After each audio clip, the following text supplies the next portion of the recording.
A service of KIBMradio.com, the Internet's home for an all old-time radio.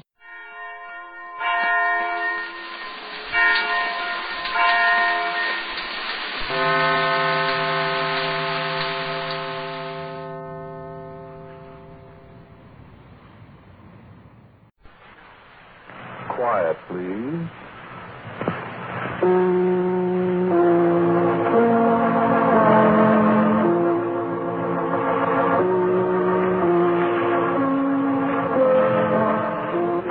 Quiet, Please, which is written and directed by Willis Cooper, and which features Ernest Chappell. Quiet, Please, for tonight is called 3,000 Words.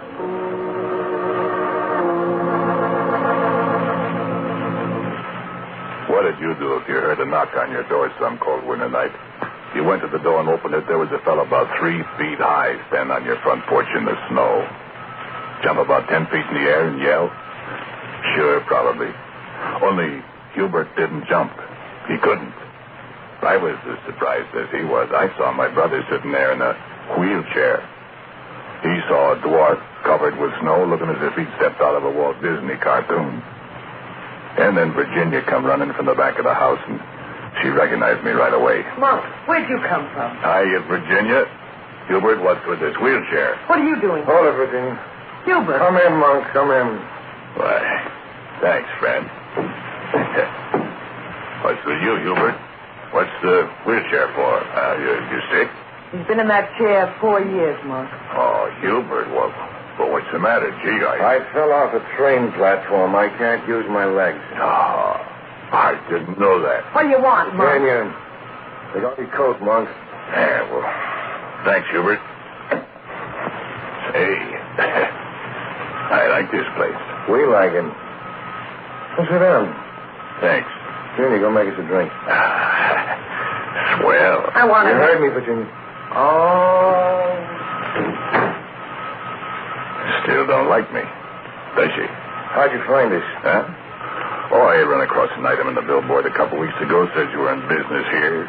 So I was in Cleveland. I thought I'd run up and take a look at you. Only overnight, you know. What do you want, Monk? You're sure way out in the Bondocs, aren't you? We like it. Cost me my last $4 for a taxi out here. You're broke, huh? Flat. I figured that.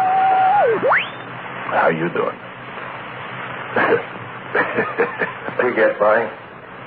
There's no show business here, is there? We're not in show business anymore. Oh.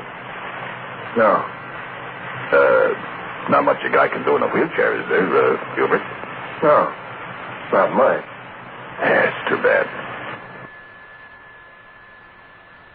A guy my size, cheap, to get an honest day's work.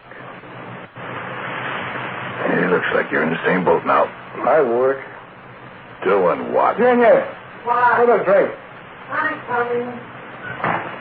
7 steaks. I only got 2 hands. That's what I need. Scotch, huh? You must be doing all right, kid. Well, school. Yeah, good. Yes, sir, you must be doing all right. You're not going to get a cent, Monk. Now, look, honey, I'm Hubert's brother, not yours, and he'll decide, not you, so let us not be bitter, see? Sit down, Virginia, and shut up. Am I right, Hubert? I suppose we're stuck with him. You said it. Hubert, Nix, Virginia. I won't be much trouble, Hubert. Monk, how about doing a little honest work for a change? Well, a little maybe. Doing what? You're talking about how I used to be good with my hands. And I was better. That's right. Well, I got a certain amount of work to be done, Monk, and I can't do so well since my accident. You talking about woodwork? Yeah. So, Virginia, give Monk another drink. I tell you, Hubert... I said give him another drink. Said, give me another drink, Virginia. A little more scotch and not so much soda this time. Yes, thank you, dear. Go on, Gilbert. Remember that dummy you made for me in Detroit in Jack Hill's shop? Yeah, sure. What are you doing, making dummies for the profession? No, I'm still in the profession. Well, I thought you said you're out of show business. I am. No, I don't get it.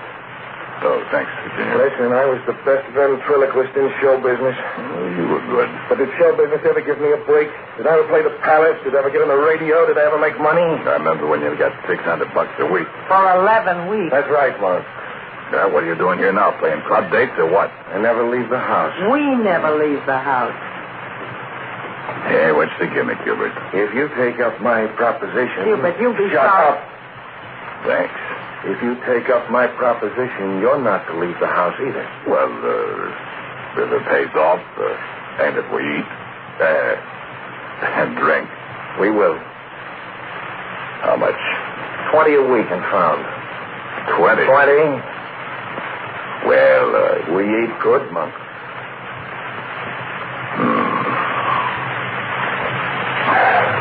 Have another shot, Virginia, please. You want one, Hubert? Yeah. Well? I don't get it yet. I want you to make me some figures. Figures? Dummies? Well, like dummies. Some of them will be kind of portrait figures. It'll be masks and stuff, too. Got a very nice little shop in back. Look, will you tell a guy what this is all about for another... Oh, thanks, Virginia. Why, it's very simple, Monk. I want you to make some ghosts for me. Sure, you figured it out, didn't you? It's a new angle on the spiritualism racket. We sat there at 2:30 while he told me about how he worked it. He had a dummy all fixed up in Oriental costume, turban and everything. He'd sit in his wheelchair with a very dim little blue light overhead, and Virginia'd come in and make like she's hypnotizing him. She wore a black robe, a veil, all that kind of stuff. And the suckers would ask questions, the dummy on Hubert's knee would answer. And the suckers would pay my brother perfectly good dough for it and come back for more. Yeah, sure, it sounds corny, but you have no idea what suckers will go for. And this is a big town. Never mind what town. So there's thousands of suckers to draw on. It's pathetic. But how it pays off. Hide around town. With them promoters, I can whip up little Josephine to the life. No time at all. And get this. Nobody knows I'm there, see? And the dwarf can move around the darkened room almost as if he's invisible. You look in the wrong place, see? Well, it's a riot at the gold mine. No checks, strictly cash on the line. Hubert stashes it all away in a big old safe. All except what he goes out to Virginia for the house. And my pay. And that ain't so good. What's $20 with the hundreds that came rolling in? What's a few dollars a week for grocery money with hundreds of dollars being stuck away in a little old safe? Virginia?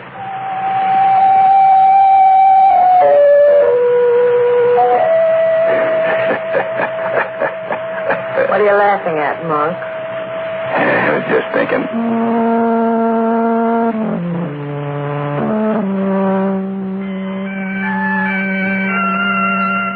There was this one woman, this Mrs. Kiefer. She was the biggest sucker of them all. She used to come every week, every Thursday, to talk to her dear departed husband, Tom.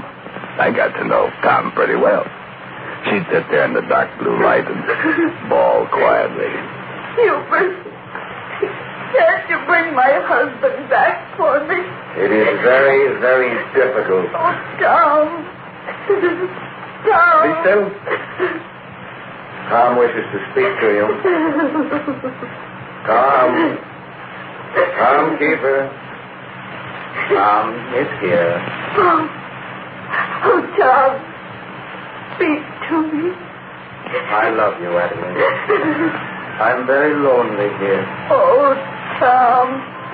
If I could only see you. I may speak to you only through the medium of this figure, Adelaide. Be good, Adelaide. Be good. Be charitable. Give your money to the deserving. For in this mysterious land from whose shore no traveler returns, we know the worthlessness of earthly wealth. And standing in the other room in my suit of black tights that covered me from head to foot, I whispered to Virginia, he's slinging it on thick tonight, ain't he? And before she could reply, I heard my cue. I must return now and leave this figure through whose lips I speak to you, Adelaide. Oh, Tom, no. No. Good night. Be still, Mrs. Keeper. Perhaps you may feel the hand of the dear departed one upon yours. And I sneaked in. And I touched her arm ever so lightly. She screamed and jumped. She was looking straight in my direction in the dim light. Only she was looking about 2 feet over my head. She didn't see me at all. It's a great racket. A dozen more times like that, and $200 bills, sometimes 3. The other customers with their 20s, their 50s, and a safe in the corner of the room bulging. And 20 a week for me. And house money for Virginia.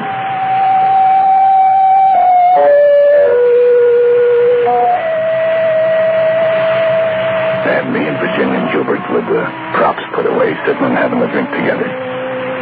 And all of us thinking, I'm thinking about the money. The beautiful money in the safe. I'm thinking about the money.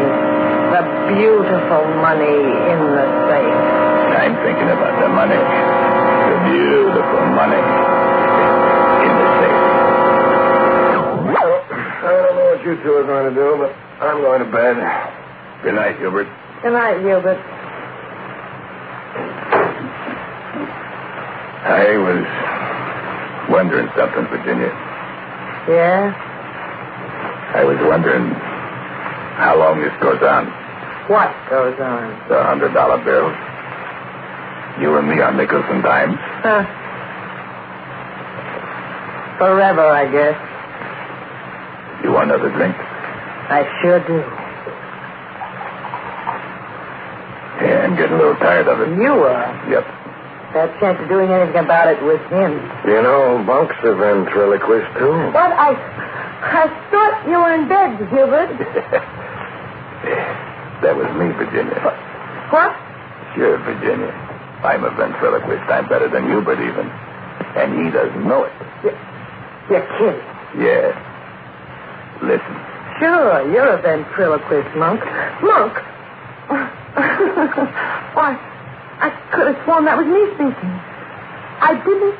You see, in a pinch, we could get along without Hubert, couldn't we?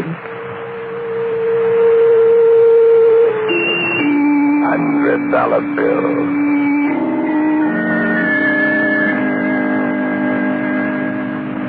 Sure, if Hubert happened to leave, I could build a dummy of him.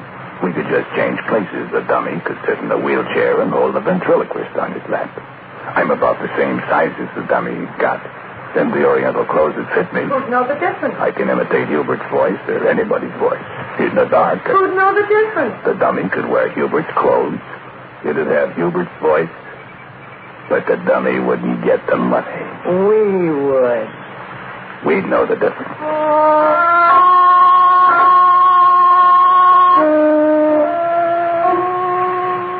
That's right. Nobody knows you're here. Nobody ever leaves the house. Nobody'd ever know the difference.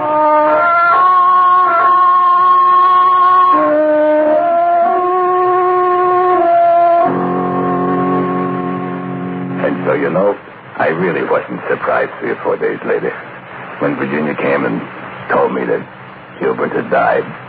Something he ate seemed to be. Virginia had more stuff in her than I thought she had. It's no sense digging a hole 6 feet deep between supper time and breakfast, especially in the rain. Especially when the people digging the hole are not very used to manual labor, a woman and a 3-foot dwarf.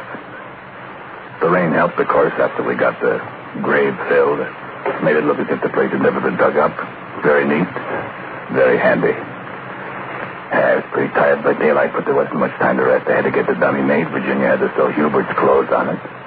And we had to go and open the safe with the combination we found in Hubert's desk. Look at the money. I had to look at it pretty often and count it. I kept practicing Hubert's voice, too. I wanted to be perfect. Listen, Virginia. 87 years ago, our fathers brought forth on this continent a new nation. How's that? Oh, it's giving me the creeps. Now, cut it out. Don't do that. Sound exactly like him. Good. Now, my dear Adelaide, if you could see your way clear to leave an extra $1,000 or so with our good friend. That's perfect. You got him exactly. My baby, I can imitate anybody. Looks all right, though, doesn't it?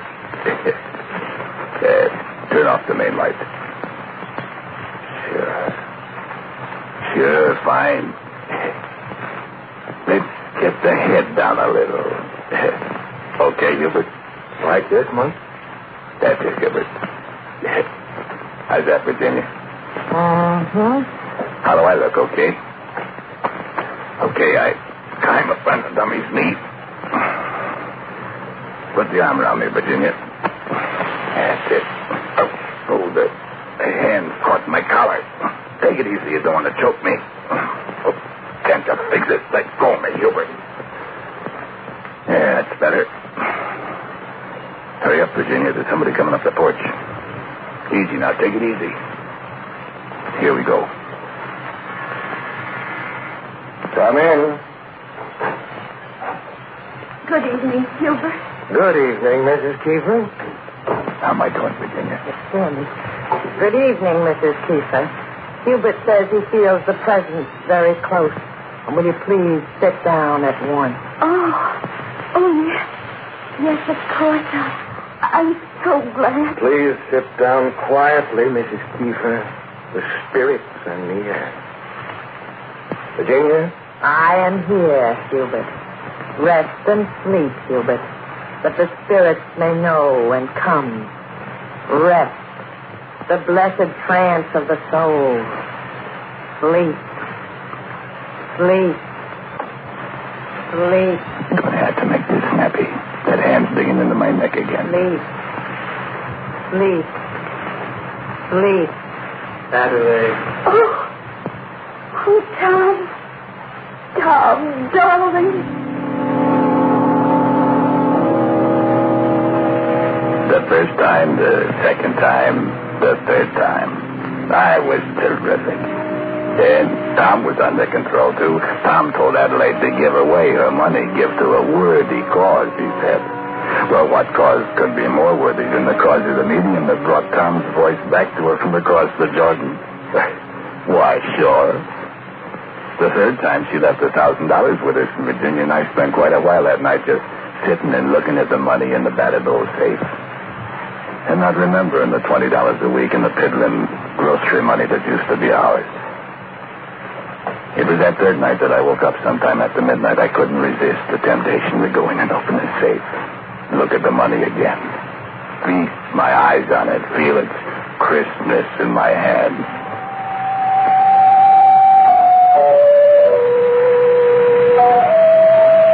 And I went into the room, and there was a little tiny light there. But I couldn't see anything for a minute, so I just waited. I just waited and waited. And then I heard a sound. I didn't recognize it at first, but as my eyes got more used to the business, I discovered the door of the safe was open. Somebody else couldn't resist temptation. I flipped on the light. Well, my dear Virginia. I was just looking. Where's the money? What? Money? Stop that silly talk. So you were going to scram with it, leaving you holding the bag, huh? You get away from Good me. thing I couldn't sleep. Get away. Too bad, Virginia. I'll put it back. No. What are you? Too bad, baby. I'll break your back. I'm so glad I learned to imitate your voice, Virginia. Let go of Because I me. didn't need Hubert, darling. And I don't need you either.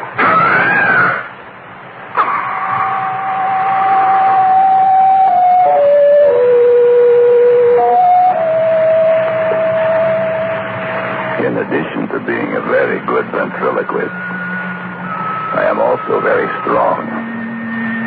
Virginia was a big girl, but she fit in the safe quite nicely with the money.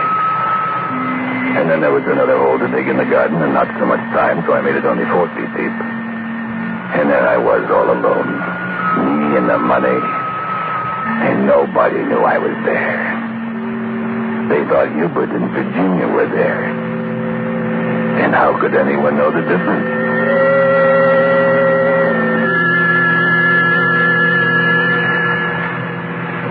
Mrs. Kiefer is on on the way over. She's got a lot of money to give away tonight. I might just as well have it. Don't you agree? Yeah, dummy, let's make it good. Okay, Hubert? We'll make it good, brother.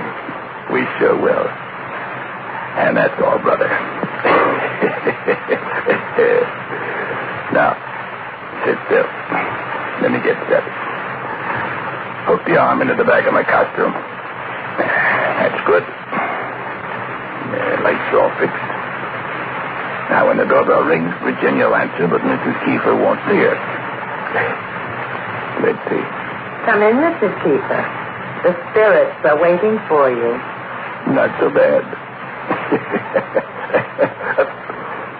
Darn it, that hand's choking me again. Have to fix that. Awful uncomfortable. My gosh, she's early. Come in. Come in. Yeah, I must have been hearing things. Well, let's go look. Something's caught. Mike, what's that? No, it's that hand. Here. I can't reach it. Let go, Hubert. Hubert, let go. I'm joking.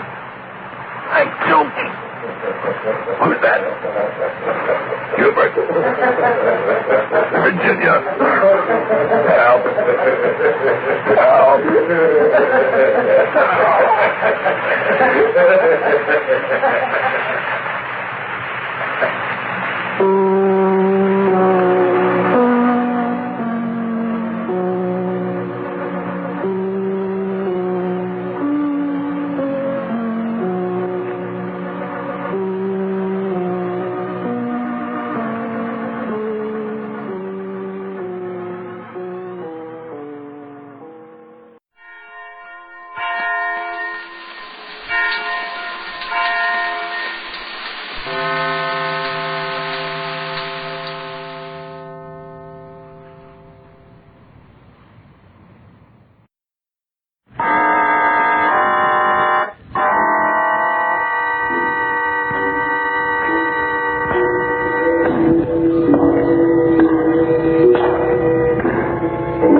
No, stay where you are.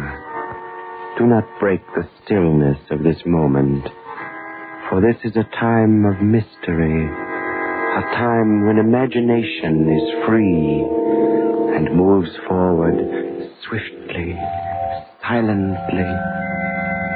This is the haunting hour.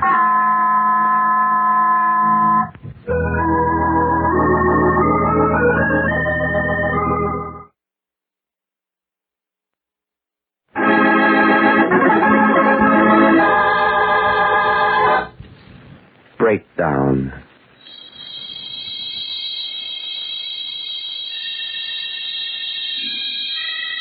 Sybil Wells' gray head lies wearily on her pillow. Her eyelids are closed, as if it were too great an effort to lift them. She can hear Dr. Adams and her nurse talking, but they seem distant, remote, much farther away than the thoughts in her own brain. She'll be all right now, nurse. Just give her this every hour. Very well, Dr. Adams. It's amazing she's pulled through, isn't it? I've been ill. Very ill. For how long, I could not even guess. It was a close call, but then she's always had a good constitution. I've known her for many years. Since I was 20. Since before it happened to Father.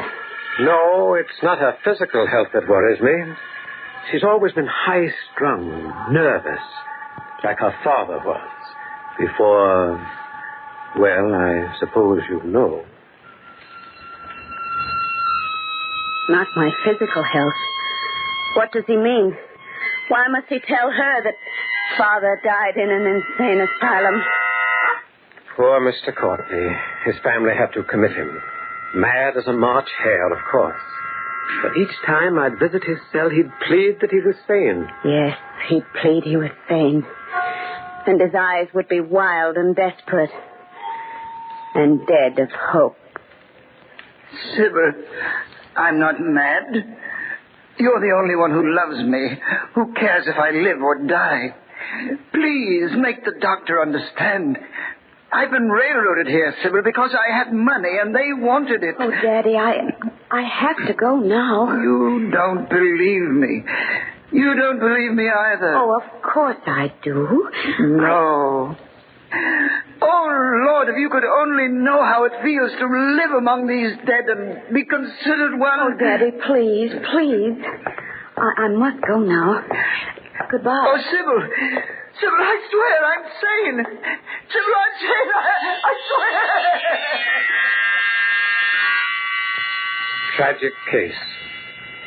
Well, I'll drop in tomorrow to see how she's doing. Madness. The horror of vacuum. I guess I'd always feared it.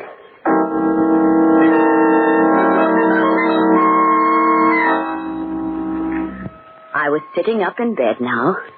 Except for the weakness, I could hardly recall that I'd been ill. Good morning, Nurse Kern. Good morning, Mrs. Wells. I'll take that breakfast tray. And I think you're well enough to have the morning paper if you wish. Oh, thank you, thank you. I haven't seen one for weeks. I settled back against the pillows and began to read. Earthquake, followed by fire, was yesterday for 33 miles along the shore. 14 people were many more injured. Authorities have the damage $4 million. It didn't make sense. I read another sentence and then a different article. What was wrong with me? Oh, of course. My eyes. I'd been ill for so long. That's all it was. Nurse! Mrs. Curran! Yes, Mrs. Wells? Nurse, will you please read this newspaper to me? Why, of course. Is anything wrong? You look so... Oh, no. Everything's fine. It's just my eyes. I see. Well, what shall I read? This one. Earthquake followed by fire was yesterday for 33 miles. She read on. Her face was grave and slightly bored. She showed no surprise, no puzzlement. The words made sense to her. It was only I who couldn't understand them. Only I to whom they were a senseless jumble. People learning more... Stop it!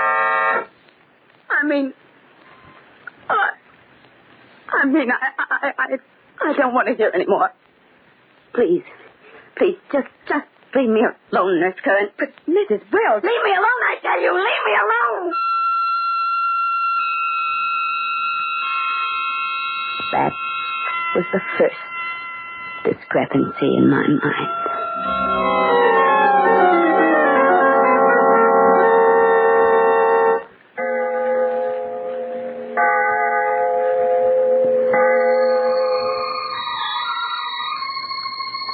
I don't know how long I'd been hearing the music. It had seemed all part of a dream. But then it began to unnerve me. It became frenzied and hating and evil. It sounded like all the demons of hell and the things of the night were after me. Make it stop! Make it go away! Please! Wells, what's the matter? Oh, it's all right now. It's all right. The music's gone away. The music? What music? For a few days after that, it didn't bother me. Not till early one evening. I'd rung for Nurse Curran twice. Where was she? I was very angry. I got out of bed and went across the room to the door. Mrs. Curran! She was walking down the hall, her back toward me.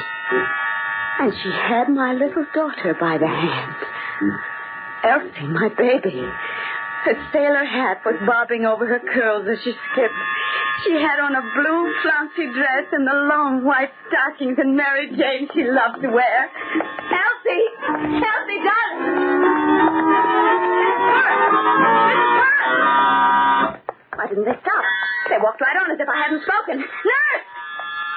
I turned the corner, then out of my sight, I began to run. Do you hear me? Stop, Mrs. Curran. I want to talk to you. Why, whatever is the matter, Mrs. Wells? Where's Elsie? Elsie? Yes, my daughter.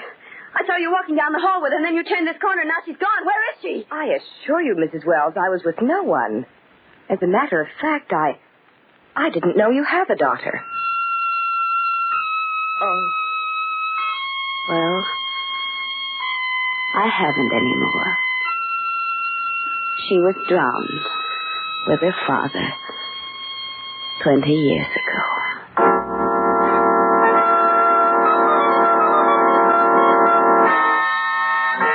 I knew I had to be more cautious after that.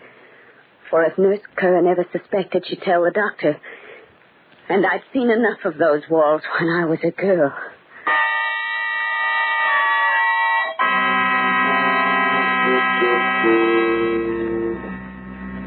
Well, how are you, Sybil?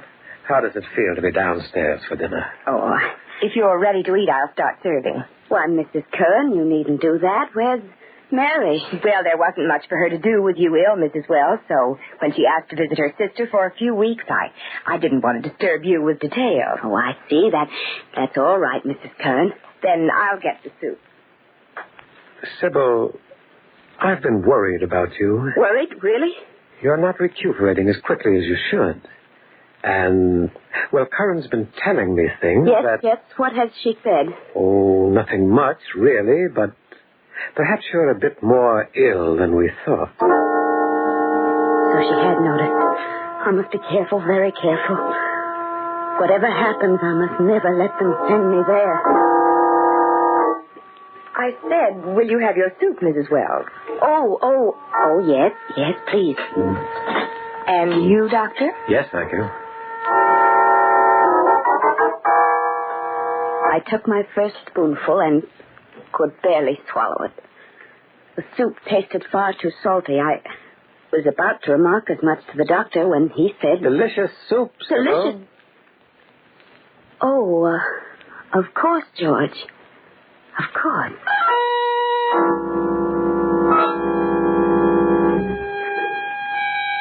Sybil, what's wrong? You hardly touched a thing all through dinner. Well, I guess I'm just not very hungry. Salt. Everything tasted of salt. First my sight, then my hearing, and now even this sense was playing me false. How long could I go on hiding what was happening to me? I think I should have resigned myself to insanity. If the very next afternoon I hadn't wakened early from my nap. I wanted some warm milk, and when Mrs. Curran didn't answer my ring, I went down to the kitchen myself. Nurse Curran, is that you? Oh, it was a child. A little blonde girl who greatly resembled my daughter.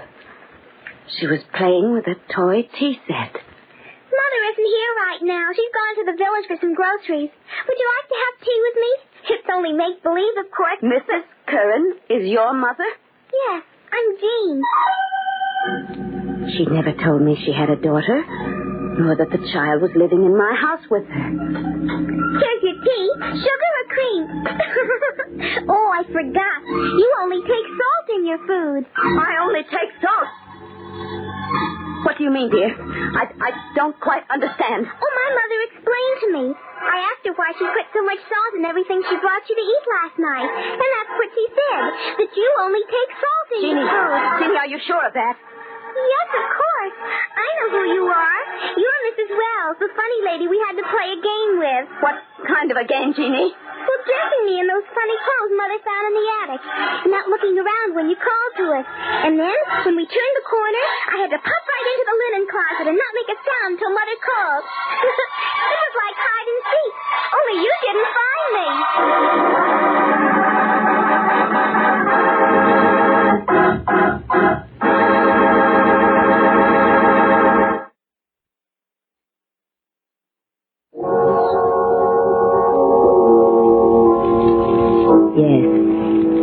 had been a hideous, twisted parody of hide and seek.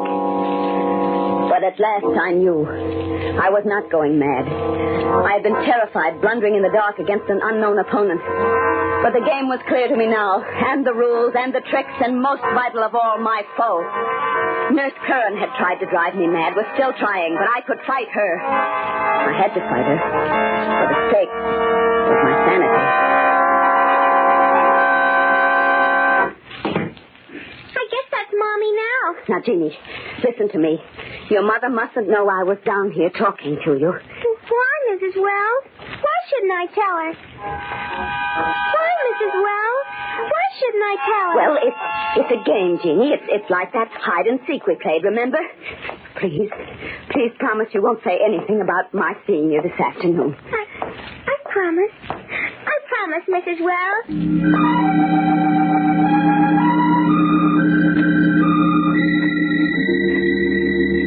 I needed patience now, and cunning. Mrs. Curran was trying to destroy my reason. I couldn't let her succeed. But I needed definite evidence. And then one day, a letter came. A letter? From me, Mrs. Curran? Yes, it's postmarked New York City. Well, now, who would be writing me from there?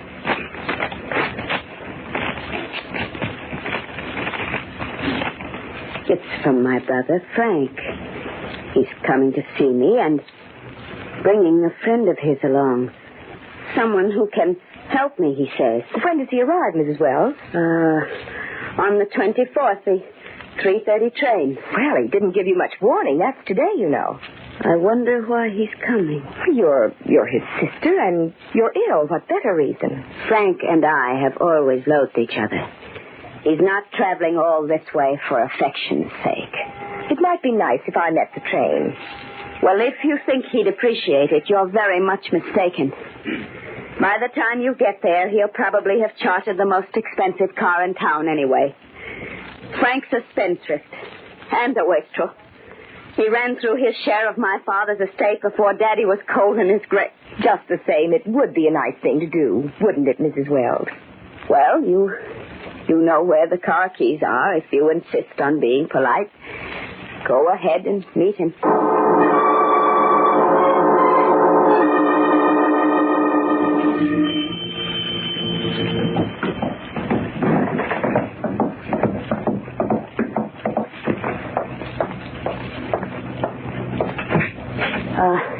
Yes? Special delivery for Mrs. Agnes Curran. That's your nurse, ain't it, Miss Wells? Oh, yes, it is. I'll take it, Postman. She's not in right now. I'm awfully sorry this is late, ma'am. But you see, one of our sorters put it in the regular mail route back, and I only just discovered it. Oh, I don't suppose there's any great harm done. Oh, well, thank you. I hope not. Well, goodbye, ma'am. Goodbye. I shut the door quickly and stood turning the letter over in my hands, for I had suddenly recognized the writing on the envelope. It was Frank's. And how could he know the name of my private nurse unless they knew each other? George hadn't corresponded with him, I was sure. He was aware of the hatred between us. I quickly ripped the envelope. Dear Agnes, just a line to let you know of Jean's safe arrival. I think your fears that Sybil saw her and suspects you are groundless, but perhaps it is safest this way. I feel sure that by this time my dear sister has passed, or at any rate is near, the breaking point. I'm coming down next Thursday and will bring a specialist with me. I am certain that when she tells him of her hallucinations, shall we call them, he will have no hesitancy in declaring her insane. There it was. The whole fiendish scheme. I held all the proof I needed right in my hand. I called George and asked him to come over as quickly as he could. And then I'd barely gotten upstairs when I heard the front door open. Sybil! Please, Mr. Courtney, she may have fallen asleep. She's still rather weak, you know. Of course. I understand. If you and Dr. Randall make yourselves comfortable, I'll go upstairs and see how she is. Splendid idea, nurse. Mrs. Kern, wasn't it? Yes, sir. If only George would come. Now the showdown was at hand, I was frightened. The The nearer she came, the more frantically my heart beat. These next few minutes would decide so much for me. And I was alone. I felt sick with terror at having to face Mrs. Curran without George's comforting presence to reassure me, to make me know that everything would be all right. Because if I played my hand wrong now, if I couldn't convince the specialist of my sanity, I might never spend another night in this house. Oh, I'm sorry. Did I startle you, Mrs. Wells? Well, I didn't hear you come in. Your brother and Dr. Randall are in the parlor. Oh, yes. Well, don't you want to come down and see them? We're not leaving this room just yet, Nurse Curran. Not until we settle a few things. But I don't understand. Is there anything wrong, Mrs. Wells? No. I'm just curious. Where did you have that trick newspaper printed? What? And how did you manage the music that night? Was it a phonograph record played from your room directly into the ventilator? I don't get what you're talking about. Oh, yes, you do. I've known for almost a week what you were up to, young lady. But I wasn't sure just why you were doing it or who was behind you. I am now. You're crazy. I felt it all along. You're mad. Oh, no, my dear. That was your aim, but you didn't succeed. You see this letter? The same stationery as the one I received today. The same handwriting, too. But this was written to you, Mrs. Curran. Fortunately, it wasn't delivered till after you'd left the house. Give me that. Oh, no. No. You'll have to kill me to get that. And I'd rather be dead than be in an institution. And we wouldn't want too loud a scene with that specialist downstairs, would we? He's not in my brother's pay, is he? No. All right. You win. I was working for Frank. He promised me a share in the estate. Why, I can't believe it. I simply can't believe it. George. Oh, thank heaven. Now, Sybil, don't cry. You know, she almost had me fooled, Sybil. Well, here's the proof, George. A letter that Frank wrote to her. Dear Agnes, coming down next Thursday, declaring her insane. Sybil, you'd better go downstairs and bring Dr. Randall and your precious brother up here immediately. 10 minutes before, I'd run down these steps, an old woman. But everything was different now. The shadow had been lifted. I was free again. Well. My dear sister, Sybil. Don't you dare sister me, Frank. Why, Sybil, and here I brought Dr. Randall all this way to see you. To see me, indeed. To declare me insane so you could get your foul claws on the rest of Father's money. Sybil, what are you saying? I don't think I understand, Mrs. Wells. I told you she was... Mad? Insane? Yes, I'm sure you did. And it's no fault of yours that I'm not. Dr. Randall, a few weeks ago I was very ill. My brother took advantage of that by planting Nurse Curran with me. She took all her orders from him, and those orders were to drive me insane. Oh, I never heard of such a thing. I hadn't realized she was quite so badly off as this, Randall. Oh, there's no use your blustering anymore, Frank. George Adams has written proof upstairs. The letter you sent Mrs. Curran. Why, I never wrote her my whole life. I never met the girl till today. Suppose we go and see what this is all about. Well, Courtney? Oh, of course. As you say, Doctor.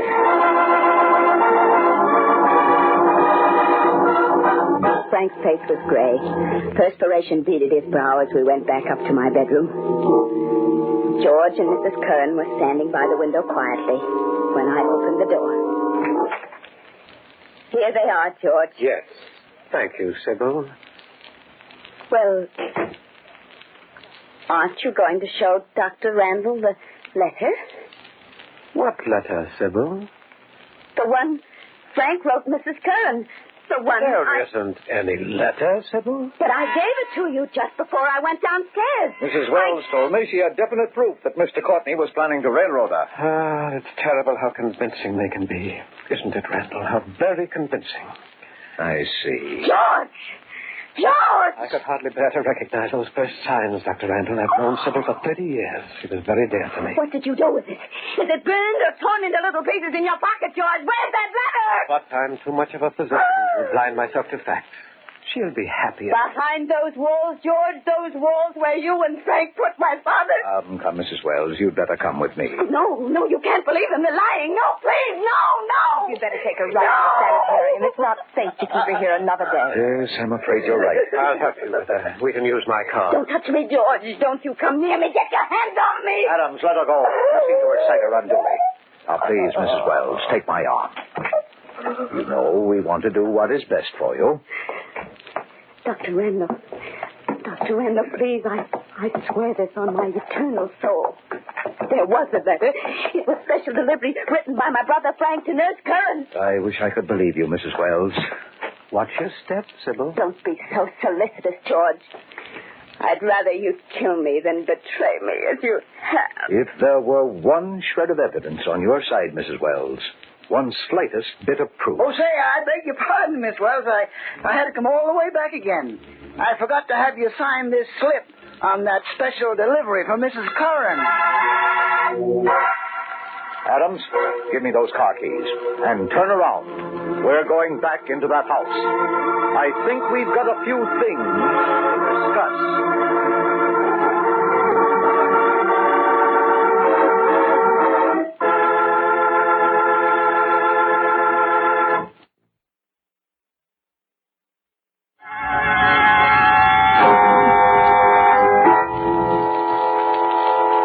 Shadows and stillness, mystery weaves a spell of strangest fascination, charging the mind with doubt and fear. For mystery is a strange companion, a living memory. In the haunting hour.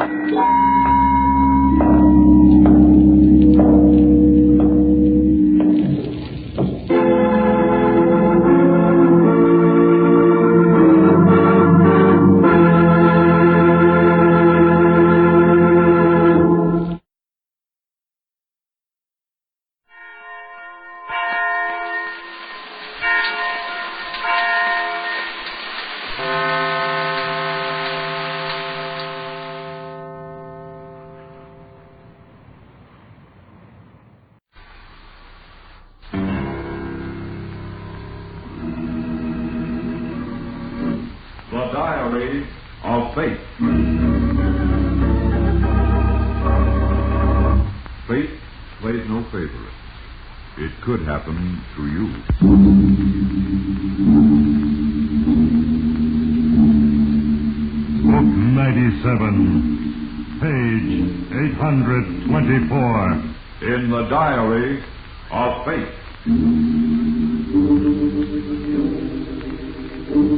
Yes. Here it is. The name Craig Norton. Occupation, reader for a literary agency. Yes, Craig Norton, you earn your living reading stories by successful writers. And it galls you because you are constantly reminded of your own miserable failure as an author. If you were alone, you could admit defeat. But there is your wife, Edith, whom you love more than life itself.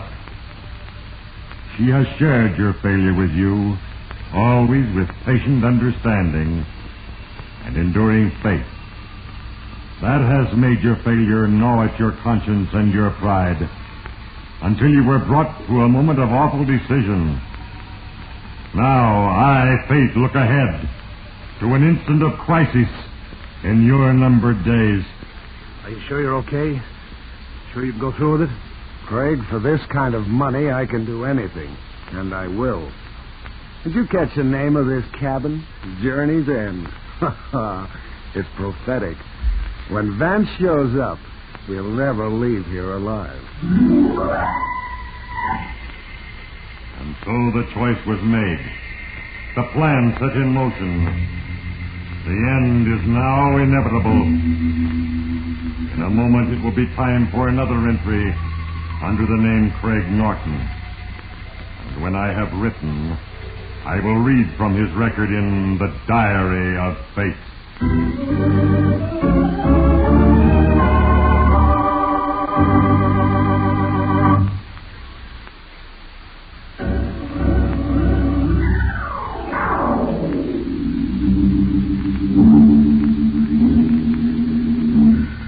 the life of Craig Norton, a grim and desperate decision was made.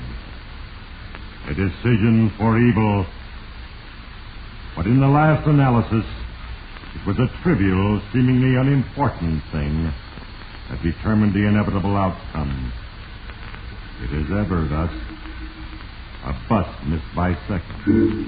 A neglected toy. A smoldering cigarette. Trifles? Yes. And yet these little things are the tools which I, Fate, employ in shaping your destiny. Remember how it all started, Craig? You were with Edith, your wife, in your tiny apartment. And you were trying for the 100th time to write a story that had depth and character. But you were failing again, and you knew it.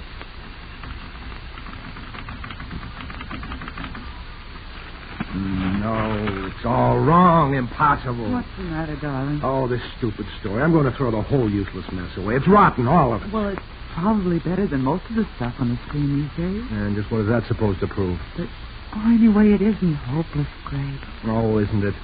Without a name, without a reputation, just how far do you think we'll ever get trying to sell it? If you haven't got the string of credits a mile long in this town, they won't even talk to you. I know, darling, but everyone has to start somewhere. Yeah, sure. For 5 years now, I've heard that same spiel from you and George Baxter both. And for 5 years, I've been beating my brains out on that typewriter every spare minute I can find. I'm getting sick and tired of it. But, darling, you can't quit now. George says you're getting better every day. Why, George says this, George says that. Edith, I'm fed up with his criticism. Oh, don't be a fool, Craig. George Baxter's a very competent literary critic, one of the best. So what? Has he ever sweated hours on a single line for the right word? Well, I don't think his reviews are written in 10 minutes. Besides, he's your best friend. Craig, why, he's kind and considerate and everything. And a success in his own field. Hooray for George. Oh, Craig, darling, please try to be reasonable. Edith, I don't want to talk about it anymore. I don't even want to think about it. But, dearest, maybe I can help you. Why don't you read it aloud to me? Sometimes a fresh mind... Good heavens, Edith. If I'm going to fail, at least grant me the privilege of being responsible for my own failure. Oh, Craig, please. Craig, where are you going? Out. Got to think, and I can't do it cooped up in here.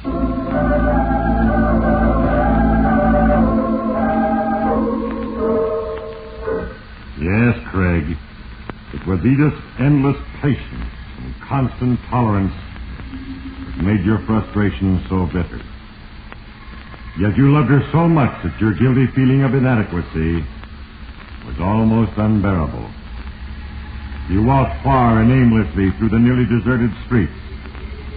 And then a little thing happened. You pulled out a cigarette and discovered that the only book of matches you carried was empty. You were near a cocktail lounge, so you went inside to get a light. May I have a book of matches, please? Here's a match, my friend. Oh, thanks. What? Well, what do you know? Craig Norton. Elliot Rock. Well, how are you, boy? Oh, say, if I was going to make that two with you, Craig Norton. Imagine running into you. I didn't know you hung around these gin mills. I don't usually. I just happen to stop in for a match. Well, fella, I'm sure glad you did. I just got back in town from New York. Things are tough back there, especially for us actors. Well, I suppose you're doing okay. Big shot writer now, huh? Don't be funny, Elliot. Oh, if I drink, so I'll get it. Oh, thanks. Well, at least you're working. It's more than I am. Here's to you, Craig. Yeah, I'm working. I'm a reader for the Robert Holloway agents. Oh, well, it's a living. And you can afford to wait for a break. Yeah, what are you talking about? I got a wife to support. Oh, you're married? Well, I didn't know that. Sure, 5 years. And she's the most wonderful girl you ever saw. That's what makes it so bad, Elliot. She deserves everything that money and success should give her. And what am I doing about it? Yeah, I know. It's a tough town and a tough racket. Say, I'd like to meet that wife of yours. Oh, she's a honey. Oh, hey, bartender, bring us 2 more.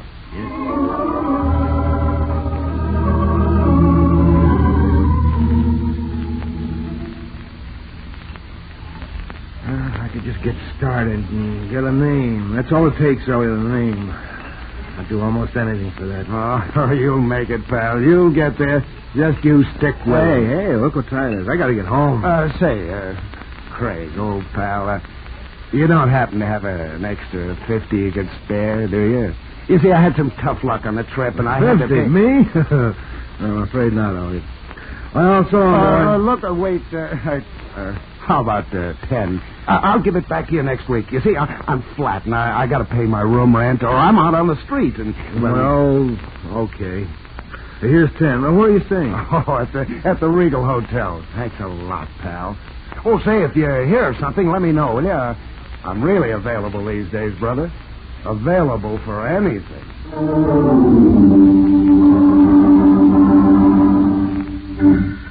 Yes, Craig. Because of a little thing.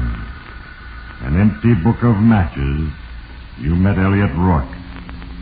Edith did not know Elliot. So the next morning you said nothing to her of meeting him at the bar. But you felt a strange kinship with the actor. Because he, too, was a failure. An hour later at work, Mr. Robert Howell called you into his private office. Norton, you did the synopsis on scar tissue, that story by Charles Vance. Recommended it, I believe. Why, yes, sir, I did. I thought you were a little modest in your recommendation. Modest, sir? Well, I felt it was one of those sensational pieces that either hit you hard or not at all. I thought it was good, but, well, I wasn't absolutely sure, you know? Well, you were right the first time, my boy. We're going to sell it for $50,000. $50,000? Why, that's wonderful, Mr. Howell. Yes, it's a terrific piece of work. Magnificent property. It's supposed to be Vance's first effort, but I can hardly believe it.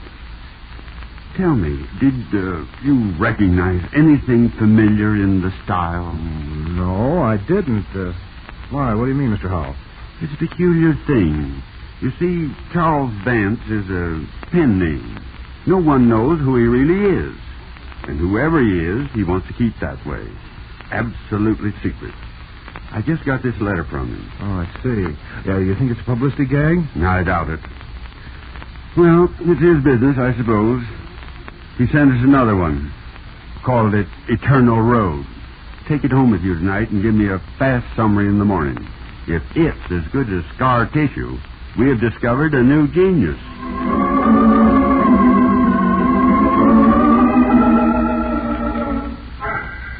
Yes, Craig. Fame and fortune were about to be lavished upon a new, successful writer. But it was not you. As you went home, you hated the name Charles Vance. Hated your own failure. Hated your gloomy little apartment, made all the more gloomy now by Edith's note, stating that she would be late that night, working at the Red Cross. You put the note aside and turned to the manuscript. And then, Craig, another little thing happened. Stuck between the pages was an unmarked picture postcard of Crystal Lake. You had been there once. It was nearby. Only a matter of 50 miles.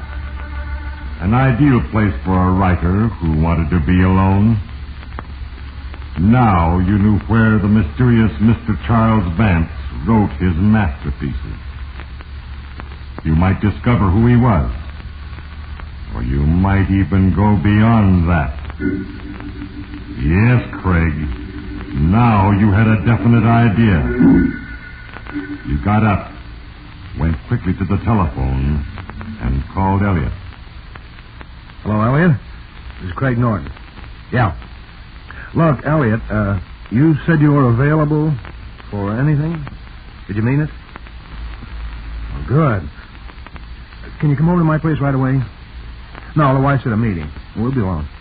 And, Elliot, don't say anything to anybody. No matter how we work this out, it's going to be big. Very big.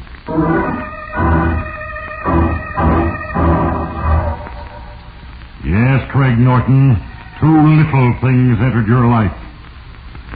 An empty matchbook and a misplaced picture postcard. And now you stand at the brink of decision. Soon there will be no turning back, for you will follow the road of your choice to its inevitable end. Yes, soon now, it will be time for the final entry in the diary of fate.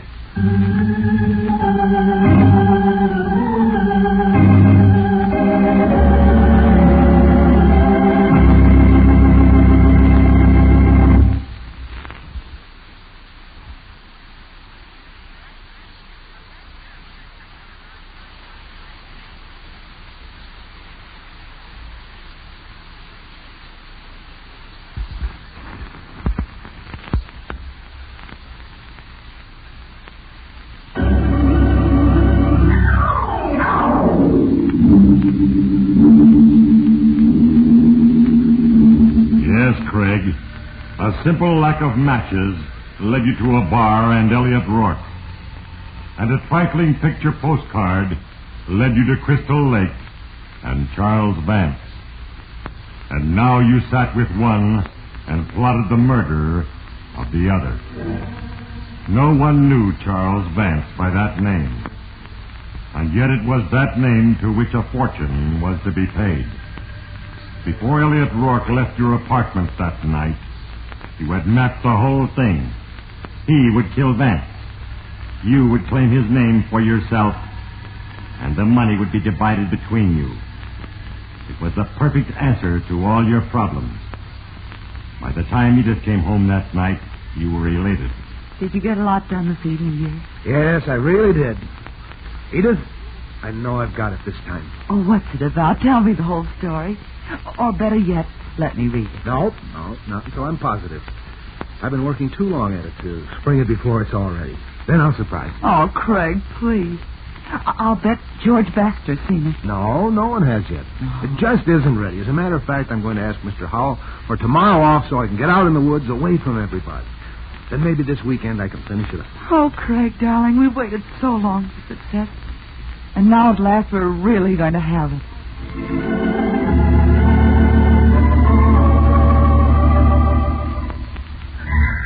Yes, Craig. Mr. Howell gave you the day off. And you and Elliot drove the short distance to Crystal Lake unnoticed. There you searched among the few widely scattered cabins for the one used by Charles Vance. At last you found one with a typewriter in it. And when you were certain no one was near, you forced a window and entered.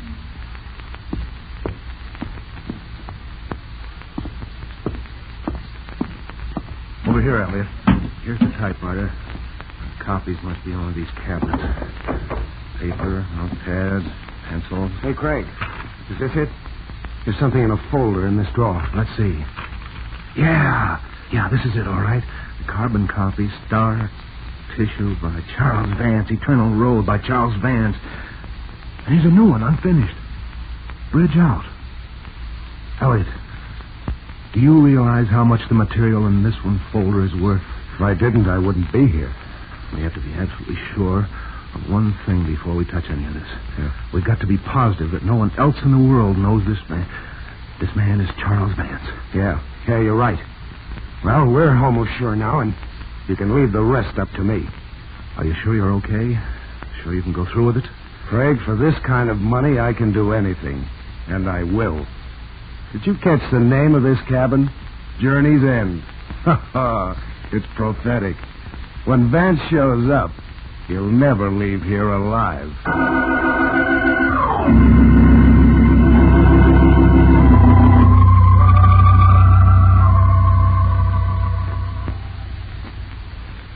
I'm glad your day in the country was so successful, darling. You should get out like that more often. Yeah, you're right, Edith. Now I know exactly how I want to finish things. Oh, that's so wonderful, Craig. Now, if you'll bear with me for just a few more days, I'm sure everything will be perfect. I hope you don't mind if I sort of neglect you, darling. Mind being neglected? Not when it means the fulfillment of our dreams. Besides, our Red Cross chapter has put me on another committee, and that'll take care of my spare time. Well, just remember, Edith, when this is finished, we're going to take a long vacation together. Craig, I love you. And I do hope this works out, but even if it doesn't, I still love you. It has to work out, darling. Because it's all for you, Edith.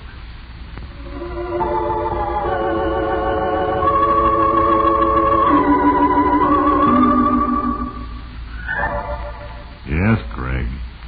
Your wife loved you.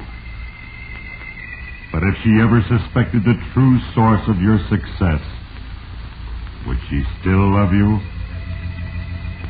For a moment you were seized with uncertainty. But it was too late. She must never find out. By the next morning, you had pushed the disquieting thought from your mind, and you were confident as you entered your office at the Robert Howell Agency. Good morning, Craig. Well, George Baxter. Well, it's certainly good to see you again. What have you been for the past month? Oh, away. A little busy. Say, I hope you don't mind my waiting in your office like this. I just had a talk with Mr. Howell, and I thought I'd catch a visit with you before I left. Me mind a visit from the great critic? Oh, never. Sit down. Have a cigarette? Say, tell me, Craig, what do you think of this Charles Vance? Vance?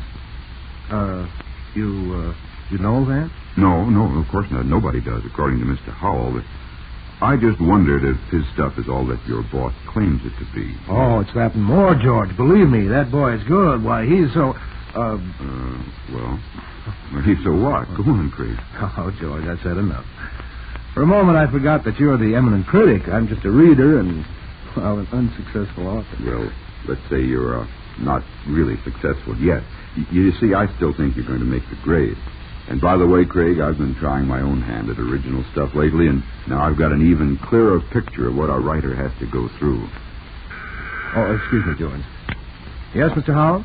Norton, I'd like to see you in my office. Very well, sir. Sorry, George, I got to leave you now. Well, good luck with your new work. Thanks, Craig, and same to you. Come in, Norton. I've just finished your summary of Vance's new book. You did a good job. Oh, then you agree with my recommendation of Eternal Road, Mr. Howell. Agree with you in spades, my boy. Why, I'll wager we have that property sold within a week after the copies are out. And at a fancy figure, too. Whoever Charles Vance is, he's got it.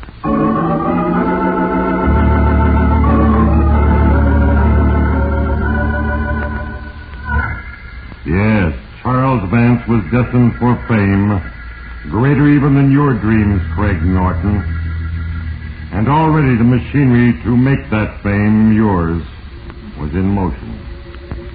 For at Crystal Lake, a fisherman relentlessly watched the doorway of a cabin named Journey's End for the sign of an occupant. That fisherman was Elliot Rourke. His purpose, murder. And you, Craig, had nothing to do but wait. The next morning in the office, you couldn't keep your mind on your work. Finally, by mid-afternoon, the sudden jangling of the phone on your desk shocked you. Hello? Mr. Rourke calling Mr. Craig Norton. I'm Craig Norton. 1 moment, please. Go ahead, sir. Hello, Craig. Yes, Elliot. Go ahead. Well, how is everything? Everything is fine, Craig. Just fine. I'll be back in town tonight. You mean... Yes, you can go ahead with the plans for the party now. It's all set. I see. Oh, splendid. Yes, only Chuck won't be able to make it. You see, there was a small auto accident and... Oh, that's too bad. By the way, you made sure of all the details before you called, didn't you? Certainly. There's nothing can go wrong now. I see. You have the stuff, the papers that Chuck was to bring? Oh, yes. I'll leave them at your place tonight. Good. Oh, Craig, there's just one thing.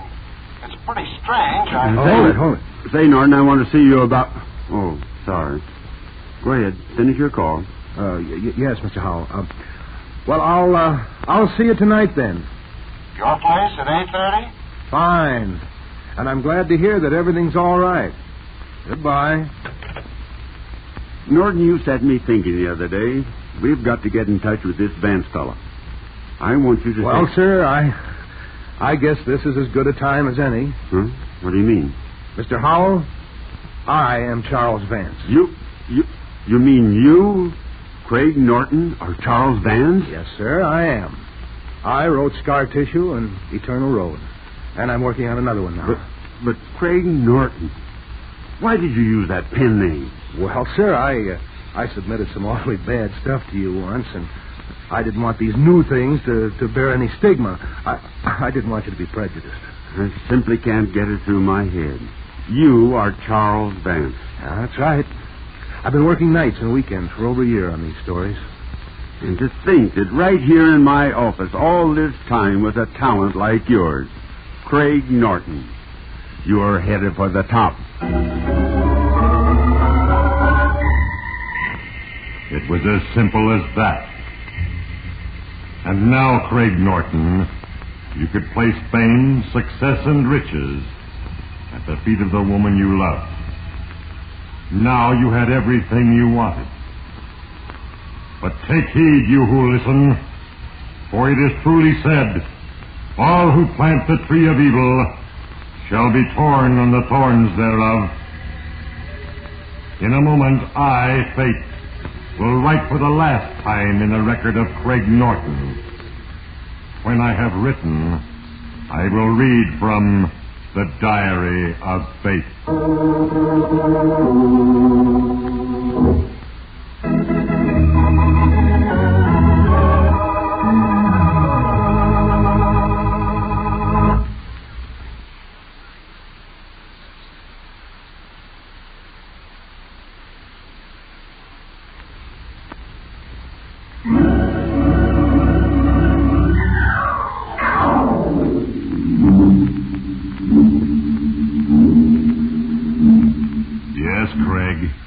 You had everything you wanted now. As you went home from the office, you imagined the look of happiness on Edith's face when you finally told her the wonderful news. But first you had to meet your partner, Elliot Rourke. Get the carbon copies of the Charles Vance stories and put them in your file. At 8:30, Elliot arrived.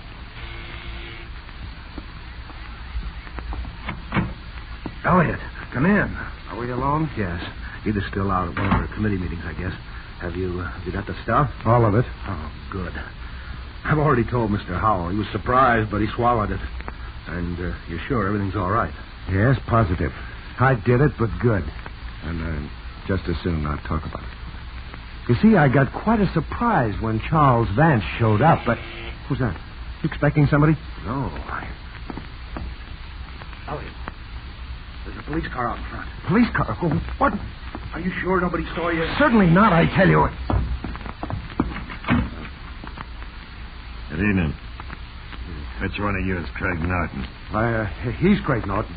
Yes, I'm Craig Norton. I see.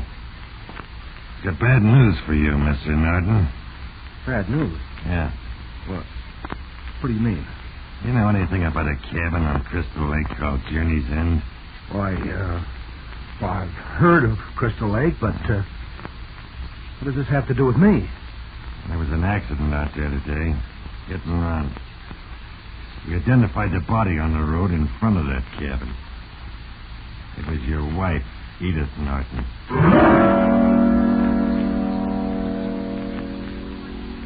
Yes, Craig Norton. While you thought Edith was away at countless committee meetings, she was actually applying her own talent for writing. And the name Charles Vance was the subterfuge she employed to keep from hurting you. And in that last stunned instant, when you gave voice to your unbearable grief, you confessed, and thus condemned both yourself and your partner, Elliot Rourke, to the justice of the courts of law. And now it is time to close the book. In the case of Craig Norton, as in the cases of all mortals, I, Fate, but the instrument of a plan. And the many little things that happen in your lives are the tools with which I work. It was through an empty matchbook that Craig Norton met Elliot Rourke. And it was because of a misplaced postcard that the plan for murder was formed. An evil decision, the end of which brought disaster. Ponder well the moral, you who listen, and remember, there is a page for you in the Diary of Fate.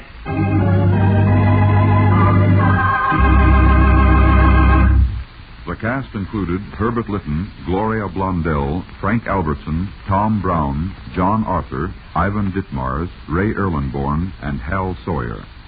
Diary of Fate is a Larry Finley production, transcribed in Hollywood.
And now, the Hall of Fantasy. Welcome to the Hall of Fantasy. Welcome to the series of radio dramas dedicated to the supernatural, the unusual, and the unknown. Come with me, my friends. We shall descend to the world of the unknown and forbidden, down to the depths where the veil of time is lifted, and the supernatural reigns as king. Come with me and listen to the tale of the Diamonds of Death. What's that? A cat. Probably a tiger somewhere in the jungle. Oh, it frightens me. Are you sure they won't attack our camp? The campfire alone is enough to keep them at a good distance. Don't worry, Sharon. You'll be safe. Listen. Yes, native drums. Somehow they sound ominous. They only sound ominous if you believe them to be. The diamonds bring death. What's going on out there? Just a wounded animal screaming out. Oh, no. No, there was something else. You think the jungle has a voice, Frau Courtney? That is only for children to believe.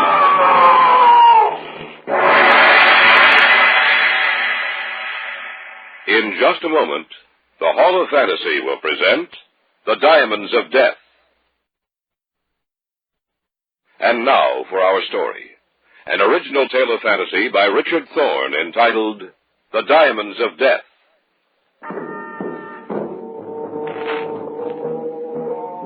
Vince Porter had just returned from a business trip to Caracas. He called me shortly after his plane landed and said that it was important that Sharon and I come over to his hotel that evening. I tried to get more information out of him, but had no success. At 8:30 that evening, we were in his apartment, and there began the story I am telling you. Good to see you, Vince. Glad to be back, Jeff. Sharon, you're looking lovelier than ever. Oh, always there with a compliment, Vince. Now, why don't you say nice things like that to me, Jeff? I'm married to you, darling. There's someone else here that I want you to meet. Well, you sounded so mysterious over the phone, I'd almost think you were guarding some great secret. Well, it's a secret, all right. I'm going to tell you what it's all about tonight. These are the people I told you about, Carl. A pleasure. Sharon and Jeff Courtney, Carl von Ornfeld. How do you do? How do you do? Have you told them anything yet? No. Sit down, kids. Make yourselves comfortable. Now, what's it all about, Vince? I'll show it to them, Carl. Yeah. What is it? It looks like a diamond, but it can't be. I've never seen a diamond that large. It not only looks like a diamond, it is one, Jeff. The largest diamond in the world. You're not trying to joke with us, are you, Vince? No, I'm not. Where did you get it? From a man I befriended in Caracas. He gave it to me. Well, that's worth a fortune. What would he want to give it to you for? He certainly could use it himself. Not where he is. What do you mean? The man who gave the diamond to Herr Porter is dead. Oh? Well, I hope you'll excuse me if I seem a little dense, but I'd appreciate hearing the story from beginning to end. All right, Jeff. I met this man. His name was George Maupetit, a Frenchman, at the hotel in which I was staying in Caracas. He was a strange man, seemed to be afraid of his own shadow. One night, it was quite late, he knocked at my door. He asked me if I'd let him come inside for a while, that he had reason to believe his life was in danger. I couldn't refuse him, of course. That was the first time I saw the diamond.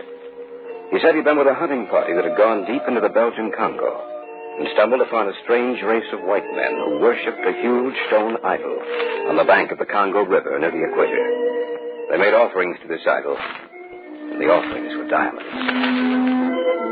His party waited until the ceremony was over. When the people had gone, they took all the diamonds they could carry with them and started back to civilization.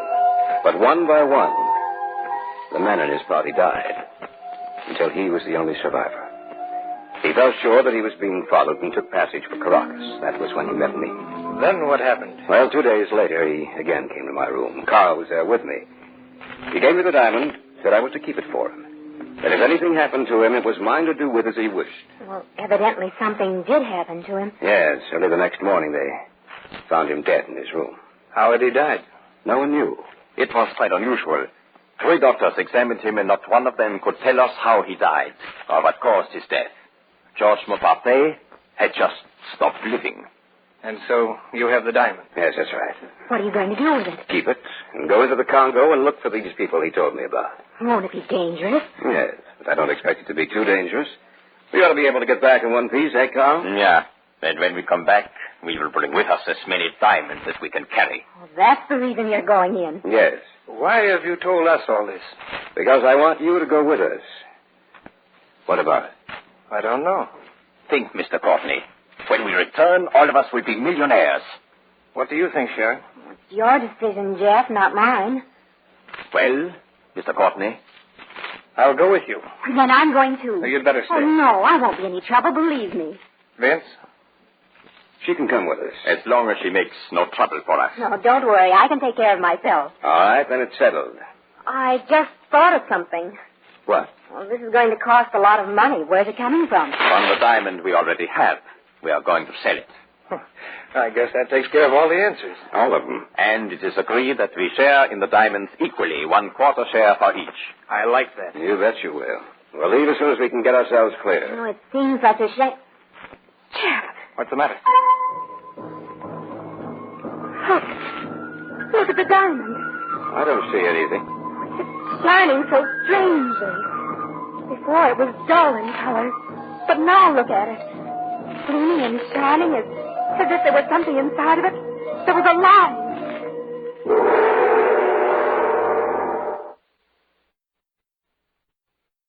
Back now to our story. An original tale of fantasy by Richard Thorne entitled The Diamonds of Death.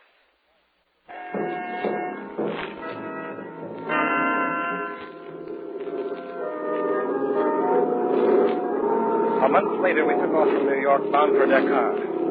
There, we changed planes, and several hours later found us in Leopoldville, where we bought a car and a truck and our provisions, hired 3 native men to come with us, and set out on the last leg of our trip. The roads were good for the first 500 miles, but eventually we were forced to abandon the car and truck and set out on foot. How much farther have we to go? About 250 kilometers. I've been noticing the natives we brought with us. They seem to be getting nervous and afraid. Yes, they've heard stories about the idol in the jungle, and they're afraid of it. They say to go near it means misfortune. To steal from it means death. What's that? A cat. Probably a tiger somewhere in the jungle who has just found his dinner. Oh, it frightens me. There's nothing to be afraid of, Sharon. We can protect ourselves. We have all the guns and ammunition we need. I was wondering, Vince, you don't think there's any danger of the natives taking off some night and heading back? I don't know. They don't know where we're heading, do they? No, but they do know it's in the general direction of the Stanley Falls. I think that's what's making them nervous. I should think the closer we get to the falls, the more apt they'll be to desert us. They will die if they try to desert us when we get close to the falls. I will see to that. You mean you'd shoot them down? Not really, but I will say that to them if need be. They will think twice then before they try so foolish a thing. Elephant. Are you sure the animals won't attack our camp? The campfire alone is enough to keep them at a good distance. Don't worry, Sharon. You'll be safe. I hope so. Listen. Yes. Native drums. Somehow they sound ominous. They only sound ominous if you believe them to be.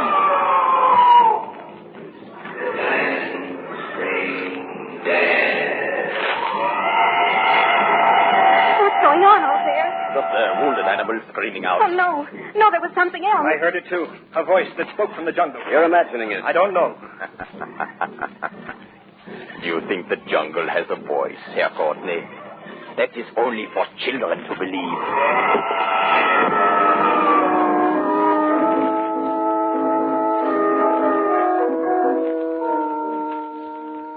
We pushed ahead in the days that followed. The deeper into the jungle we went, the more difficult was it for us to travel. And the drums, the jungle messenger who throbbed out before us that we were coming to steal the diamonds from the idol.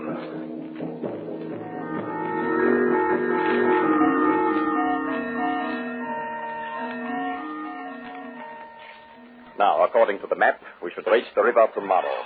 This is the spot the Frenchman said where we would find the idol. This is the end of our trail. We'll all be rich. But will we be alive to enjoy it? Of course we will. I'm beginning to wonder. The drums. Those are the same drums we've heard ever since we started into the jungle. They know we're coming. They're waiting for us. You notice that every time those drums start up, it seems to drive the animals mad? They're comparatively quiet until the drums start beating.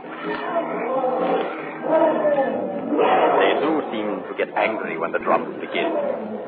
I say to you, the diamonds bring death. There it is again. There, what is? The voice. Nonsense. You heard nothing but the animals and the drums. Didn't anyone else hear it? I thought I heard something. I'm not sure. I think you're tired and nervous, Sharon. We all need a good night's sleep. In the morning, you'll feel a great deal better, I'm sure.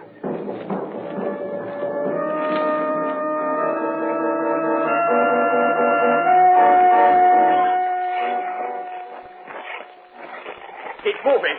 Keep moving. They're going as fast as they can, Carl. They are afraid, and their fear makes their feet lag. Why don't you relax, Carl? We're almost there. Because I won't be satisfied. Look. The idol of the diamonds.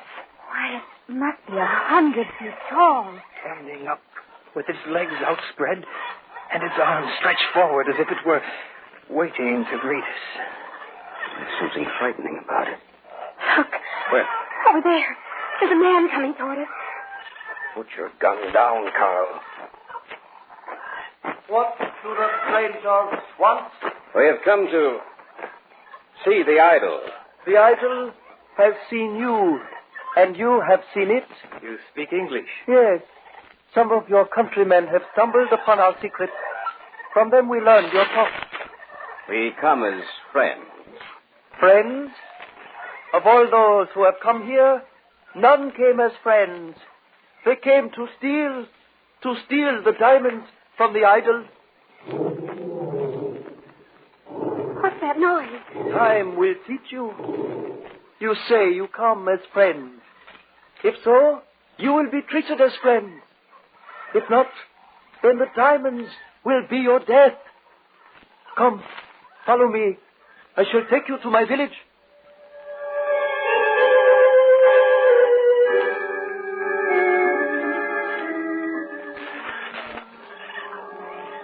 I guess we're to spend the night here.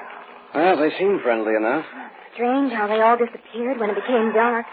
The whole village seems to be deserted. What fools we are. Of course. This is the night of the full moon. This is the night they make the offerings to the idol. The village is deserted.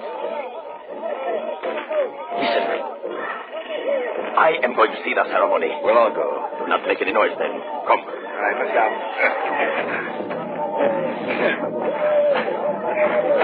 Don't go so fast. Be quiet. They must not hear us. They must not know we are watching them. We must be getting close. Yeah, we are. I can see something ahead. Yes, through the trees. The whole village is there. And look, each man walks to the idol and sits at its feet. Diamonds.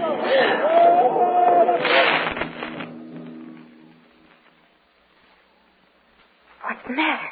They've stopped chanting. Strangers, we know that you watch us.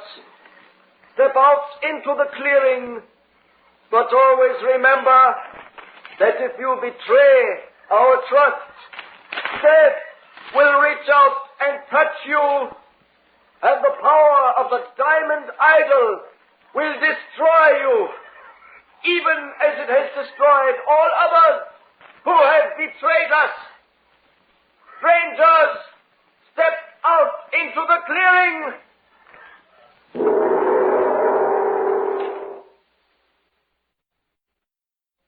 Back now to our story, an original tale of fantasy by Richard Thorne entitled The Diamonds of Death.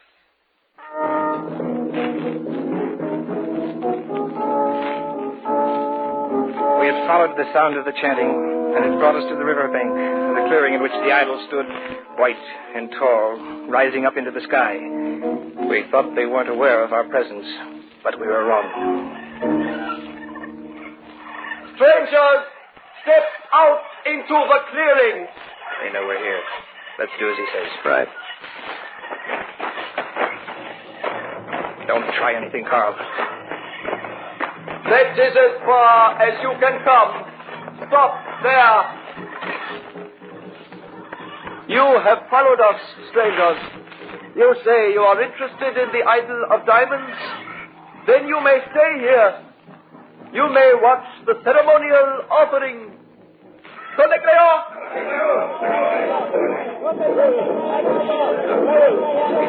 Here is the diamond that places the idol's feet. Expression on their faces, just walking towards the idol, as if they were hypnotized. Later, when the village is asleep, we shall return to this place. And when we leave, we shall take with us all the diamonds we can carry.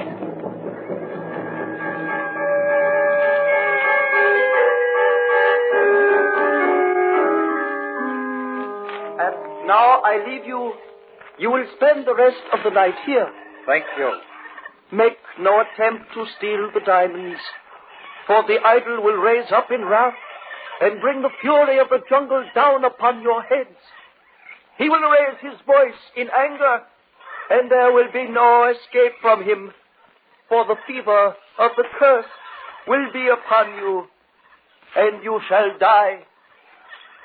They understand, Buddha. It is my hope that you do. May we meet again on the morrow. Well, let's go inside the hut. All right. What do you think, Vince? I don't know, Jim. He said that if the diamonds are stolen, the idol will cry out in anger and death will be our reward. I believe him. So do I. I think they're right, Carl. I think we should leave here just the way we came. You think I came all this way so that I could turn around and go back to civilization empty-handed? You're mad if you think that. Think of George Maupassant. Maupassant died of a fever. That's what we thought he died of, but it wasn't caused by the jungle. It was caused by the power of the diamond idol. You are a superstitious fool. Quiet. Do you want the whole village down on our heads? All right. I say to you, we came here for diamonds. We leave here with diamonds. I'm not taking any. Just right. And I agree with him. All right. Let it be that way then. Perhaps it is better that way. For in the end, I would have been the only one left. What do you mean?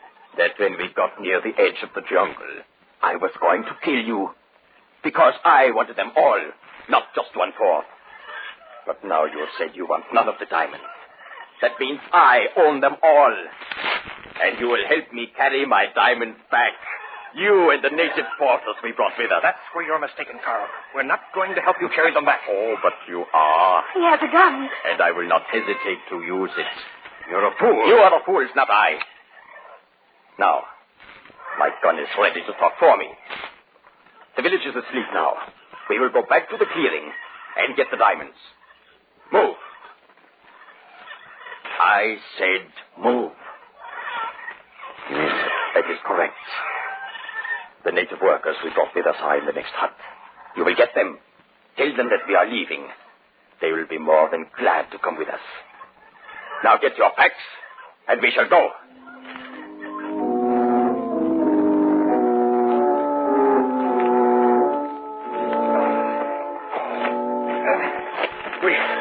We can't possibly carry any more diamonds. You are not carrying enough. It'll have to be enough, Carl. We have the natives so loaded down they can hardly walk. Our packs are just as heavy. We can't take any more. It is a shame to leave them here. But then, one can always return without his companions, of course. It's a long trail back, Van Arnberg, and you'll have to sleep sometime. We shall see about that. Now let us go. Move along! To think that you believe the story he told us. What fools you all are. Maybe not. They do not even know that we have gone.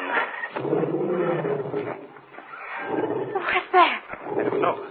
And the idol shall raise his voice in anger. And there will be no escape from him. Listen. They do know that we're gone, Carl. Then you must hurry. The first one who slows down shall answer to me. Sound like the whole jungle is awake. Hurry, move quicker. Start to run.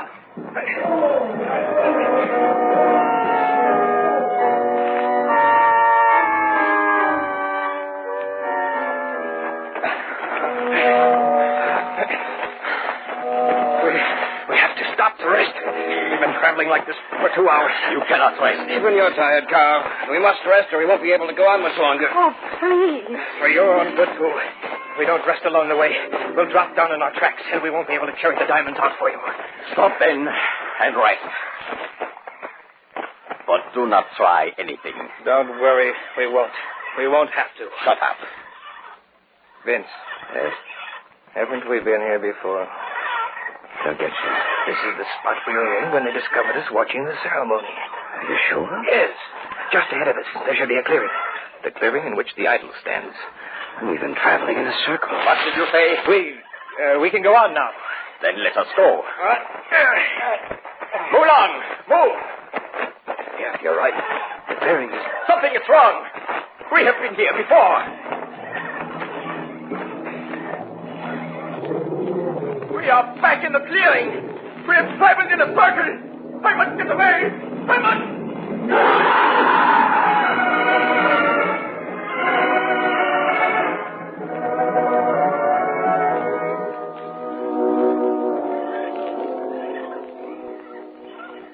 The animal. It jumped out from behind the trees. You didn't have a chance. How horrible. Yes, it is horrible. But it was the death that he deserved. We didn't want to take the diamonds, Ruta. I know. When you came here, the thought was in your minds. But you were wise in that you pushed it away from you. What are you going to do with us? You and your party may leave this place in peace. And when you return to your world of civilization, it would be better if you did not tell them of what has occurred here. That there will be others, even though you do not tell them. There will be others who come upon this place. Let us hope that they do as you have done. For if they steal from the diamond idol, death shall be visited upon them, and it may come in many forms. But it will come.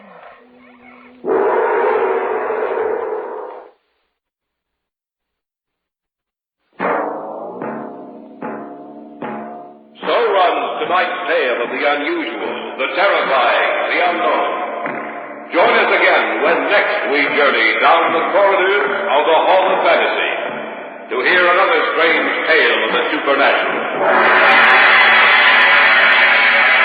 All characters and events portrayed in these programs are fictional, and any similarity to actual events or persons, living or dead, is purely coincidental.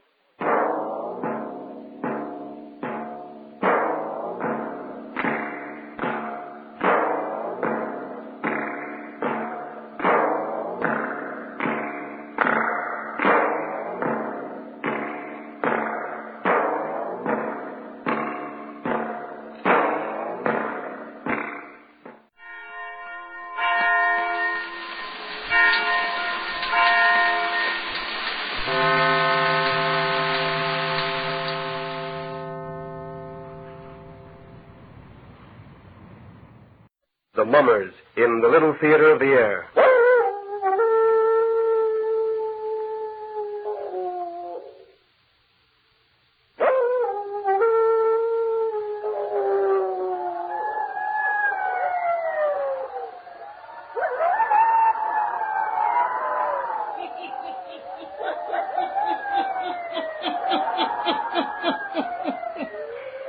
Ghost stories. Weird stories. And murders, too. The hermit knows of them all. Turn out your lights. Turn them out. Have you heard the story, Spirits of Vengeance? Then listen while the hermit tells you the story.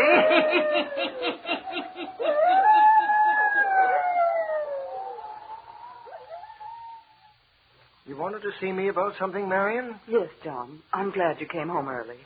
What is it? Anything wrong? Well, I received a special delivery letter from Dr. Andrews this morning, John. Dr. Andrews? Yes. I don't seem to recall him. Oh, you know him. He's the old family physician in Thorndyke. Oh, yes, I do remember. What does he want? It's about my brother, David. He's ill? Dr. Andrews explains that there's something wrong with David. He feels that I should make arrangements to come to Thorndyke immediately. Well? The letter is worded rather peculiarly. I'm planning to leave in the morning. But you have your reservations, everything ready to go to Florida. Wouldn't it be best to send a nurse or a doctor here in the city to confer with Dr. Andrews in regard to your brother? No, John. I think I should go and see what it is that's wrong with David. Just what does the doctor say? Let's see. The letter is here somewhere. Yes, here it is. It reads, Dear Mrs. Henderson, I've seen your brother within the last 24 hours. Because you're the only living relative he has, I feel I must write and ask you to make a visit to David. Yes? Goes on to say, though he's not physically ill, there are evidences of what I choose to call a strange malady. Perhaps some contact with you may alleviate it. If you do come, make no reference to this letter. And by all means, do not allow your brother to realize that you think there is anything wrong with him. My regards to your husband and son, Dr. Andrews. He hasn't made himself very clear. No, but I know Dr. Andrews. He wouldn't write to me unless it was urgent. You know best, Marion. You couldn't get away to go with me, John? No, it's impossible right now. Well, then, I guess I'll take Philip with me. He planned to go to Florida with me, but he's dropped out of school. All right. Take Phil along with you. We may not have to stay but a few days, and then we'll come back here and go to Florida as we planned. You do just what you think best, dear. We'll take the car. Philip can drive, and we'll start out in the morning.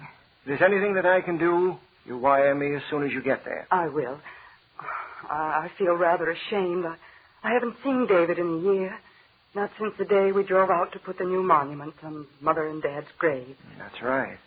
I remember now that he didn't seem like himself. David was always quiet.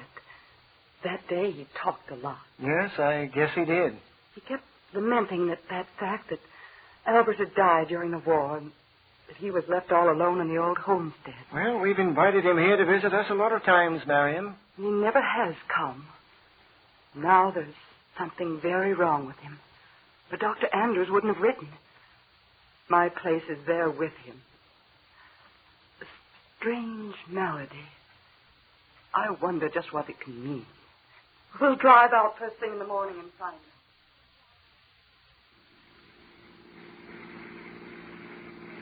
There's the house, Mother. Yes, it hasn't taken us long to make the trip.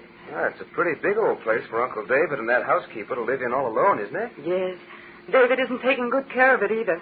Needs paint and remodeling. Why didn't Grandfather leave the place to you, Ma? Because, Philip, we have plenty to live on, and David is older than I. Uncle Albert, who was killed in World War I, was older than Uncle David, wasn't he? Yes. Watch out now. The driveway into the yard is up only a few yards. I see it. Oh, Martha will be pretty upset when she sees visitors coming. Nothing in the house to eat. Oh, gee, I hope she has something. I'm starved right now. Don't drive so recklessly, Philip. I'm not. I can handle this car. Drive around to the rear entrance. We're going that way. Okay. Oh, look. Old Martha's peering around the curtains. What did you do that for? Just to let him know who it is. You get the things out of the car. I'll go up ahead. And remember, If you do notice anything strange about Uncle David, don't say a word about it. I won't, Mother.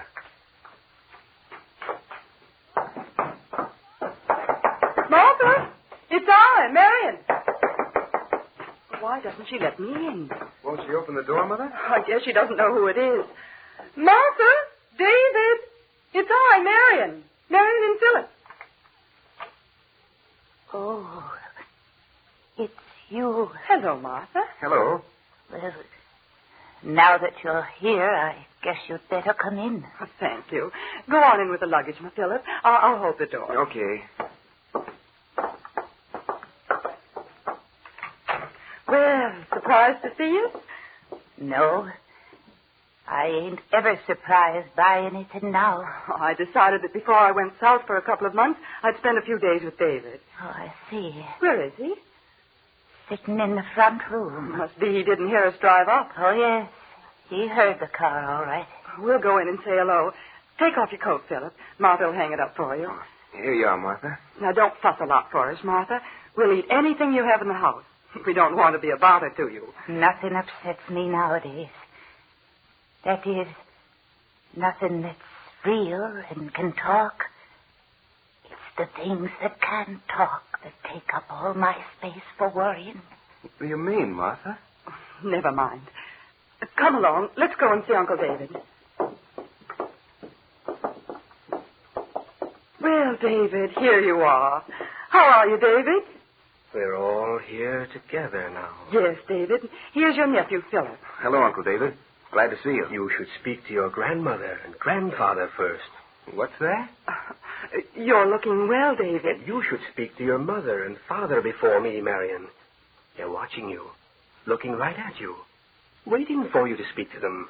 But grandfather and grandmother are dead, Uncle David. They came back. Sit down, Philip. You hear me? They came back. Back from the dead. Philip, don't sit down in that chair. What's that? Your grandfather is sitting there. Can't you see him? There's no one in this room, David, but you, Philip, and me. Ask Martha. She knows they're here in this house. Oh, we won't talk about it anymore. Tell me, how's everything on the farm? You think you can humor me. Tell me, how is everything on the farm? David. You can't. They came back. I don't know why. You hear me? I don't know why. They are here. And if you stay in this house, you'll know it, too. Night and day, they never leave me. They follow me everywhere. In the night, they watch me. During the day, I have to humor them. Uncle David. Your Uncle David is ill, Philip. No, I'm not ill. And don't you call Dr. Andrews for me or anybody. If dead people come back, they come back. That's all there is to that. We don't want any strangers in this house. All right, David.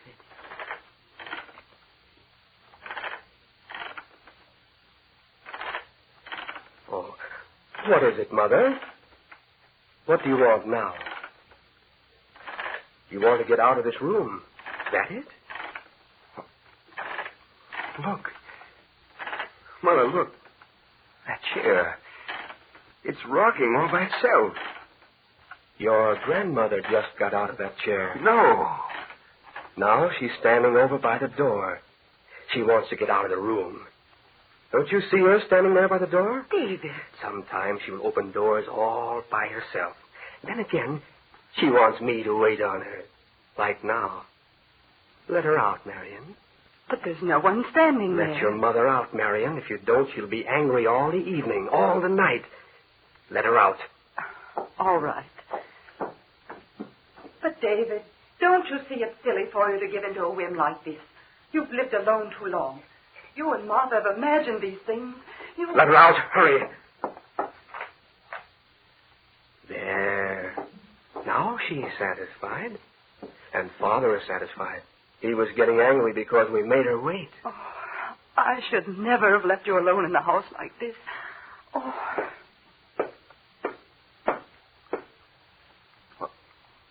What's that sound? You hear that, don't you? Yes, I do. What is it? You remember how our father always did that, Marion? What? Tapped his foot when he's displeased. Hear him? Well, he's tapping his foot now. No. It can't be. I have to live in this house. Hear that sometimes for hours. You won't want to stay here long. In a house where the dead come back to drive those who are living away. You want to know why they came back? Well, I don't know. I tell you, I don't know. They aren't going to drive me away. Hear that, Father? You aren't going to drive me away. You left this property to me. I was the only one left. Albert was dead. Marion is married and has money of her own. You left this house and land to me. You aren't going to drive me away. Tap your foot all you want to. Sit and stare at me. Can't drive me away. Go on, tap some more. You're not going to drive me away.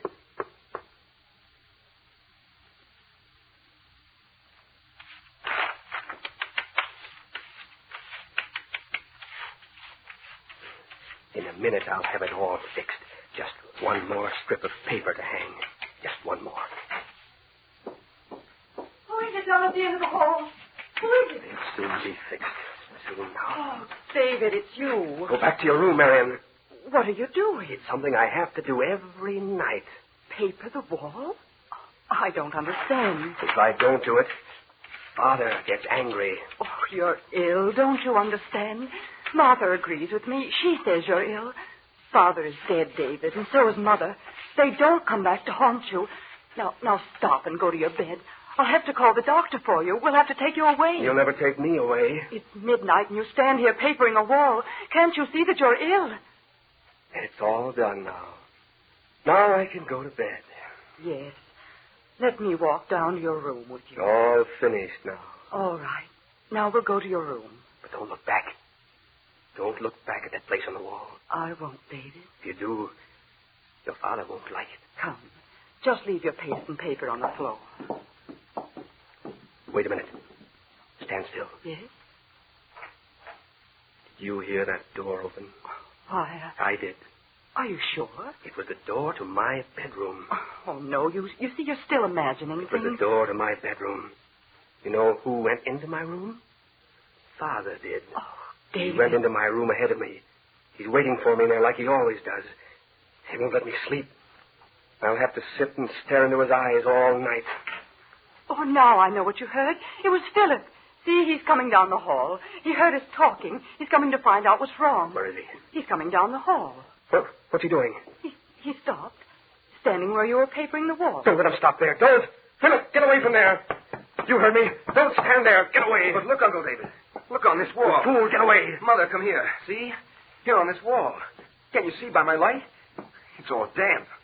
And it's the outline of a human form. Now you've done it. I'll have to paper it all over again. Paper it all over again. Philip, now you've got him started again. He just papered this wall. Have to cover it all over again. Mother, I tell you, there's the outline of a human figure on this wall. You saw your grandfather. He does that. No, it wasn't the figure of an old man. You've said enough. David, you hit Philip with that brush. I'll hit him again if he doesn't keep still. Put down that brush. Don't you dare hit him again. Philip, run to your room and lock it. Mother, Uncle David isn't crazy. He knows what he's doing. You get out of this house. Don't you dare touch me again. Martha! All of you get out of this house if you know what's good for you. Martha, come here. Get out. Help! The house belongs to me, doesn't it? Help! I order you to get out. Martha! Oh, Martha. Martha, help me get David to his room. You go to your room. Don't order me about. All of you get away. You've got it all covered up now. Come to your room. Oh, you have to talk too, do you? Well, I'll show you. No. I'll choke the life out of you. Stop, David, stop. Take your hands off, Martha. I fixed her. Run, get the doctor. Wire your father to come immediately. He tried to kill Martha. David's completely lost his mind. Something is terribly, terribly wrong.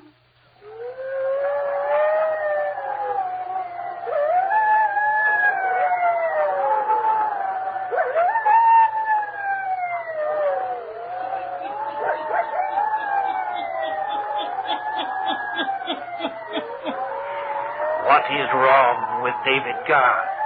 Is he in the throes of madness? And do the dead return to take up vigilance in the old house?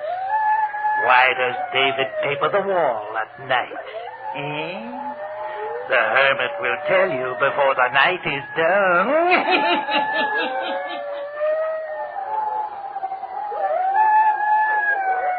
Now, the hermit again.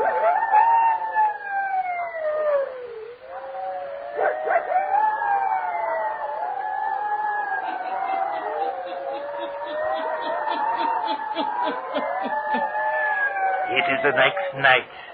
Marion, her husband, and Philip are sitting downstairs. Dr. Andrews comes into the room.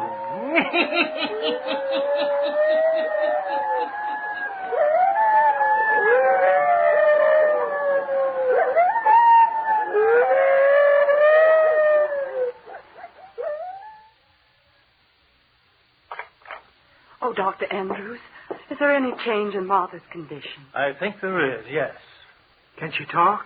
I think she could if she wanted to, but she just lies there staring.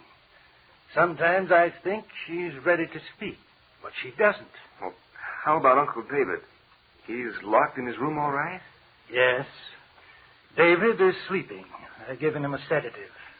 He's safe for the night. Oh, it's all so terrible. Believe me, I never had any idea there'd be any violence connected with it.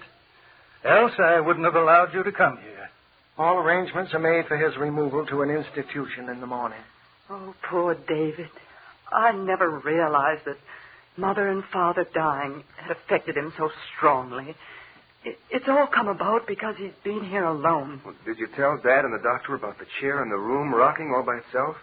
And the tapping of the foot on the floor that we heard? Yes, and I heard it one day when I dropped in here to see David. I couldn't account for it. Neither can I. I still can't. How about that figure that I saw on the wall? David papering the wall is due to his crazed mind. He thinks Father is there. But I did see a figure on that wall. All of you talking riddles. I saw the chair rock and I heard the tapping, but I saw no figure on the wall. I did. Now, wait. The wall was damp from the paste. Your lamp cast a shadow on that spot. And then when Martha came, she started to say something about it. It was then that he tried to kill her for it. Your uncle is out of his mind. It'll all be ended in the morning. He'll be taken away, and Martha will... Help me! It's Martha. Hurry. Up the stairs, quick. Something has happened to her. Help me! We're coming. We're coming, Martha. Look, running down the hall. It's Uncle David. He's gotten out of his room. I'll catch him. You go to Martha, Doctor. I'll get him. Don't let anyone come near him. Help! Martha, what is it, Martha? Oh, what is it? He came back in here. He tried to kill me. Don't talk, Martha. You're going to be all right. We won't let him get away again. Get him. Get David to talk. If he won't, I'll tell. We'll get him to tell us. Now, don't you worry. Oh, I can stand no more. No more. He called them back. He did it. At first he said they were here just to frighten me. And then they really came. Who? Your mother and father. But they had a reason for coming back from the dead. You get him to...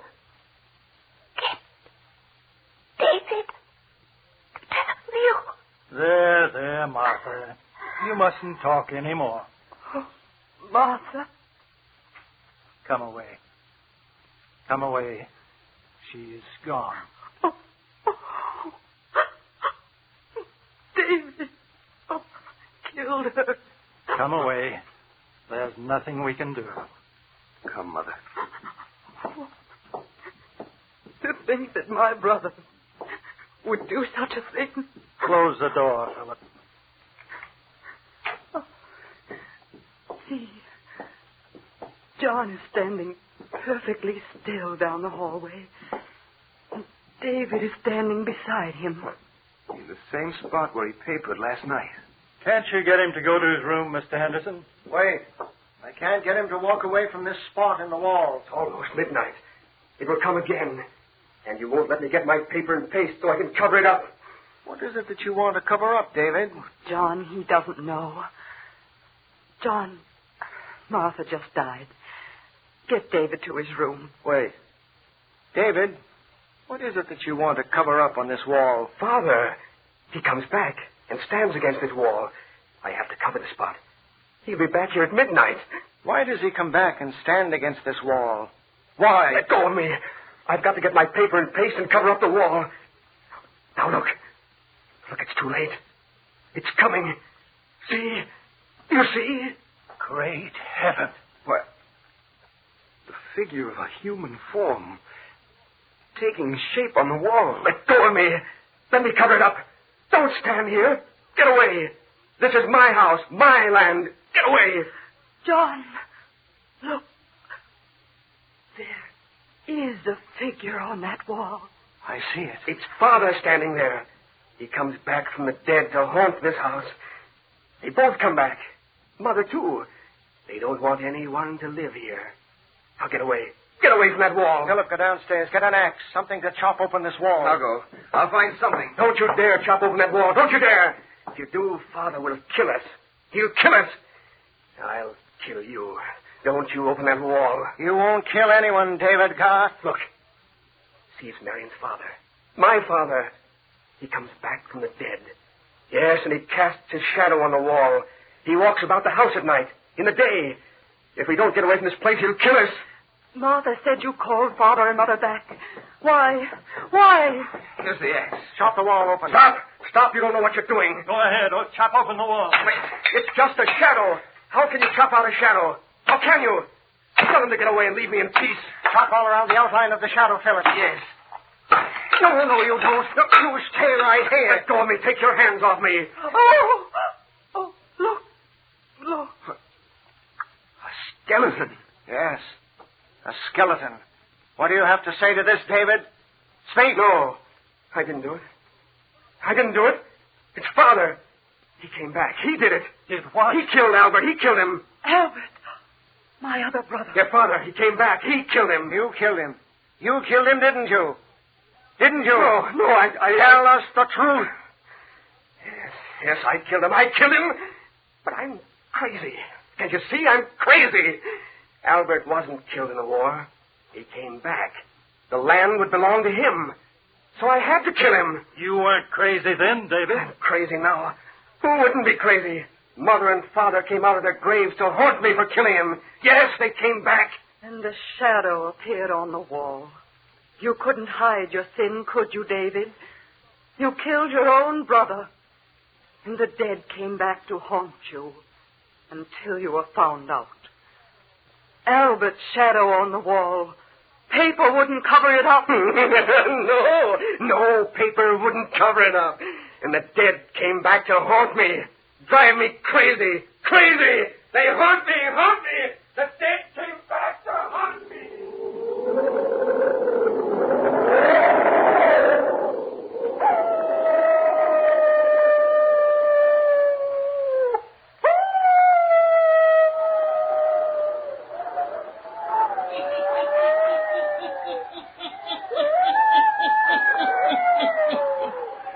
The figure on the wall forced David Garth to tell the truth. He could hide it no longer. Turn on lights. Turn them on. Pleasant dreams.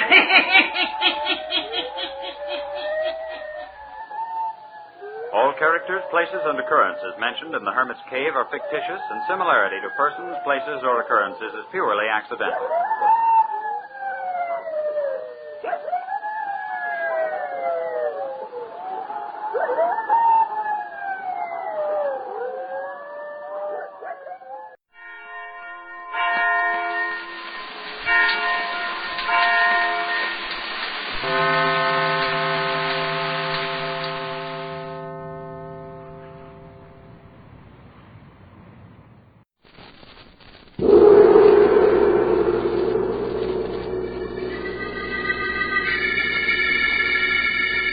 The Sealed Book.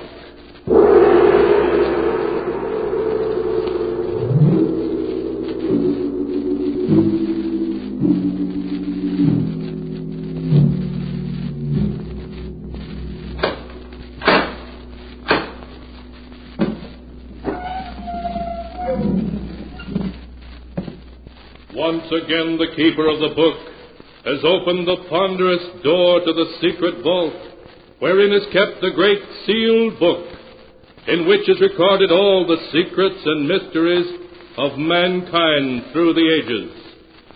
Here are tales of every kind, tales of murder, of madness, of dark deeds, strange and terrible beyond all belief. Keeper of the book, I would know what tale we tell this time. Open the great book and let us read. Slowly, the great book opens.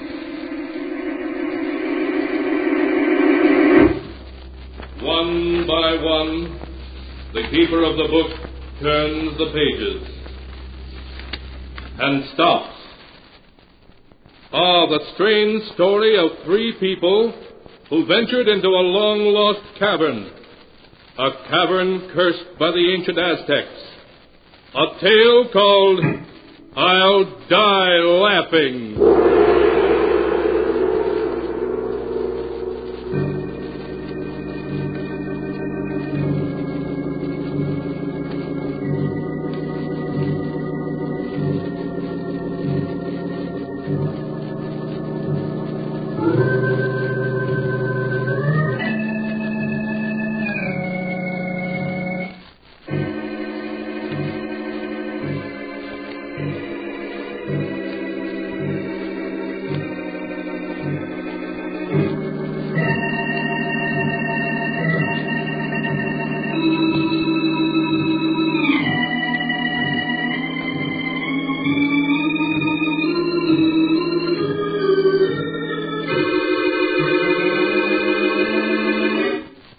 Here is the tale, I'll Die Laughing, as it is written in the pages of the sealed book. It begins in one of the big old houses on Nob Hill in San Francisco. John Dayton, a huge, fat, middle-aged man, is laughing at a story that Dr. Smith, his personal physician, has just told him. Oh, say, Doc, that's a good one. I'll remember that. You'd better remember the other things I told you, too, John. I will, Doc, I will. Hey, thanks for dropping in. That's quite all right. Goodbye, John. Goodbye. John, was that the doctor? Yes, dear. What did he say? Did he think the dizzy spells you've been having were serious? Oh, of course not. He said I'd live to be 90. He just told me to stop working so hard at the office and learn to take things easy, that's all. You have been spending too much time at the office, John. Well, I'm thinking of taking a vacation. A long vacation. Now, please excuse me, dear. There's someone upstairs in the study waiting to see me. John, who is that horrible-looking old man waiting up there for you? Well, I'll explain that later, dear. Oh, say, when Harvey gets here, send him right up the study, will you? All right, John.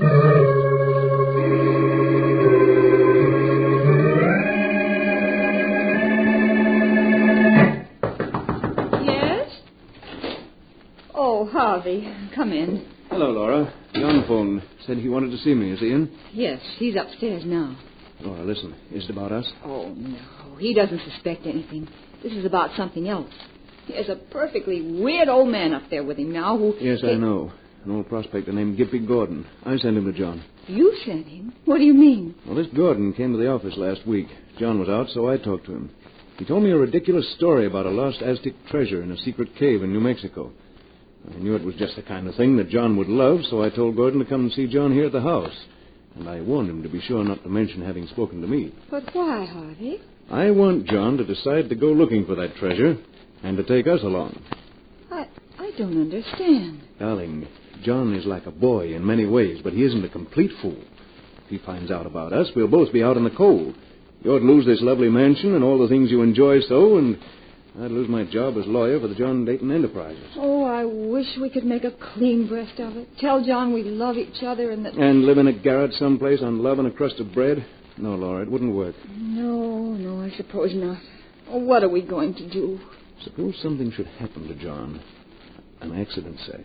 Harvey, you don't mean that... Harvey, is that you? Yes, John, I'm on my way up now. Well, hurry up, old man. I've got something mighty interesting for you. Right away, John.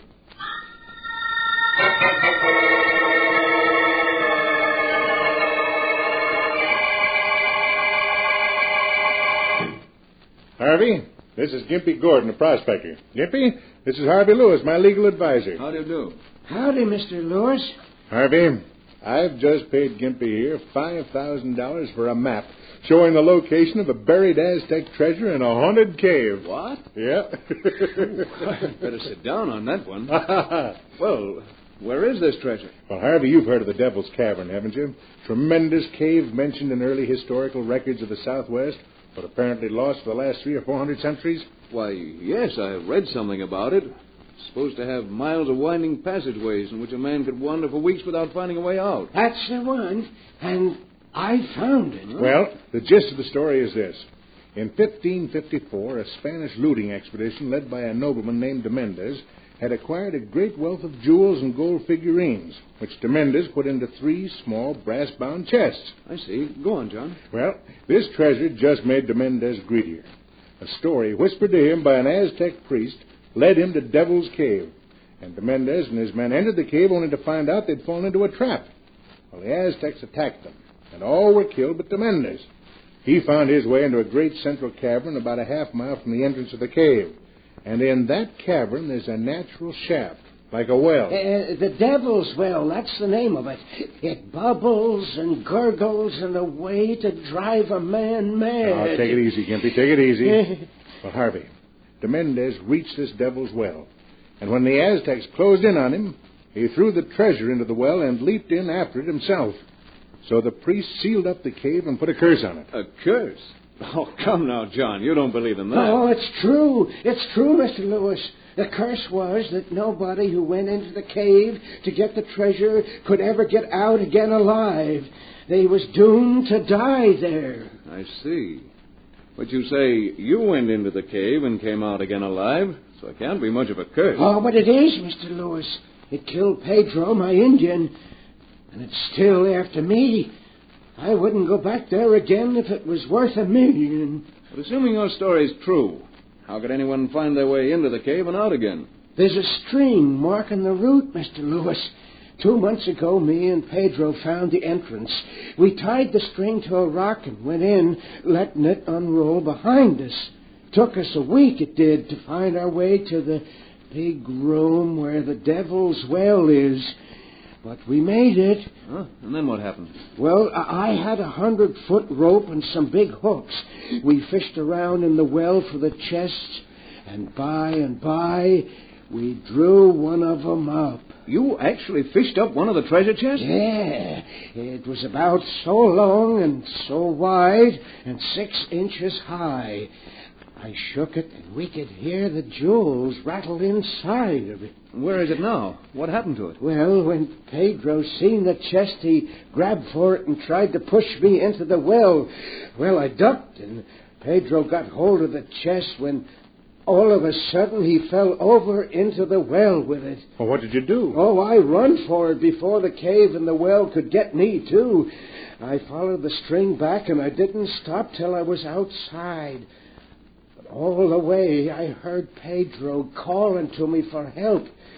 And now, whenever I hear the well, I hear him, too, calling to me, still calling to me.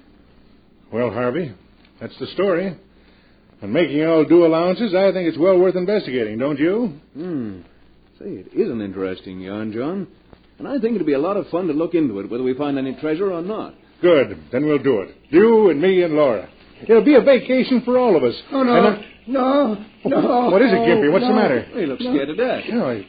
The Devil's Well. I hear it again. It's calling me. Oh, come now, Gimpy. You're letting your nerves get the better of you. No. I hear it, I tell you. Listen. We don't hear a thing, Gordon. It's just your imagination. No. I hear it. I hear it.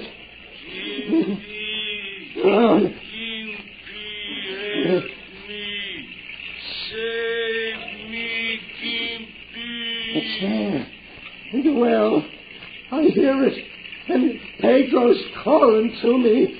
I hear him. Oh, nonsense. It's just your imagination, Gimpy. It looks as if he's going to faint. Gimpy, help me. Save me. Pedro in the well. He's calling to me. John, grab him. Good grief. He's dead.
And now to continue the story, as it is written in the sealed book.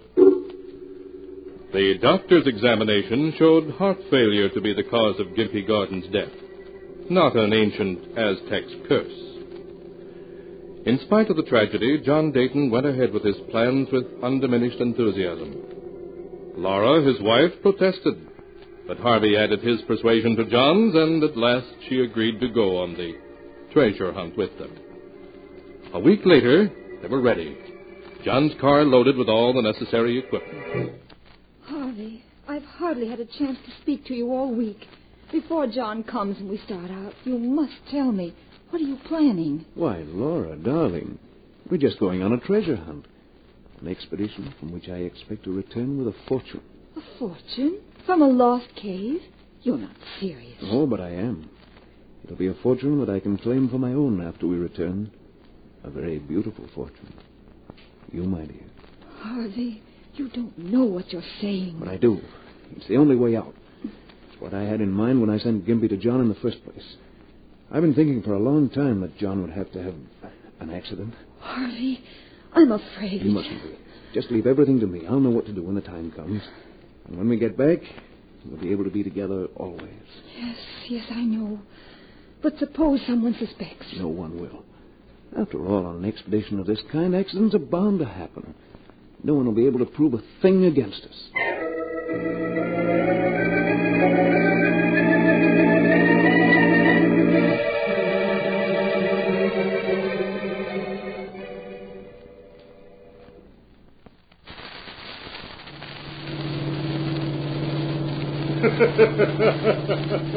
And just imagine how Gus Wilson and Duck Arnold will look when we invite them over and show them a couple of chests full of old Aztec jewelry. Their eyes will pop right out of their heads. John, for heaven's sake, stop laughing. I can't stand it anymore. Oh, what do you mean, stop laughing?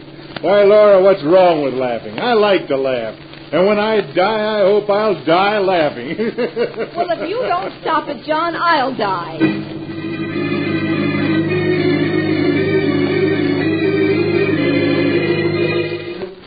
After that, all three were silent as they drove.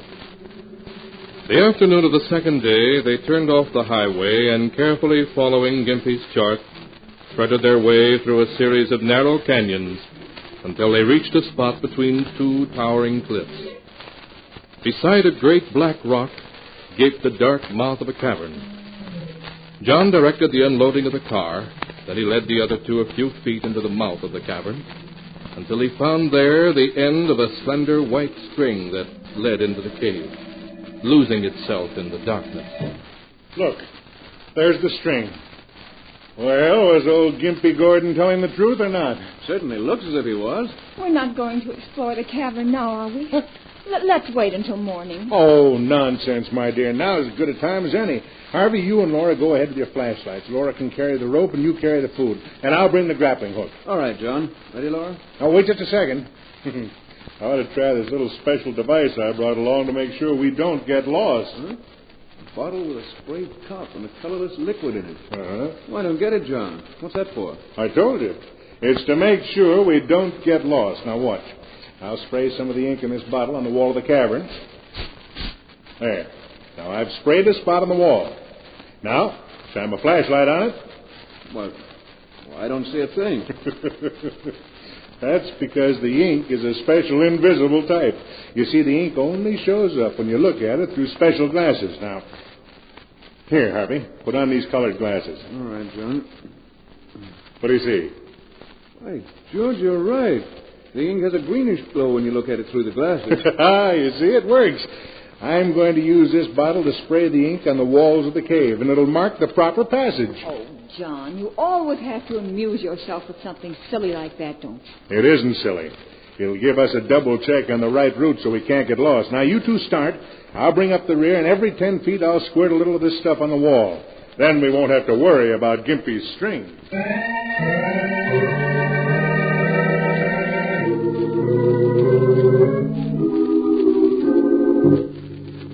Uncertainly, the little party groped its way forward, through winding passageways that opened constantly into dozens of other passages. They would have been lost in no time but for the slender white string that led them ever deeper in the echoing depths. Half an hour later, they came out into a great chamber far below the surface. Huge stalactites hung from the ceiling, glistening damply in the beams of their flashlights. They advanced a little way into the underground chamber and put down the ropes and other equipment they were carrying. A low gurgling and moaning of water echoed through the cavern. That's the sound Gimpy mentioned, Harvey. It means we've reached the Devil's Well. Look, over here. A round opening in the floor of the cavern. Yes, this is it, all right.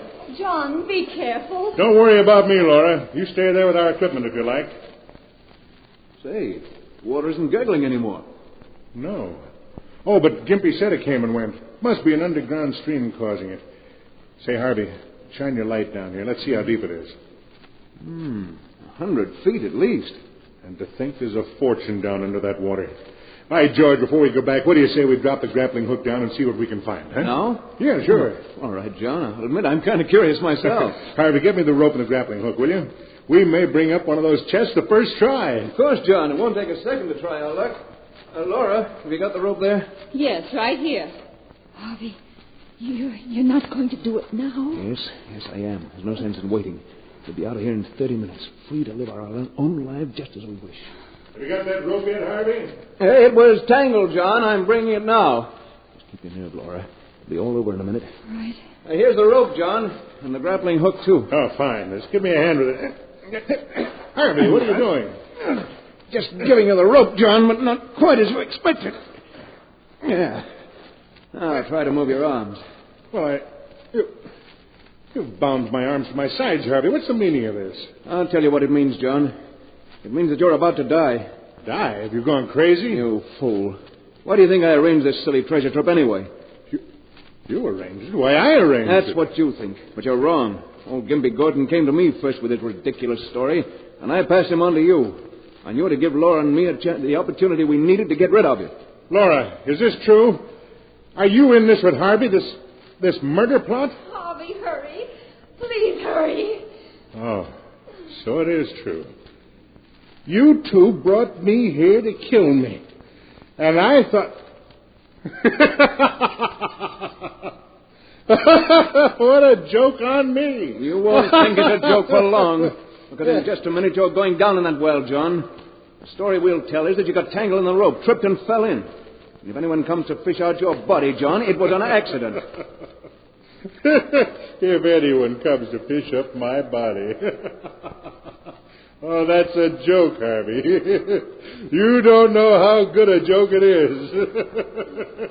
But you will. You will. Stop laughing. Vicky, stop laughing. Now make him stop. Goodbye, George.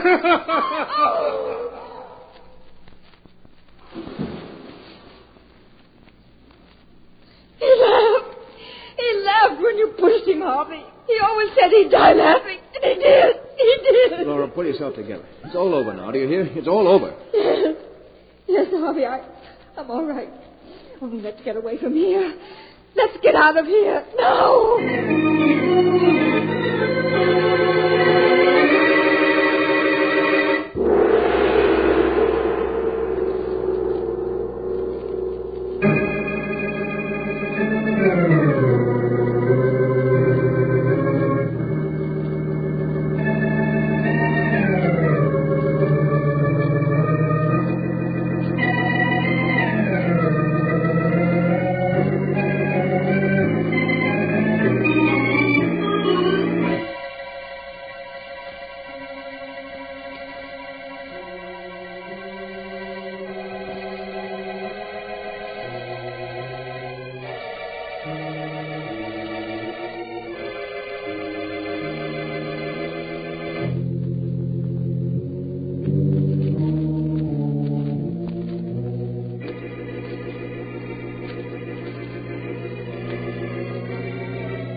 And now to continue the story as it is written in the sealed book. Laura and Harvey, with a guilty feeling in their very souls, started back to the entrance of the cave, following always the trail of the slender white string. But their progress seemed so slow, all too slow in their hurry to get away from what they were leaving behind in the Devil's Well. Harvey, hurry. Can't you go any faster? No, Laura, I don't dare to. If I tried to go any faster, the string might break and then... What is it? Why have you stopped? I've come to the end of the string. What do you mean you can't have? We're not anywhere near the entrance yet. The string ends here. It's tied to a piece of rock. No, it can't end here. It must be broken. Look for the other end of it. Oh, here's the rest of it, neatly coiled up on this ledge. Oh. And here's an envelope underneath it. A fresh white envelope. It was John. It's one of John's jokes, that's it. Quick, what does it say? Dear Laura and Harvey, for some time I've known what was going on between you two. And it's time you were both taught a lesson. When old Gimpy Gordon came to me with his story, I saw my way clear to do so. And I have worked out a plan. A plan that will be in operation when you read this letter. This is my plan. As we enter the cave, I shall send you two on ahead. I shall follow and remove the string from the entrance of the cave to the point where you find this letter. After we have reached Devil's Well, I shall contrive somehow to slip away from you two, leaving you alone together. Oh, no. You will, of course, follow the string back toward the mouth of the cave. But when you come to the end where this letter is, you will be forced to stop. So John planned this. He wants to kill us. No, wait. I shall be able to find my way in and out of the cave by means of the special luminous ink, which I shall spray on the walls as I go in. My colored glasses will enable me to see the ink, where your eyes will see nothing. I shall leave you alone in the cave for 12 hours. And if, at the end of that time, you can still stand the sight of each other, I shall cheerfully step out of the picture. Oh, no. For during those 12 hours, you should get well acquainted with each other's true character. What a beast he is. You ask why I do this. Because Dr. Smith has told me that at best I can hope to live not more than 6 months. No. And under the circumstances, I don't much care what happens. My little joke on you is all the punishment I care to inflict. At least you'll always remember that a man is not a fool just because he likes to laugh a lot. Signed, John Dayton. That's all of it, Laura. Harvey, listen. He's laughing, Harvey. He's laughing at us. Oh, stop it, Laura. It's just your nerves. You've got to get hold of yourself, or we'll never get out of here. We never will, Harvey. That's why John laughed when you killed him. That's why he's laughing now. Laura, pull yourself together. He played a joke on us, and now he's laughing. You fool. We're going to get out of here. I tell you we are. We're not. Never in a million years. We are, I tell you, the same way John planned to get out. He marked the walls of the cabin with special luminous ink, didn't he? Well, those marks will lead us out, too, do you hear? They'll lead us out. No, they won't. You have to have special glasses to see it. Yes, but we'll go back to the well where we left the equipment and get the glasses. And then we'll be all right. Oh, no, we won't. That's why he's laughing. Because he had the glasses in his pocket when you pushed him in the devil's well, Harvey. He has them in his pocket now.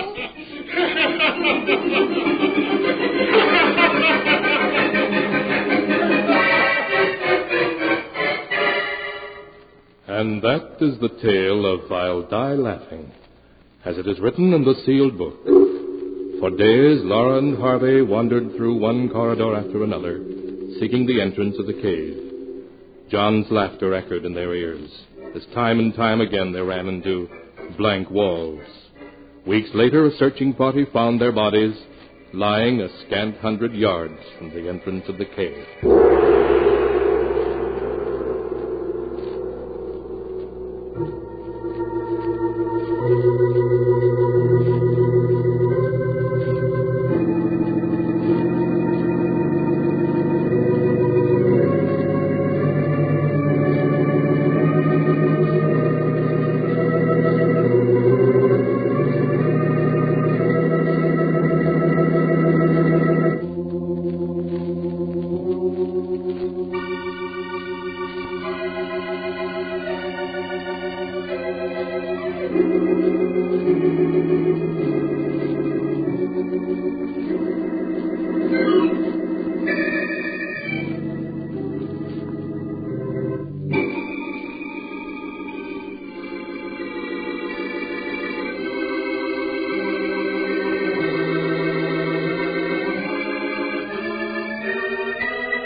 And now, keeper of the book, before you close the great book, show us the tale we tell next time. This one. Ah, yes. Why, this is amazing. It's the tale of a mad killer who lived alone in a great country house. That is, until 2 murderers came to live with him. A tale called Design for Death.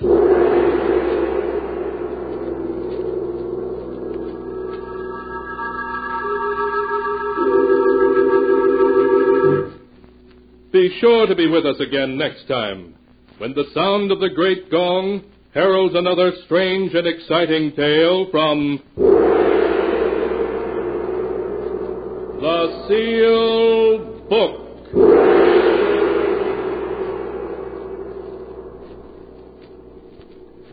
The Sealed Book, written by Bob Arthur and David Cogan, is produced and directed by Jock McGregor.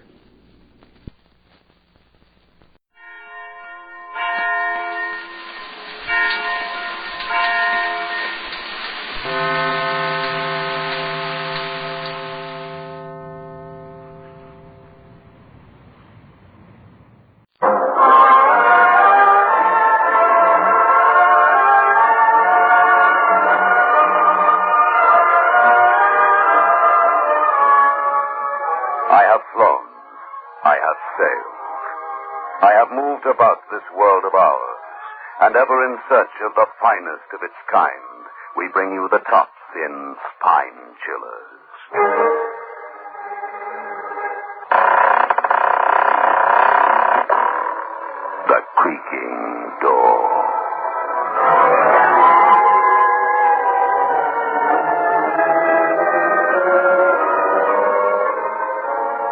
The manufacturers of State Express 3-5 Silver King cigarettes take pleasure in presenting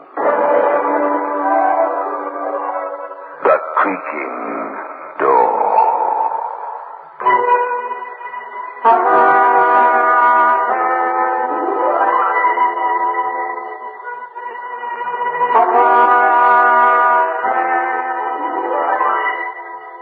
Good evening, friends of The Creaking Door.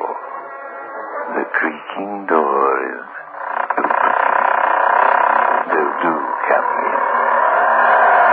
Don't worry about the eerie laughter. One of our people used to laugh so much, his wife thought he'd be the death of her. That was the trouble. He was.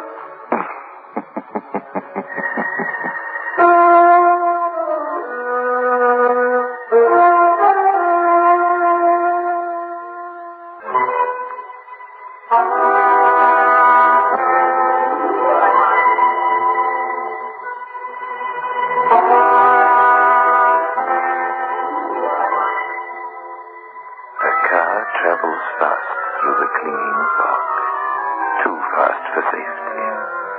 It is midnight and Jim Harker is driving. Lucy, Jim's wife, sits nervously beside him. They are coming home from a party, but now the party is over. There is nothing but the road and the speed and the opaque wall of the headlamp staring back from the tendrils of the fog. You're driving much too fast, Jim. Oh, nonsense.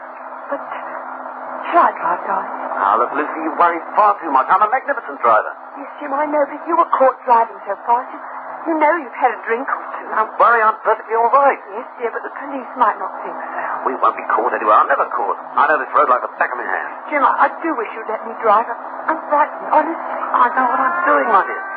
What's that? What's what, Lucy? There, hear it now. It's a siren. Somebody's after me. Now, just watch the old maestro. No, Jim, stop. Please stop. No, you're right. Now, this is what I've been waiting for. I'm up to 90 now. Oh. Can you see the chap following us?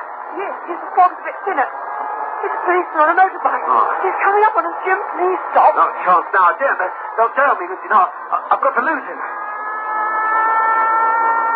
He's gaining on me. Jim, stop. No, it's a narrow road. He won't dare pass. He's overtaking. Please, Jim. Pull over. Go on, mister. Pull over. Oh, hang if I will. Let's see what he'll do now. Close it in. I'll have to stop, I suppose. Jim, look out. Oh, you fool, you crazy fool!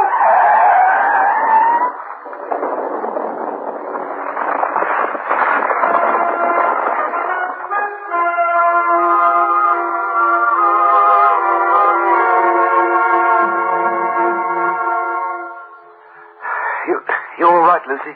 Yes, I'm all right. You better have a look at the policeman, Jim. Oh, of course. It wasn't my fault. You saw it happen. Please, try to help him. Of course, I didn't mean... Oh, yes, you're right.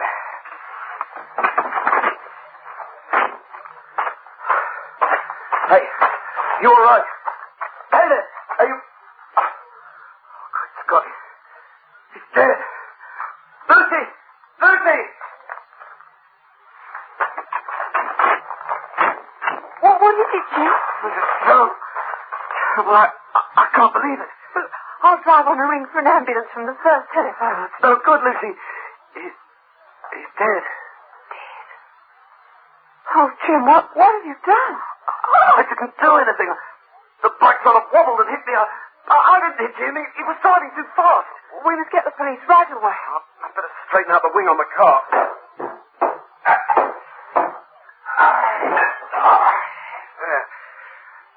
You ought to go now. I'll just pull this poor chap's body off the road.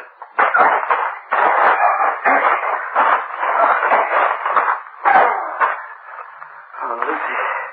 Oh, this is terrible. This is the worst thing that ever happened to me. Honestly, you couldn't help it. It wasn't your fault. Oh, yes, it was. I was coming home from a party. I was playing the fool. Oh, I didn't mean it. I didn't intend to kill anybody. That's how it turned out. No, it's my fault, all right. What will they do to you? I don't know. Jail, I expect. Jail for years.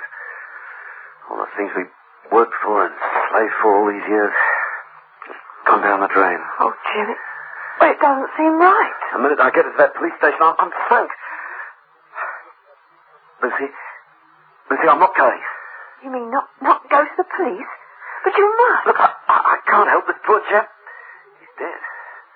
However they punish me, it won't alter that.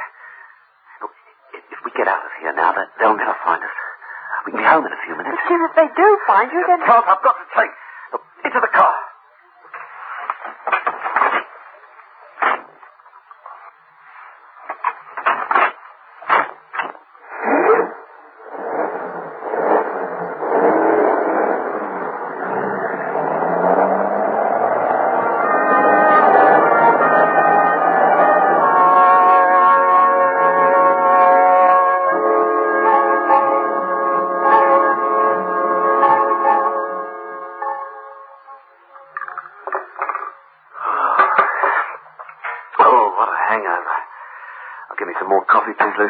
There you are. Jim, you know, I've been thinking it over. We should have gone to the police. Oh, no, don't start that now. It's too late. Well, the police have ways of finding things out. They'll be watching all the garages. Do you think I hadn't thought of that? Look, the car's a Blue Stanway saloon. Now, it's like every other Blue Stanway saloon on the road. I'm going to buy another one, just the same. But I can afford it, and then change the number plates and, hey, presto. And the other car, ours? I mean, the damaged one? Well, it's lucky I'm mechanically minded. I can strip it for spares and then dump it. You know, Jim, we're becoming criminals. Well, what do you want me to do? Face a charge of murder? Murder? Of course, there's only so I didn't hit that cop on purpose. Nothing. I ran away. I mean, the lightest charge would be culpable homicide. A good lawyer. If I told the judge I lost my head, I might get off with a few years. But, no, look, that's settled, understand? I'm not giving myself up. Now, you wait here. I'm going to take a day off from the office and buy a new car for cash on the other side of town. It's a big city. They'll never catch me now. They haven't got a hope.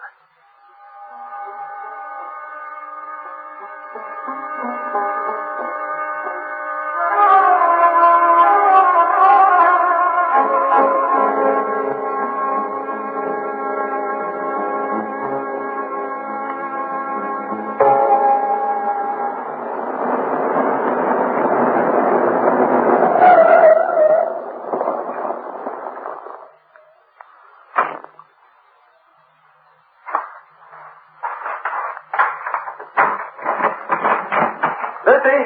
Hey, Lucy! Oh, hello, Jim. What happened? Got a car, Lucy. We're safe. Same make, same year, same model. You've had the same amount of mileage on the speedometer. Well, within a few hundred. Oh, Jim, that's wonderful. And you're sure we're safe? Of course we're safe. I'll just run the new car into the garage and change the plates over now. Jim, you must always drive carefully in future. Don't worry about that.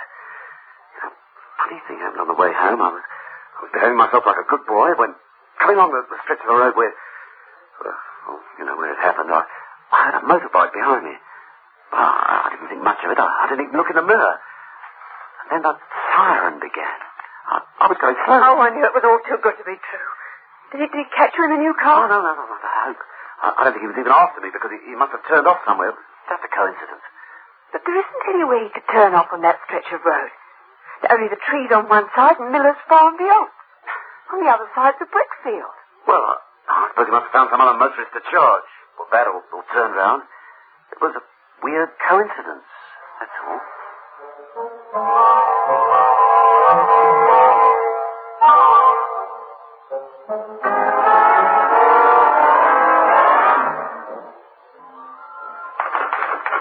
Approximately 100 yards. Got that? Yes, Inspector. New paragraph.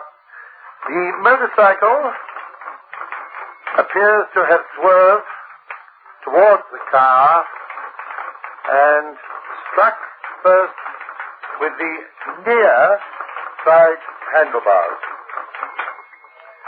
Full stop. There are traces of blue paint on the hand grip and the tank of the cycle.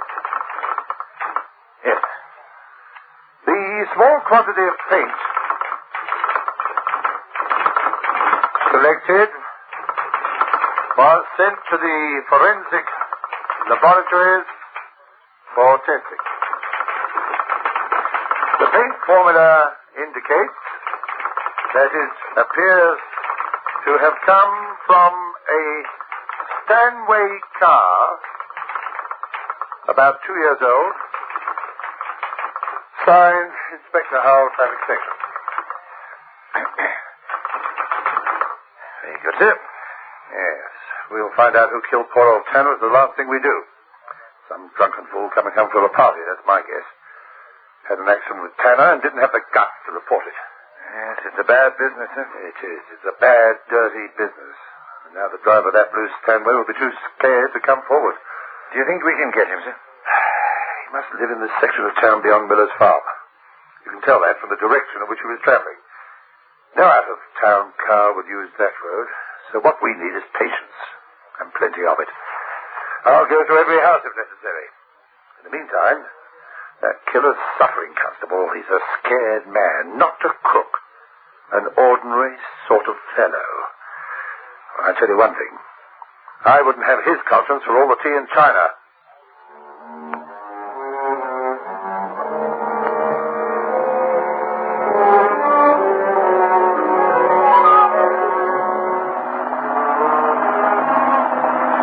Certainly home now, Lucy. Yes, Jim.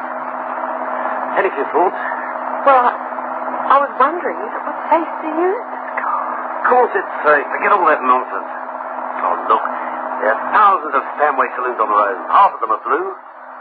Luckily, I've got a bit of mechanical ability, so I've even changed the engine over. Unless they check the chassis number, we're safe as houses. They won't do that. Oh, I wish there was another way we could come home. I hate travelling over this next bit of road. We have to come home this way, so forget it. No good crying over spilt milk. If I could have helped the bloke, okay, I'd have helped him, but I couldn't. He was dead. It was dead. It happened just along here, didn't it? Yes, along here. What's that? What's what, Jim? That siren. I can't see anything behind, can you? But there's nothing, Jim. Nothing at all. But the siren, that cop must be somewhere. He's caving on us. Jim, it's quite quiet. There isn't any siren. Well, I swear there isn't.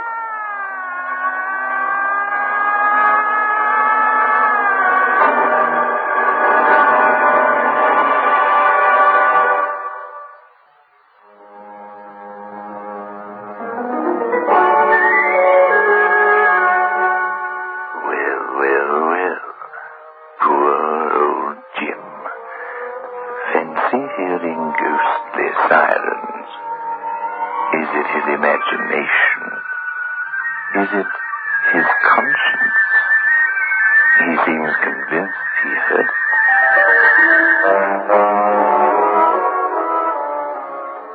I heard it, I tell you, Lucy, I heard the siren. That was just your imagination. No, I won't have that. I heard the siren, I tell you. It doesn't make sense. The ghost of a motorbike. It's only your imagination, Jim. We've got to move. I'll lose a bit of cash on the house, but not too much. You see, this haunting, or whatever it is, only happens on that one stretch of the road. But I don't want to move away from here, Jim. We've got to.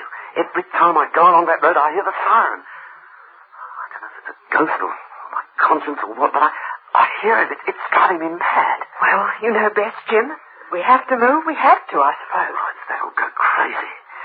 Let him haunt that stretch of road. I'm moving elsewhere.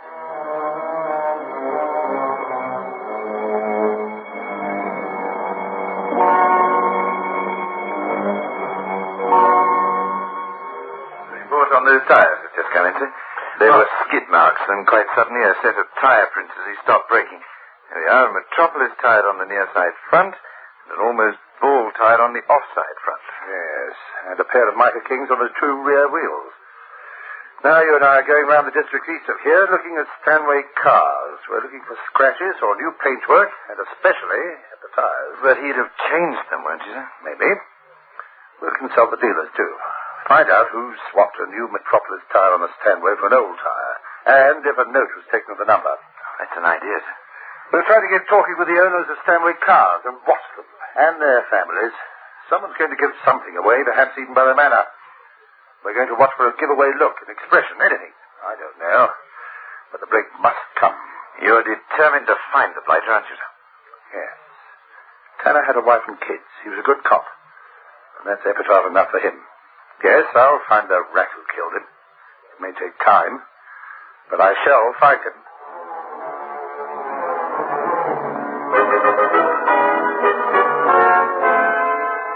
Yeah, just listen to this.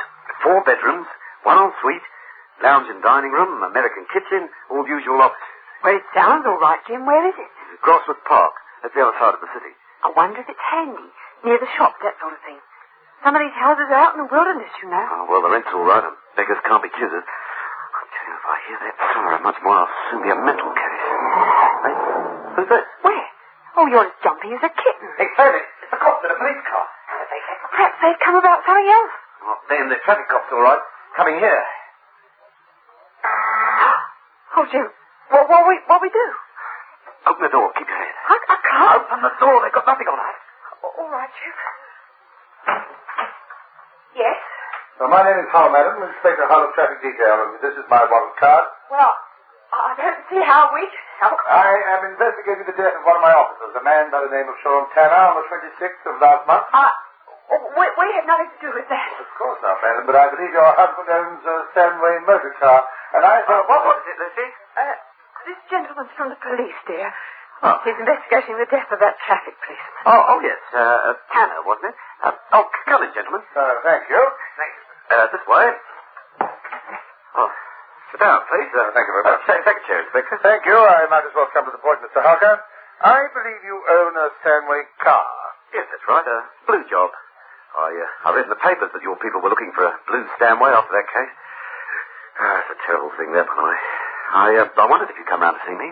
Yes, there are plenty of blue Stanway saloons about, Mr. Harker. Yes, I'm afraid there are. Well, my old bus is parked at the side of the house, so you might as well eliminate her. Yes, well, I'm sorry we have to do this, Mr. Harker. Oh, it's no trouble at all. I wish I could be of more help. You come this way, gentlemen.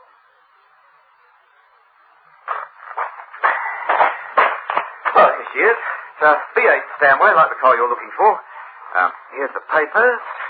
Yes, thank you. The engine number's on the side of the block. I'll open the bonnet for you. There you are. Yes, thank you. But I can see this is the original paint. Yes. And the numbers check.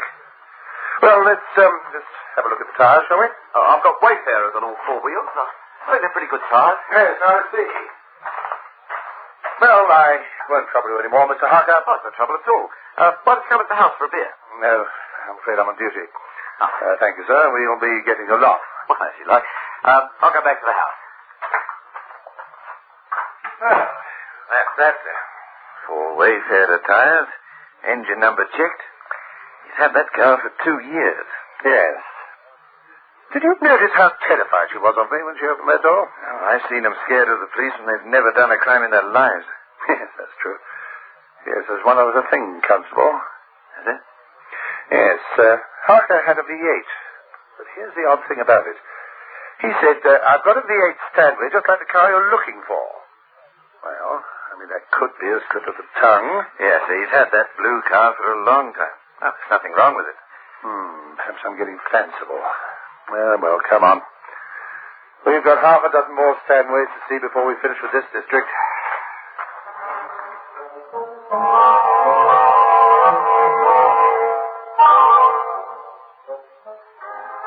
Giving yourself away. Giving me away. Goggling at the inspector like a thief. Lucy, you must learn to hide your feelings. Well, I haven't done any harm, have I, Jim? No, I don't think so. I've got everything down too pat. Lucy, we're going to look at that house, the one in the paper. All right, Jim. They're like bloodhounds. They track you down. You have to wait and wait. But I think I fixed them up this time. Come on, Lucy. Let's get in the car.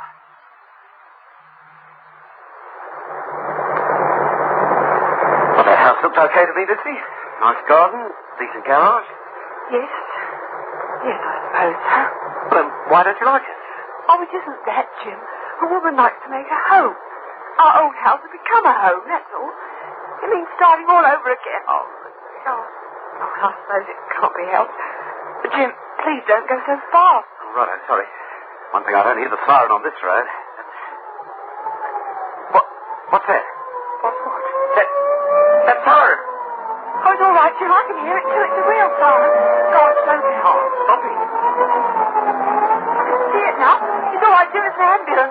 traffic cop.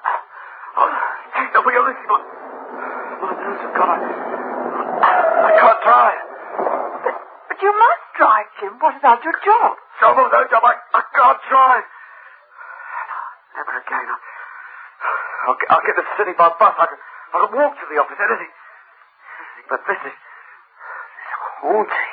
Jim, can't we take holiday anywhere until you get your nerve back? No, every second I'm in the street, I'm waiting for that blessed siren. I'll never drive again. I don't suppose you'd understand, but I can't.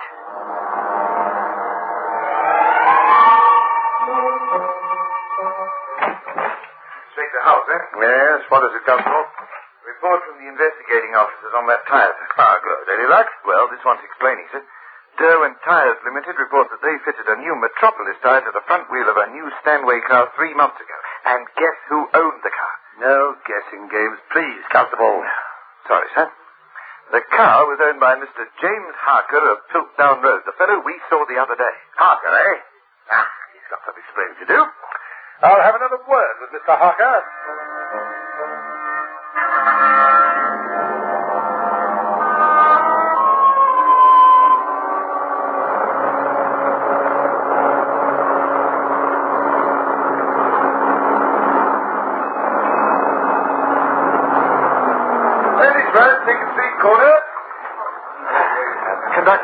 Conductor, is this a stop for demonstrate? That's right. Just across the road. Oh, thanks very much.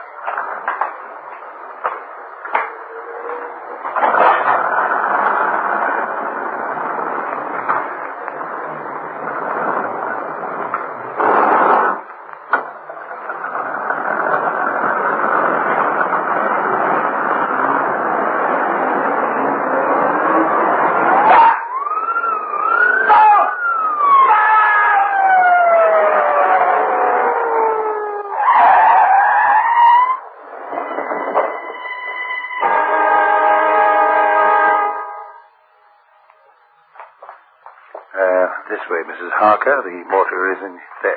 I still can't believe it. Yes, well, this is our mortar.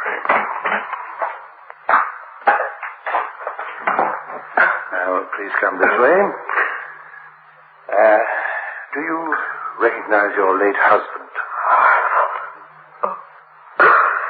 Yes, that's Jim. Poor Jim. He did die almost instantly, madam. One of my men was with him. Did he say anything? Nothing recognizable. He said something about a siren. He was talking about a siren when he was run down by a motorbike. Well, he wasn't hit, madam. You see, he had a heart attack. One of our men happened to be nearby, that's all. A heart attack? Yes. Now, isn't there something you would like to say to me? Wouldn't you like to make a statement about the traffic constable who was killed? Yes. I'll make a statement. After all, it doesn't matter now.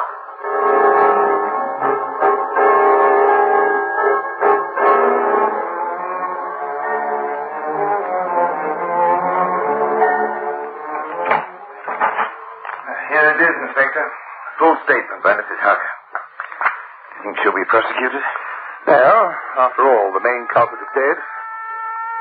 Now, what's the matter? Oh, that's one of our bikes. They should be out on duty. Oh, yes, I wonder who it is. I can't see anything. Oh, well, he's gone, whoever he was.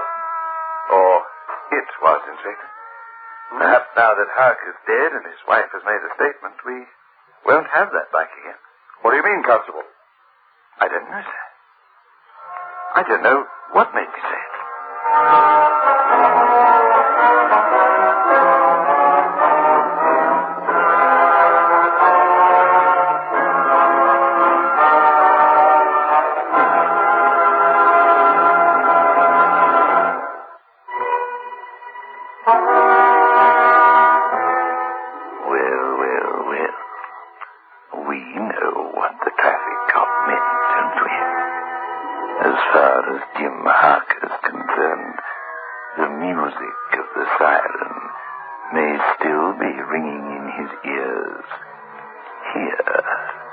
Behind the creaking door.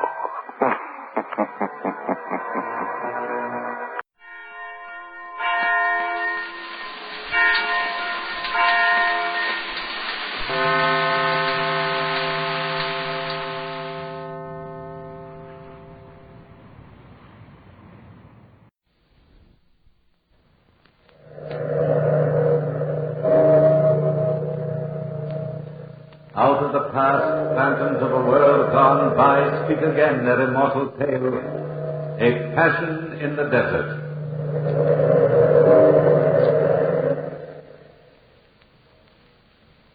Have you ever noticed how very much a woman is like a beast? The resemblance, no doubt, is due to the fact that they have so very much in common. Any man of us frequently has seen a woman turn into a beast, or a good facsimile thereof, at any provocation. But there is only one man of my experience who saw a beast turn into a woman. He was a Frenchman by the name of Gaston Monet. It all started in Upper Egypt. A column of soldiers of the French Foreign Legion was on the march to join their eastern flank. After 3 months of marching and fighting guerrilla fashion, this particular group came to a small Arab village named De La Heba. Strangely enough, in that isolated, dirty village, there was one white woman. You've no idea what a white woman looks like to a soldier who's been on the march for months. And this one, well, she was no ordinary woman. She was lithe and supple, like a desert panther. Her skin was tanned by the sun, and her hair, it was heavy and brown with gold lights. And her eyes, they were the most amazing part of her. They were large yellow orbs, remote and fathomless. She stood in the narrow streets watching the column of soldiers march by, and then she glided out from the group of gaping natives and brushed one soldier's shoulder with her hand, Gaston's shoulder. He turned and... What do you want? I must talk to you. I can be court-martialed for talking to you. Terribly important, please. Not now. I'll meet you later. Please go back. Later? When? Midnight tonight? If you fail me, I will die. Don't fail me. Midnight, then. But where? At the end of the palms, where you entered the city. Goodbye. Go quickly before you're seen. Goodbye. Halt! We'll make camp at the outer gate of the city. You understand?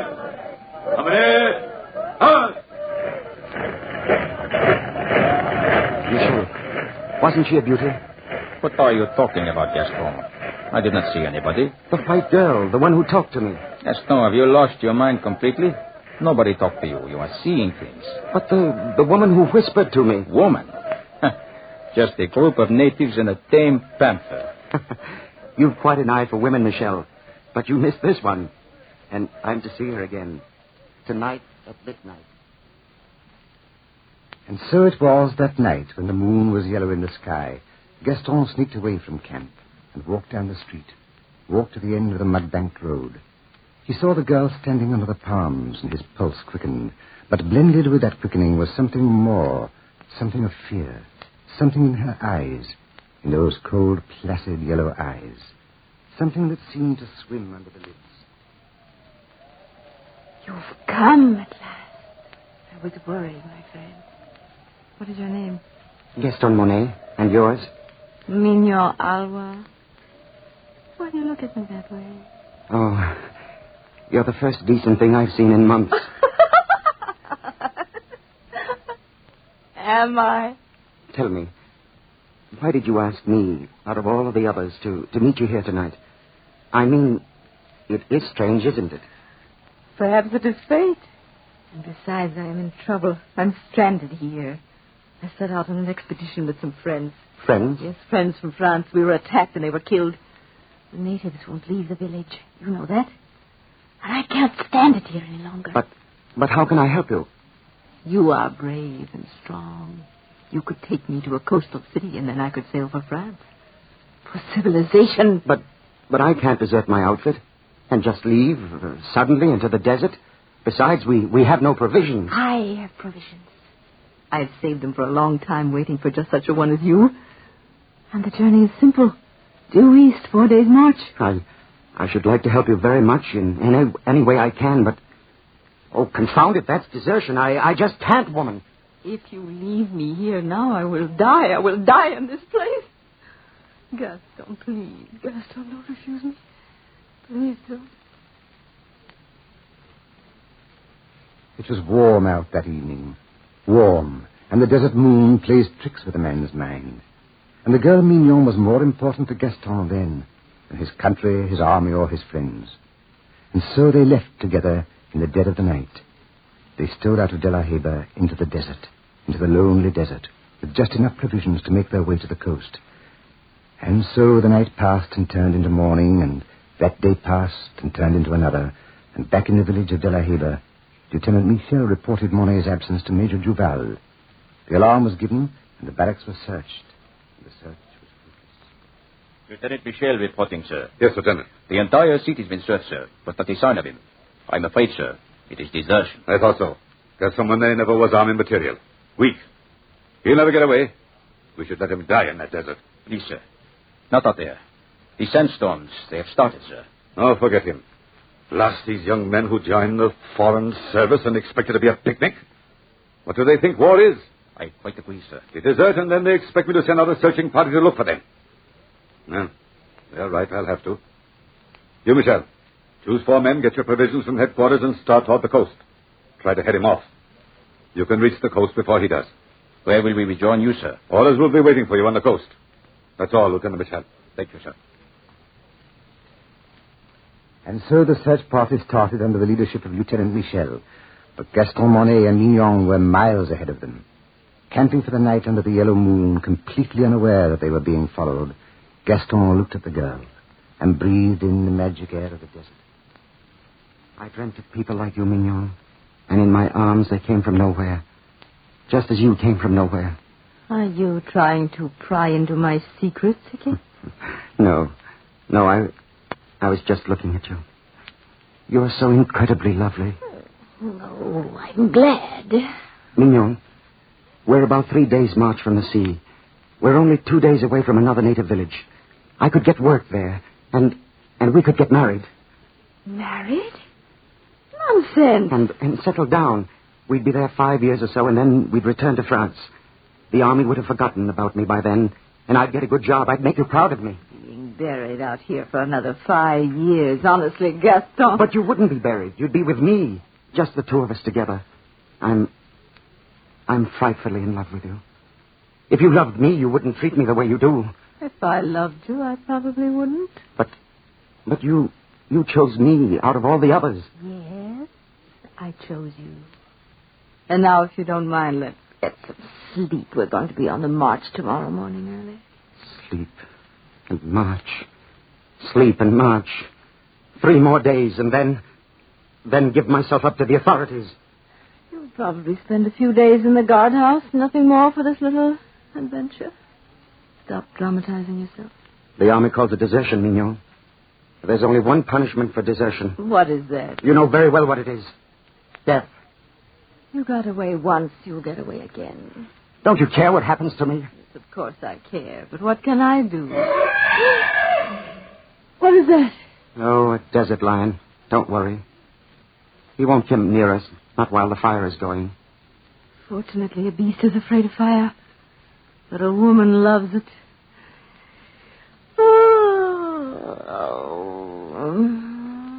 Good night, Gaston. Good night, Mignon. Well, such a hurt way to say good night.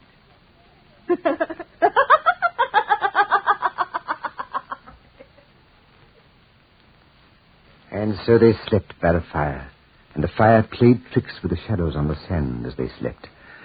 But crouched not far from them was the panther, eyeing the boy and the girl, and it crept toward the fire unafraid, sidling up to the boy until its large yellow head was a foot from Gaston's arm. And it, too, fell asleep, and the fire died down. The morning sun rose over the sands, and they awoke, all 3 at once. Gaston, look, next to you. Where's my rifle? I've got it. Oh! Don't make any fast move, whatever you do, Mignon. Any sudden action will frighten the animal, and she'll spring on us. We just can't sit here and wait. Move your left arm very slowly toward the rifle. Very slowly. And try to hand it to me. All right. I wonder why she stands there looking at me like that. I wonder. She's coming closer. Sidling up to you like a great tabby. Here, I got the gun. I'll push it toward you. We can't shoot at this close range. She would never give me time to take aim. Look at her. Sitting right next to you. Yes. Why? She licked my arm. I believe she wants to make friends. What are you going to do? Pat her. I believe she'd allow me to. Oh. There you are. Oh, watch out. You're a beautiful creature, aren't you? Beautiful lady. She's purring. Just like a great house cat. Yes. Yes, she likes it. I believe we've got a pet, Mignon. Pet, indeed. She'll purr at you now and turn on you at the first opportunity. Yes. Women and beasts are very much alike. They make friends of you and then they turn on you, don't they? You're not being funny, Gaston. I suppose you know that. Look. She's allowing me to play with her ears. What are we going to do with her? Nothing. Not now, at any rate. Just be careful not to frighten her. As soon as she goes any distance from us, I'll be able to take some kind of aim and shoot her. Yes, I suppose you're right. Look at her, Mignon.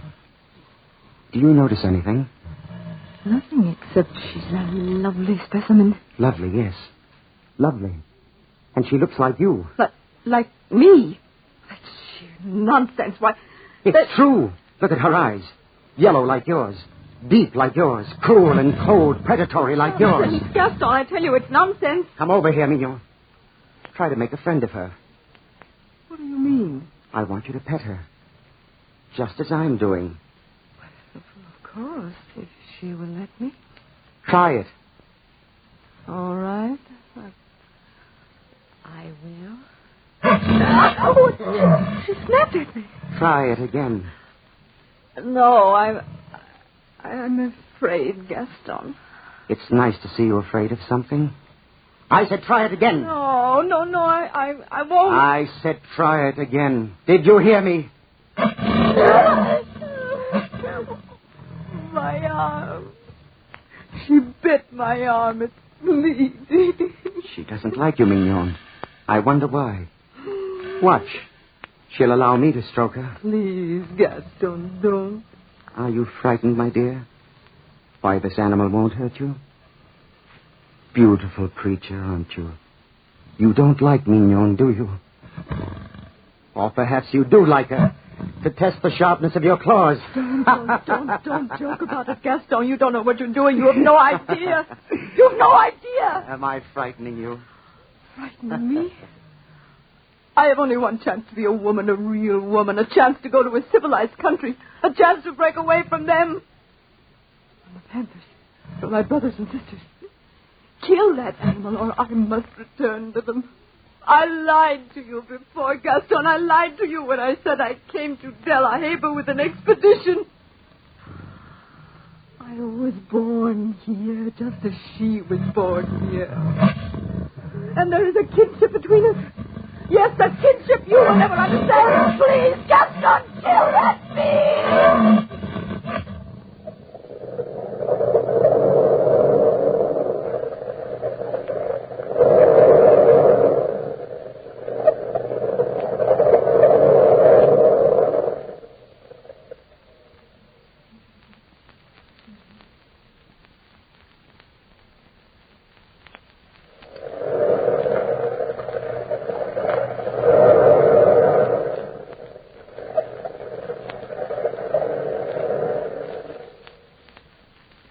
There in the blazing sun, Mignon begged Gaston to kill the panther.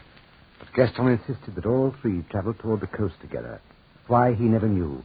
It was as if some power stronger than himself forced him on. The beautifully sleek creature followed behind Gaston and the girl, at times coming up to rub her fine, sleek body against his leg and growled, baring her fangs at the girl. When night began to creep over the sands like some monstrous dark hand, they stopped, not far from an oasis. We'll make camp here, Mignon.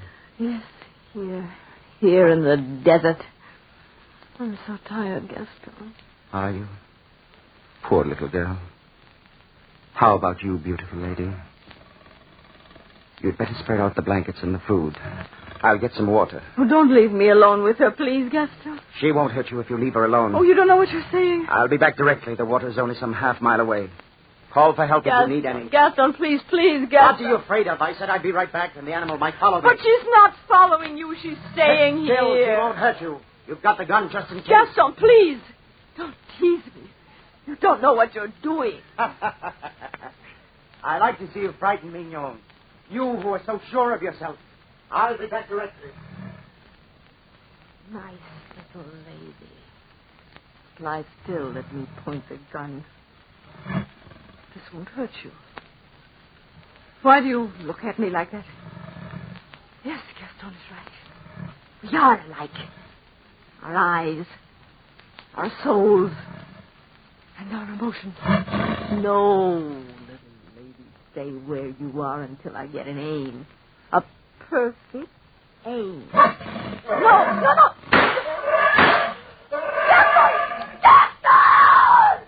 Gaston! Mignon, I'm coming. Mignon. Back, lady. Back. Leave her alone, lady. I said leave Mignon alone. That's a good girl. There, beautiful lady. Oh, Gaston. Mignon. Don't let me die here. You were a fool, Mignon, a fool. She wouldn't have hurt you if you hadn't tried to shoot her. I was frightened of her. I was so frightened. Yes, She's so like me, and she knows it. She not only wanted to kill me, she wanted more. She wanted to absorb a human soul in that animal body. My soul. Try to lie still. Quietly, my dear, quietly.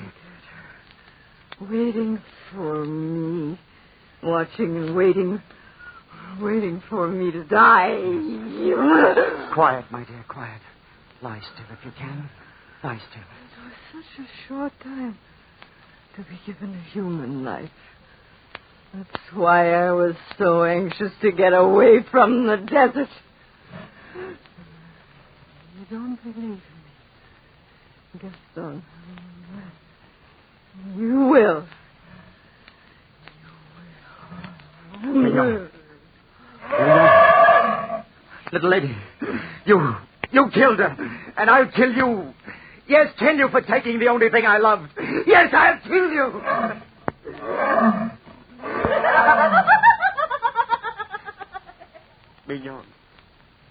Mignon, where are you? But you're dead. You're dead, aren't you? But I heard you laugh. Or was it the panther? Mignon, your laugh came from the throat of the panther. Can it be the blending of two souls? The soul of a woman and a beast? If I kill the panther, then I kill you. For you live in her, little lady. And you are Mignon. Mignon, come over here. Come over here, my darling. Yes, Mignon. Now I never have to return to the coast. I'll return to the little native village, and you'll be my pet. You'll never leave me now, will you? Will you, Mignon? My beautiful creature. You're wounded, aren't you? A bullet through your shoulder. Will you let me fix it? There. Lie still, Mignon. It won't hurt you much. It's just a flesh wound in your shoulder. There. Take out my pocket knife. And a little water. No, beautiful lady, it won't hurt. It won't hurt at all. Just another minute and... there you are. It's a nice, clean wound. How does that feel, beautiful lady? How does that feel? And now, this shell of a woman which was once the soul of Mignon must be buried. A decent burial. Here in the burning sands. And so it was. The panther lay lazily in the sun, while Gaston dug a sandy grave for the body that had been Mignon, and placed her in it. The sun slowly set in the orange desert, and the panther waited sleepily for him. And not many miles back, the search party plodded on in the cool winds over the great rises of sand mountains. Lieutenant Michel and Trooper Jacques walked ahead. Come along, men. I know you are tired, but we will soon catch up with him. How do you know, Lieutenant Michel? He might be gone 10 different directions. If we miss him out here, we will catch him on the coast. Yep, there is only one route to the coast, and that is due east.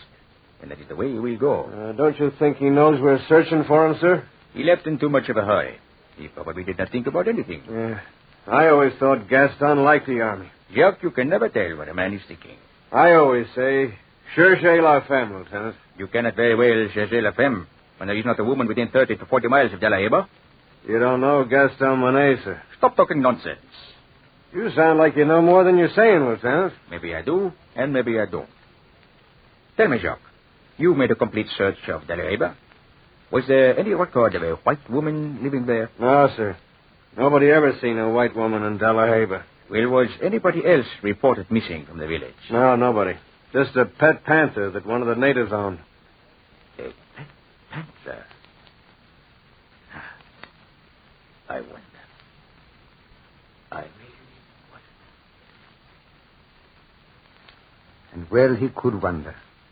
For miles ahead of him, tracking off to another native village, Gaston Monet and the sleek panther trekked through the sand, retracing their steps to a halfway mark, heading away from the coast, away from a world of civilization. And the fourth day of the journey was almost at an end, and provisions were scarce. Mignon. Mignon. We must make camp again. The sun is setting, and night comes fast over the desert. We've only a little fruit left. You're hungry, aren't you? Well, beautiful lady, here you are. How's that? It's all so strange. You and Mignon. Mignon, what were you really? Where did you come from? What happened to that peculiar, distorted mind of yours? So much the beast. So very much a woman. Are you laughing at me now? Yes, I don't blame you. It is funny loving you so much. Loving you and you're being so very far away and yet so close. Are you content now, darling? Content to stay with me forever? Please, please be content. Try hard to find happiness. You would never have been happy in France or in any other part of the world. And I'll take care of you the rest of your days. What is that? Another panther? Is that one of your kinsmen? Mignon. Mignon, you can't leave me, little lady. Please. Please, I take care of you. Don't leave me. Please don't leave me. I'll kill you if you leave me. You can't leave me. No. Come here. I'll hold you here. And you'll never get away. You won't leave me. Mignon, don't pull away like that. Oh! Your teeth are sharp. Don't. Where's my knife? Where is it? Oh, here it is. No, I told you I'd kill you if you tried. And I will. There. A knife. There. And there. Darling Mignon, this is your release. Yes, your release. Please come back to me. Please come back to me. Don't leave me alone in the desert. Mignon. You'll never go back to your panther friend. Never, darling. Never.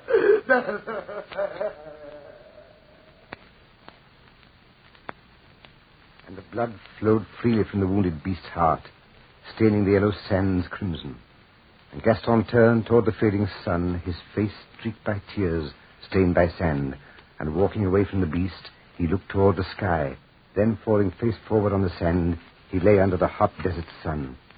Toward evening, as the sun set in the sky, the four-man searching party reached the blood-stained sand. And then... Lieutenant Michel, look. Eh? The panther. Dead. Sacre bleu. Body covered with knife wounds. Look behind him. Gaston! Oh, it's no use, sir. Gaston Monet's been dead for well over 12 hours. Dead? The panther's body covered with knife wounds, and Gaston's body absolutely unharmed. Funny, ain't it? Not too funny.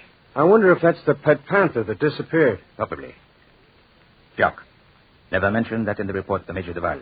Just write desertion due to insanity. Insanity, sir? Yes, Jacques. Insanity. Caused by desert madness.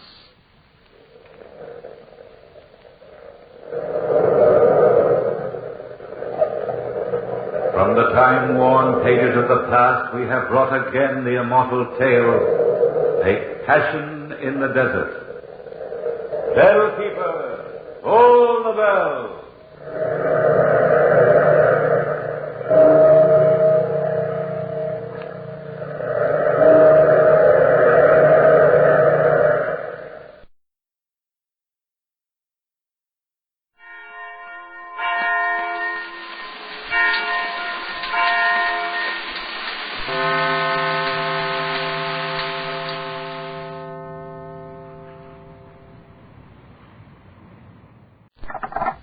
Whitehall 1212. This is Scotland Yard.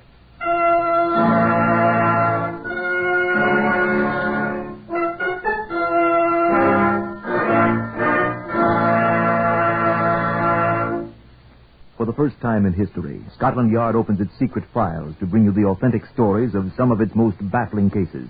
These are the true stories, the unvarnished facts, just as they occurred, reenacted for you by an all-British cast.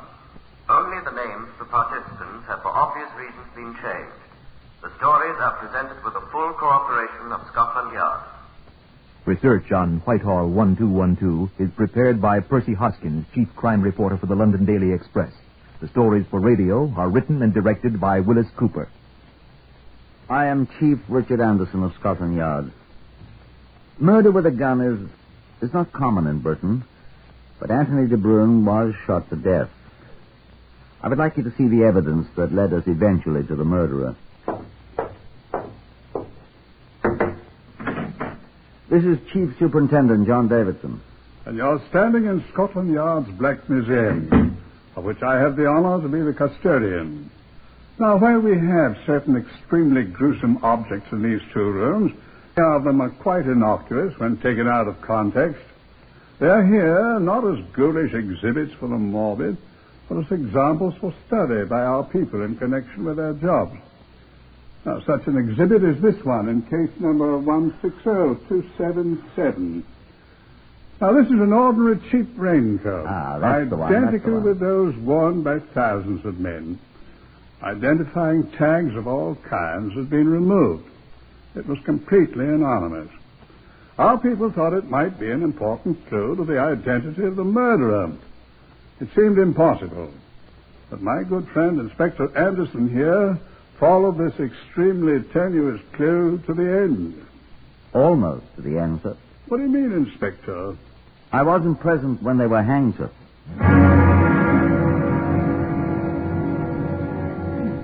The crime. At 10 o'clock of the morning of April 3rd, 1947, Anthony de Bruyn, a young stockbroker's clerk, was walking with his fiancée toward Howard's jewelry shop in Charlotte Street near Tottenham Court Road in London. They were on their way to purchase an engagement ring. Or at least 6 carats, darling. Set in platinum, too. I wish I could afford it, really, though. Whatever it is, I'll love it, Anthony. Well, come on. Let's see what I can afford, shall we? Darling. What the... Robert! Out of the road, there you go! Out of the road!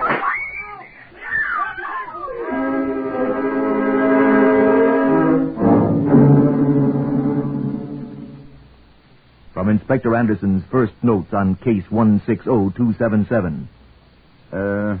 Robbers wore white cloth masks. Faces not seen by anyone at murder scene.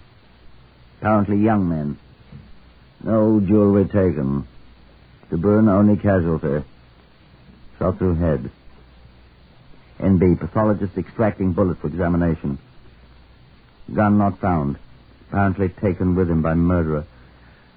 Girl hysterical, unable to talk coherently. Witnesses to murder unable to identify. Murderer and companion disappeared inside business building at number 14 Charlotte Street.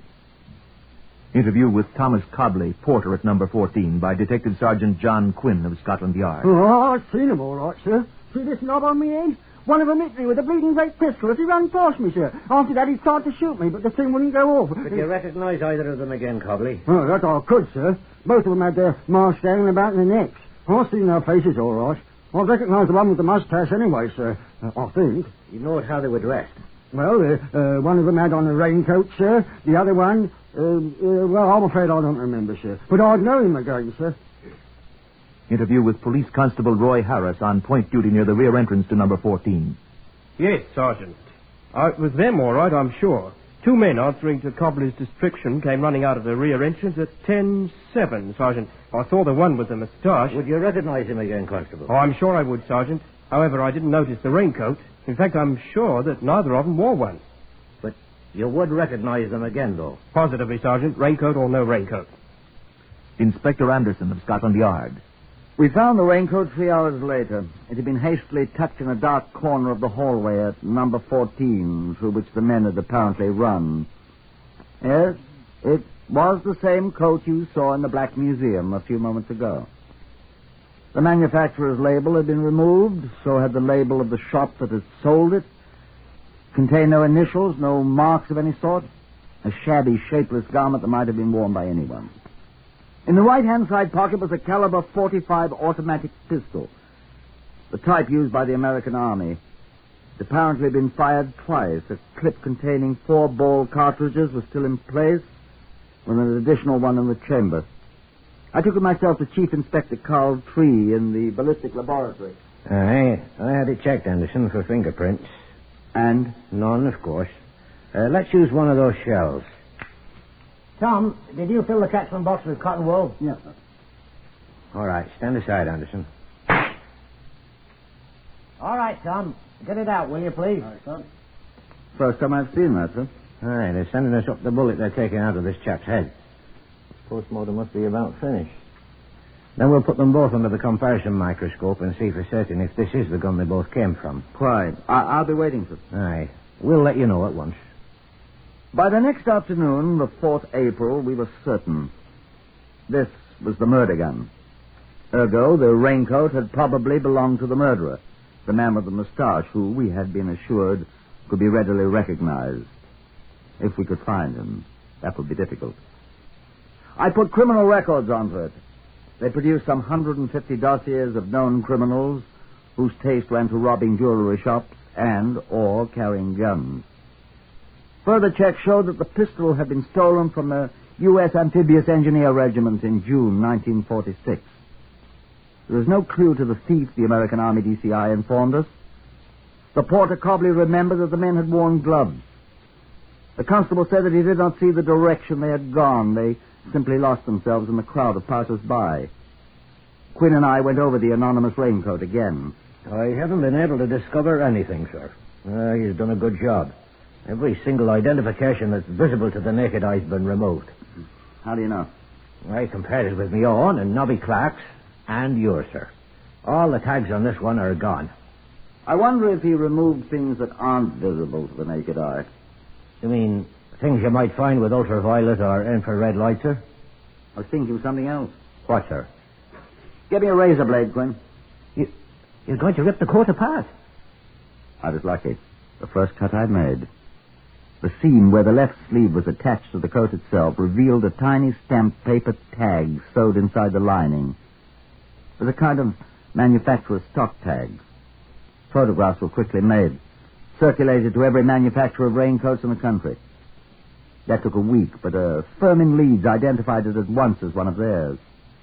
The coats, they said, bearing that stock number, had been sold to shops in southeast London, either Deptford or Bermondsey. Well, thank heaven for forgers, Quinn, I said.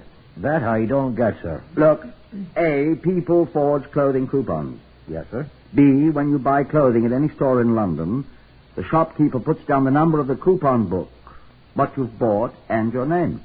Why, that's right, sir. Go and find me the names of the people who bought these clothes.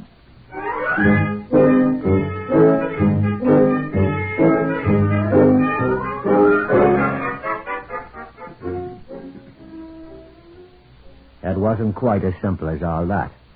But it wasn't so hard either. There had been 24 dozen of that lot of raincoats sold in those 2 districts, and we accounted for all but 6 of them. Inspector Anderson and I went over the list of 282 names. We found not one name we'd ever heard of, and criminal records reported that none of them were known in their files. Well, it was a good try, sir, I said to Inspector Anderson. Well, we still haven't checked on each of these names personally. We'll have to do it, sir, I expect. Quite. Well, gird up your loins, Quinn. Sir, they're right up under me chin now. I was just thinking of something. Sir? Got your own book of clothing coupons on you? Yes, sir. Let's see them, will you? Yes, sir. Sign? Sign it myself, sir. What's the matter, sir? What's your name? John Quinn. You know that, sir. This is signed Quinn John. Well, by crikey. And mine is signed Anderson Richard. Let's look at this list again, the hind end, too. Yes, sir. Clancy Oliver. That'd be Oliver Clancy. Gold Joseph. Never heard of Joe Gold. Johnston John. No, John Johnston. Sheehan Robert. No one could be named Sheehan Robert. We're right, old boy. Freeman George. George Freeman. Mullen. By crikey, I remember that name. So do I, sir. But he died last month. Yes, sir. Smash and grab feller. Real white boy. I remember. He killed in a bus accident in Clerkenwell. He must have bequeathed the coat to somebody, mustn't he? You know, I seem to remember he had a kid brother in Borstal, sir. Check up and see if he's still there. If he's been let out, I shall very much want to talk with young Mr. Freeman.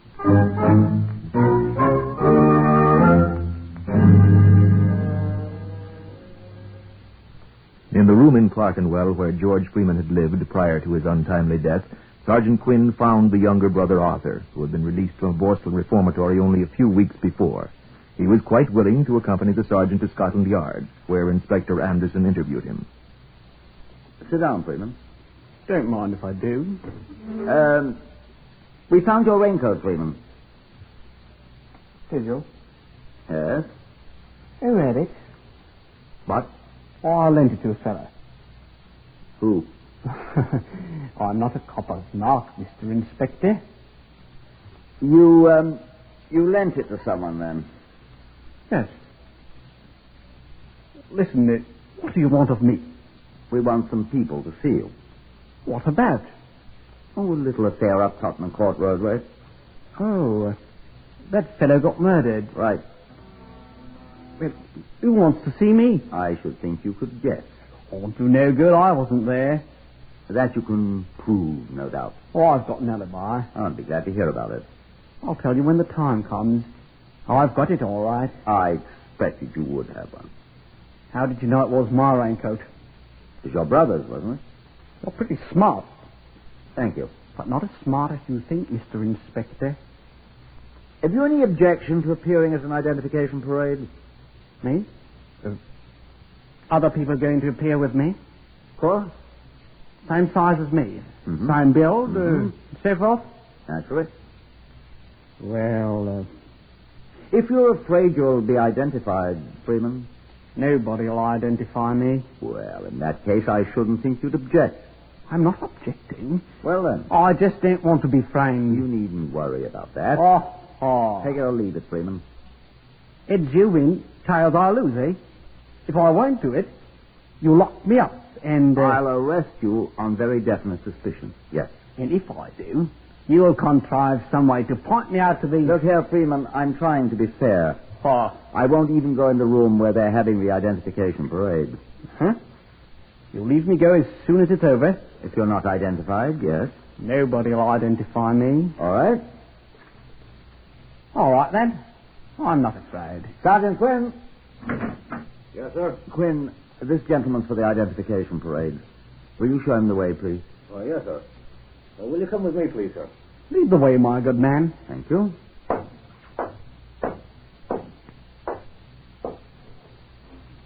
You want to know who I lent that raincoat to? I'd be most interested. Tell you what I'll do.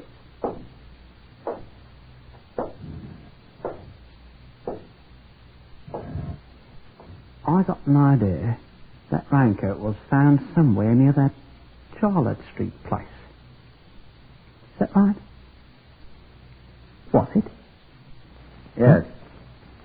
You'd like to know who it was that lost it, eh? I'm not going to bargain with you, Freedom. I just want to be bloody sure I'm not being framed. When I walk out of that identification parade without being fingered by anybody, then I'll tell you who I lent it to. Thank you. Are you ready, sir? In a moment, my good man. That's a promise.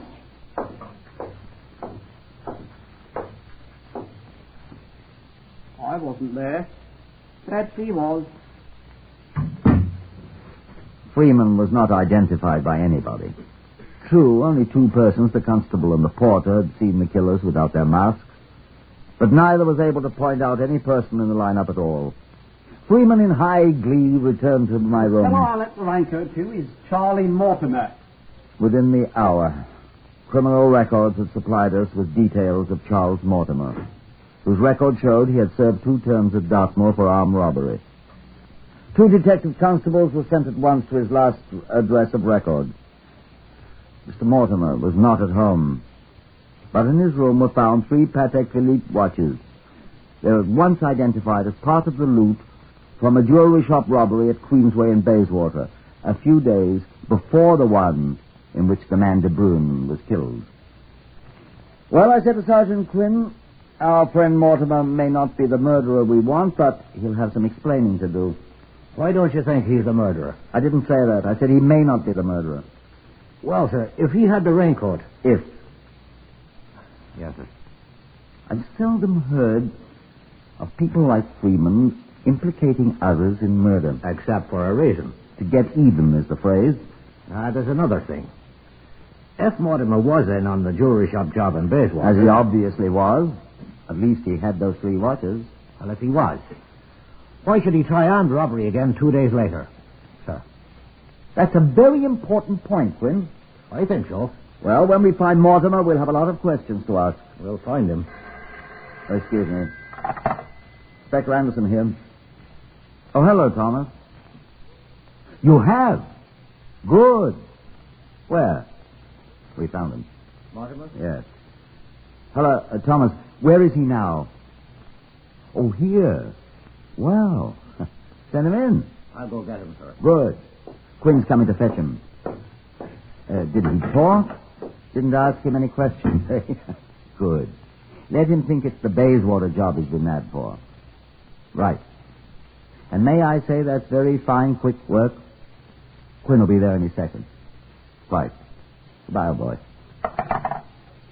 Hello, Inspector Anderson again. Will you ring George and ask him how soon he can get those people together again? The people that attended the identification parade this morning. The ones on the Charlotte Street murder case. What's the number? 160277. Thank you. Ask him to let me know as soon as he can, will you? Thank you. What is it the Americans say? We're in business. Sergeant Quinn. This is Mortimer, sir. Go on in. You may sit down, Mortimer. Sit down, Quinn. Thank you, sir. Has he been charged? Yes, sir. Accessory to armed robbery. Warned, of course. Anything I say may be taken down in writing and used as evidence. Ask me no questions, I'll tell you no lies. Let me ask you one, Mortimer. Where's your raincoat? Out there at the desk.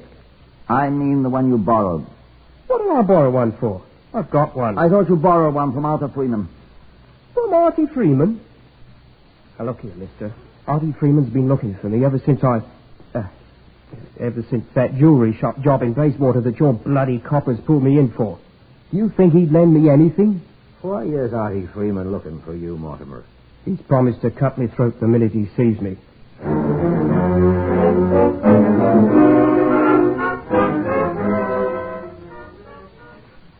This is how Charles Mortimer explained that somewhat astonishing statement. It was on the day that Arthur Freeman was released from a Borstal institution, where as a juvenile delinquent he had served a long sentence. A friend of his, a certain Basil Green, another ex-Borstal boy, and Charles Mortimer had arranged a welcome home party for Arthur at a pub in Clerkenwell. It was quite a party, Mortimer said. After the other guests had departed, Arthur Freeman and Charles Mortimer sat at a table together and talked. The third man, Green, was asleep on the floor.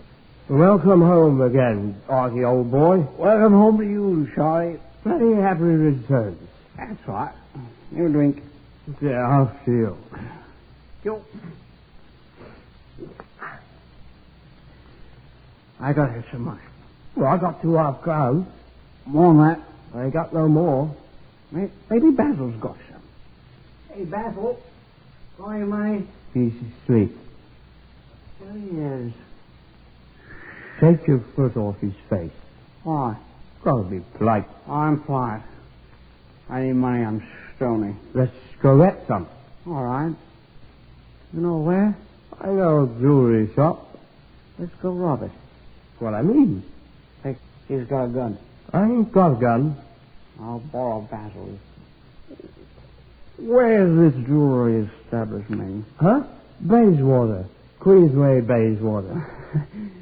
Listen, if you double-cross me, I cut your heart out. Oh, I ain't gonna double-cross you. Better not.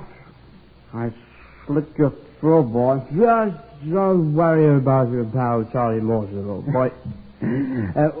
Where we do it? What? Rob jewelry shop. Kill people in shop. Get jewels. I got the place all figured out. Been casing it. Taking sides. That's right. Where we'll do it? Tomorrow. Oh, listen. Let go. Listen, I'm not kidding about this, Charlie. I ain't had a sixpence of my own for so long. Not a bloody farthing. I've got to have money. Let go. And if I have to kill somebody to get it, that's all right, too. If I got to kill to get money, I'm the lad who'll do it. Look at me, Charlie. No, I don't care who I kill. And that goes for you, too, if you cross me up. I'm not gonna think I'm a crook. Meet me in Basil tomorrow morning at 8 o'clock on the down platform at Bayswater. I'll bring Basil's gun. We're gonna be rich, Clark. That was the way the first robbery began. The first association of Arthur Freeman, Basil Green, and Charles Mortimer. The affair was quite successful from their standpoint, and the three men separated, Mortimer carrying the loot. Mortimer went directly to a receiver of stolen goods and disposed of all but the 3 watches we found in his lodgings. A thoroughly dishonest crook. The rage of Arthur Freeman was terrible to behold when he came to Mortimer's deserted lodgings and found only the 3 watches Mortimer told us. He told us more. I heard from Basil Green that he raged. Simply raged, sir. Cut me throat from ear to ear, he said. Cut me up in little pieces and feed 'em to me, he promised. I was fair upset. Gentlemen, I never kill nobody. I knowed he'd do what he said because I know the knife he carries. I'll be safe in prison, won't I? Won't I? I'm bloody weary of dodging Artie Freeman. I was just on my way to a boat for South America when your Scotland Yard gentleman picked me up. You saw the tickets. Inspector Anderson sent me to pick up Basil Green and Arthur Freeman. I found Green easily enough, but our chief suspect, Freeman, had disappeared.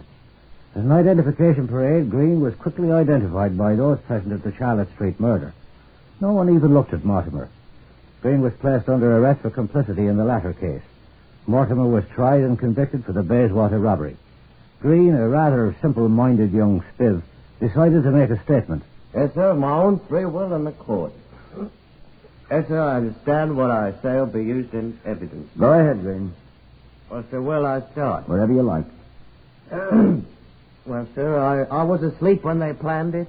Do you mean when Mortimer and Freeman planned the first robbery? Huh? Yes, sir, that's what I mean. Artie and me and Charlie went to Bayswater and we did that thing. You mean the robbery? Huh? Yes, sir, that's what I mean. Charlie took the stuff we got, and when Artie and me went to find him, he was gone. You know about that, sir. And then Artie got awful mad, and he cursed, and he... What did he say? Well, I couldn't repeat that, sir. There's a lady present. Miss Bellamy will hold her ears. Yes, sir. Well, he threatened Charlie and said he'd cut off Charlie's bloody ears and cut his throat and stab him and murder him. That is Charles Mortimer you're referring to. Huh? Yes, sir, that's what I mean. So, then he said we had to have some money right away. You're now referring to Arthur Freeman? Huh? Yes, sir, that's what I mean. He said he wouldn't give me my gun back, and we'd go and stick up another jewelry store right away, and I told him I knew a little about this place in Charlotte Street. He said, all right, let's go. We went and looked at it, and the next morning we did it. What did I say now, sir? Whatever you like. Well, sir, we had those masks on we used at Bayswater. As soon as we went in the place, somebody shouted, and somebody must have pressed a buzzer or something. And Artie yelled out. No, he cursed, sir. And we run out, and there was this man, this De Bruyne, or whatever his name was. He was just coming in the door, and he said, stop, and Artie cursed again and shot the man, and we ran.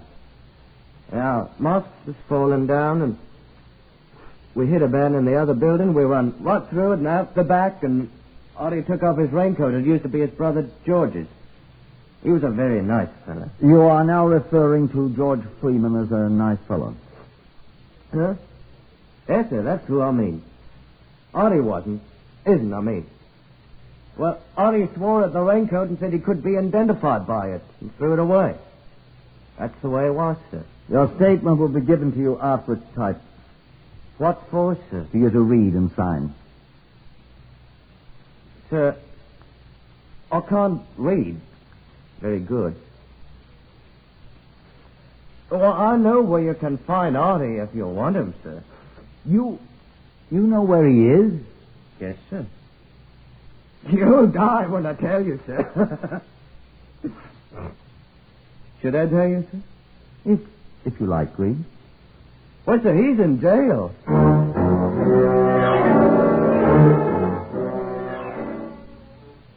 And there he was, in Brixton jail. We hastened there, and the water took us down to the cell block, where after a long walk, we finally found our man. He grinned through the bars at me. Hello, Inspector. Hello, Freeman.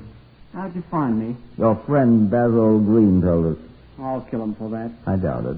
What are you in for, Freeman? Hey, well, I broke a policeman's jaw. I thought they'd set me up for a while for that.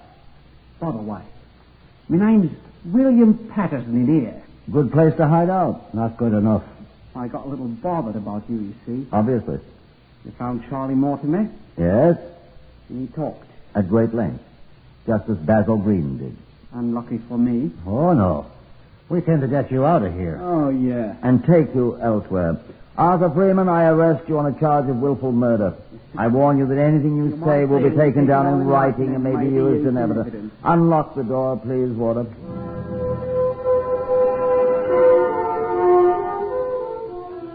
At the trial at Old Bailey, both Arthur Freeman and Basil Green were found guilty of the murder of Anthony de Bruyne and were sentenced to be hanged. The sentence was duly carried out.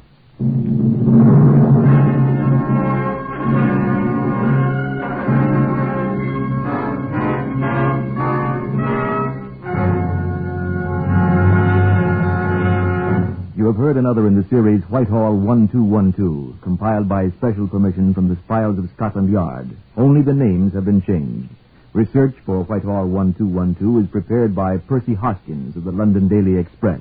The stories for radio are written and directed by Willis Cooper.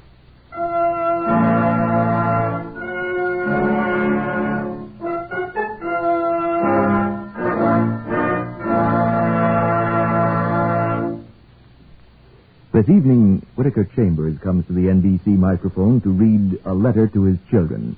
Now, this is not an ordinary letter. This letter means as much to you, the Americans, as it does to his closest relative. This letter brings you the true nature of communism, its political implication to you as a citizen of the world, more particularly of the United States of America. Now, this evening, Mr. Chambers will tell you why he chose communism, what he thought it would mean to him, politically and personally. That's A Letter to His Children by Whittaker Chambers.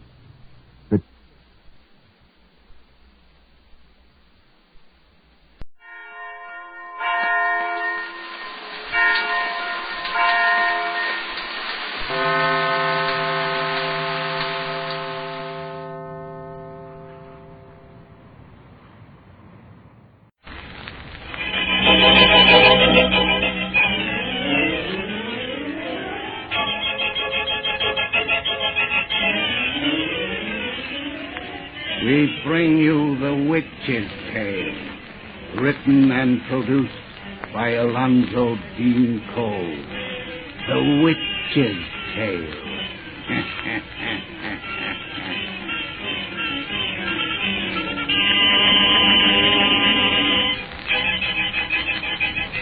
It is our purpose in these programs to perform a double function by providing thrilling entertainment and also by bringing you important information in a brief message. Tonight's message may save you or other members of your family needless suffering from distressing pain. I refer to pains which you recognize as rheumatism or neuritis or discomfort in the kidneys and the back. Now, most of you know that for many years, wealthy people were sent to famous European mineral springs and came back reporting enthusiastically that the expense of the trip was well worthwhile. Those European mineral waters relieved them of the pains of rheumatism, neuritis, and kidney troubles. And renewed vital energy was reflected in their faces and in every step they took. Now, I've reminded you of this so that you will understand why Crucian salts relieves pains of rheumatism and similar ailments so quickly and effectively. You see, Crucian was developed to duplicate the therapeutic effects of those famous European springs. Crucian contains those elements in a balanced combination of 6 mineral health salts. Doctors know this remarkable Crucian formula, know that it is absolutely harmless and marvelously effective. That is why Crucian is prescribed by more doctors throughout the world than any other medicinal salts or crystals. If you are subject to rheumatism and neuritis or kindred ailments, let Crucian gently but surely rid you of the poisons which have secretly accumulated in your system, and you will be amazed at the result. For these poisons circulate through the bloodstream and set up an aggravated pain that gradually gets worse if it isn't properly relieved. Don't put up with it needlessly another day when your nearest drug counter has Crucian. That word Crucian, spelled K-R-U-S-C-H-E-N, has meant joy to millions of grateful people. In countless homes, it keeps happy folks free from acidity, free from acid-caused headaches, sour stomach, and flatulence, and free from the aches and pains of rheumatism, neuritis, and distressed kidneys. As your doctor will confirm, all these troubles can be related to each other. So tomorrow, join the millions who keep themselves feeling fit and looking fit due to Crucian.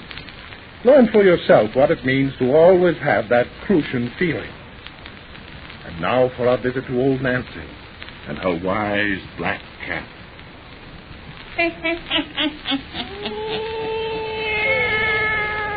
Hannah and 5-year-old I be today. Yes, sir. Hannah and 5-year-old. Real Satan. It's a real bedtime story we got for folks tonight. Everybody doubts out them lights, so's we have it nice and dark. Our little tales is best listened to amongst the ghostly shadows. Now draw up to the fire and gaze into the embers. Gaze into them deep, and soon you'll be across the seas in England. There begins our yarn of Rockabye Baby. Rockabye Baby.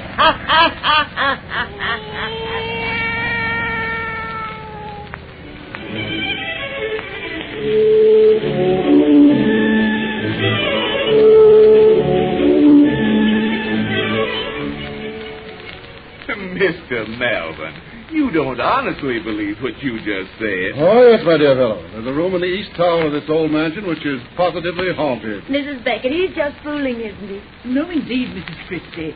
I share Mr. Melvin's opinion that his tower room is queer. So do I. I wouldn't enter the place after sundown for £20,000. Robert, I never heard of such a thing. 3 grown-up people believing in ghosts. Well, everybody's entitled to their own opinions, honey, but I warn you, ladies and gentlemen, that my wife and I came from Missouri. Missouri? You know, so many Americans say they come from that great state. It must be very populous. But, George, I understood Mr. and Mrs. Christie to say their home was in, such a difficult name. Robert and I were born in Kentucky, Mrs. Beckett. It's only since you mentioned spooks that we've been from Missouri. I don't understand. I do. But whether you believe us or not, Mr. Christie, the fact remains that no one can pass a night in the room I speak of. You mean to tell me that I couldn't stay there? My dear fellow, you'd find it an utter impossibility. Is that so? Well, say, now look here, I'm just... be still. Let Mr. Melvin tell us about the place.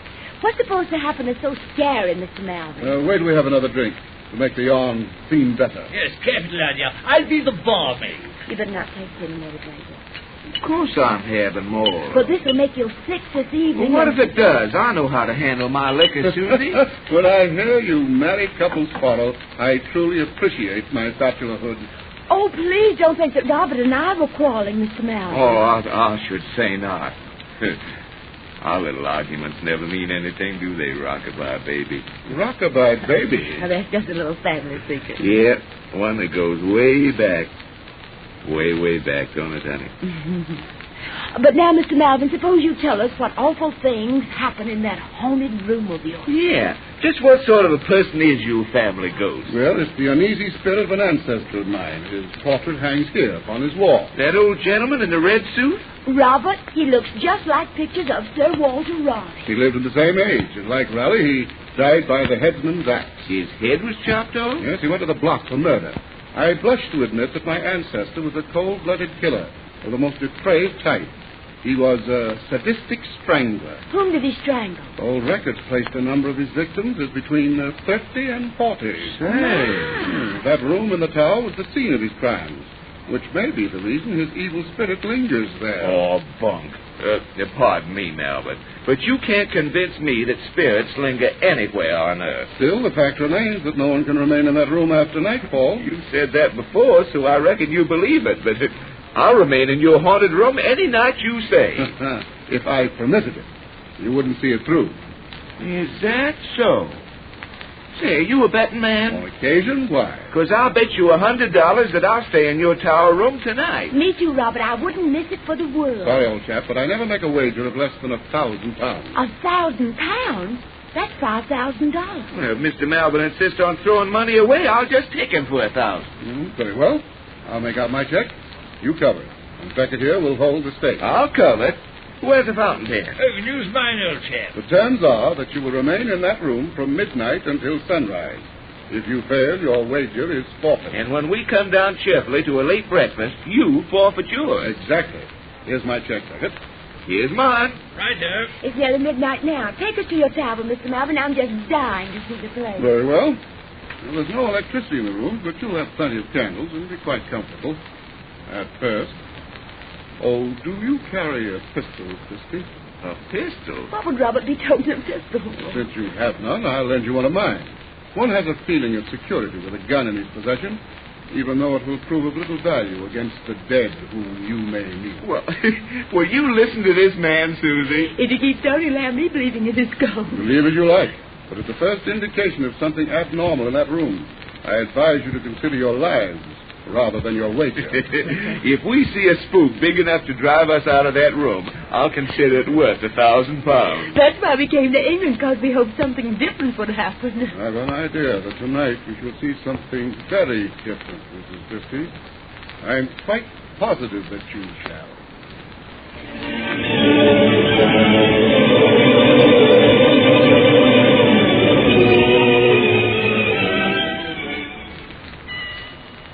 $1:00, honey. We've been here over an hour. This must be the night when Malvin's ghost don't work. I reckon. But I've got to confess it. When we first came in here, I had cold shivers running up and down my spine. Well, I don't wonder. This is sure enough what a haunted room should look like. Yes, it's so full of spooky shadows and dark corners. You know, I'm not scared of anything, but I'm awfully glad we have so many cows here. It wouldn't be very cheerful without them, that's a fact. You know, to folks who are the least bit superstitious, all that talk that Melvin handed out and the appearance of this old room, well, their imaginations might get working so they'd be scared to death. Yes, imaginations are powerful things. Oh, what's that? I don't know. Oh, I see. Honey, it's just an old loose shutter banging against the window. Look. It startled me. Creepy old room, this, isn't it? I mean, if you let your imagination get going. No danger you and me doing that. Well, I should say there isn't. Only, Robert, what you think makes Mr. Malvin so sure that something's going to happen here tonight? Of course, we've only known him a couple of weeks, which is hardly time enough to judge, but he doesn't strike me as the sort of man who'd bet £1,000 for, well, just for the fun of betting. Well, Melvin isn't the kind you call a natural chance-taking gambler, is he? He must believe there's something queer about this room. Listen, you take his gun and all. Oh, that's 'cause he and the Becketts are just superstitious idiots. Still, I shouldn't be making crackpot bets like this.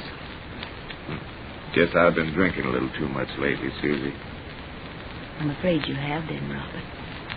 Oh, I don't care about the foolish things that makes you do like betting, but Robert, it's pulling you away from me. Oh, no, Susie. Yes. We're drawing away from one another. Away from the time you used to hold me on your knee and... Sing your Rockabye Baby like a crazy lunatic? Yes, but it wasn't crazy. It was something precious. We were just kids when you sang it to me first. I was only 5. And I was 9. With a mother instinct. Don't make fun about it. You did it because you love me. As we grew up, you kept on doing it all the time we were going together, while we were engaged, and first after we were married. You haven't a very good singing voice, Robert, and you helped me uncomfortably most times, but that song was a foolish, wonderful secret between us two. It was a kind of symbol of our love, and don't sing it to me anymore. I haven't forgot our love, Susie. And I haven't forgot our song. Come here on my knee, honey. You're going to be rocked in my arms right now. Robert, you're mussing my What do we care about no dress and there's important thing to be done? I love you, little sweetheart. Darling, I love you. Rockabye baby on the treetop when the bough... I don't know. Oh, it's just the window curtains dripping in the wind. Yeah, but it sure ruined my song. Say, look here, honey. If you're getting nervous about that room, this old room, that 1,000-pound bed don't mean anything to me. I'm not nervous. Why should I be when there's nothing here to be nervous about? Robert, 2 of our candles just went out. Candles? Yes. Oh, the wind must have blew it. Light them again, will you? There isn't any too much light yet when all of them are going. That's a fact, eh? Say, Mr. Beckett borrowed my matches and forgot to give them back. Take one of the candles that's going and relight the others for me. That's an idea. Go on, this one went out. It's a reach for. Well, close the window and shut out the wind that's doing it. Yeah. There. Now they'll be all right. Robert, there goes another candle. Well, the wind didn't blow it out. Not with the window closed. Well, I wonder what... Dear, another's going. That's funny. These candles just suddenly flicker out and die. There goes another. What's causing it? I don't know. There goes another. Relight them quick. If you don't, we'll be in darkness. I will, honey. Don't you be scared. Oh, 2 more went out. There's only 3 left. I'll get one of them and... That one's gone now. This one just went. Only one's left. Now it's gone out. Robert, put your arms around me. Hold me tight. Now, here I am, honey. Here I am. What made those candles all go out? I don't know, but there's some natural explanation for it. Don't you be scared. I'm not. Only I can't bear this darkness. Take me to the window where the moon's shining in. Yeah. Quick. Come on, we'll get in the light. There's shadows all about it. Yes, such ugly shadows. There's only shadows, Susie. This is just a plain old room. Nothing here can hurt us but our own imaginations. I know it. It isn't possible that old murderer who lost his head for strangling folks will come back here from the grave. Of course it's not. Imagination is all the ghosts are made of. Yes, imagination. Just imagination. Sounds like footsteps. They're in this room. No, they can't be. We'd have heard the door open. There's only one door to this room. Something shadow don't have to come through doors. No, honey, no. Don't say such thing. Robert, look! It's just a shadow. No, it's a man without a head. Whoever you are, keep back. I have a gun. I'll pin you full of lead. It's moving towards us. Shoot! Don't let it touch us. Boy, don't stop it. It's a dead. Come back to him. It's reaching out its arm. It's strangling him. Well, throat. No!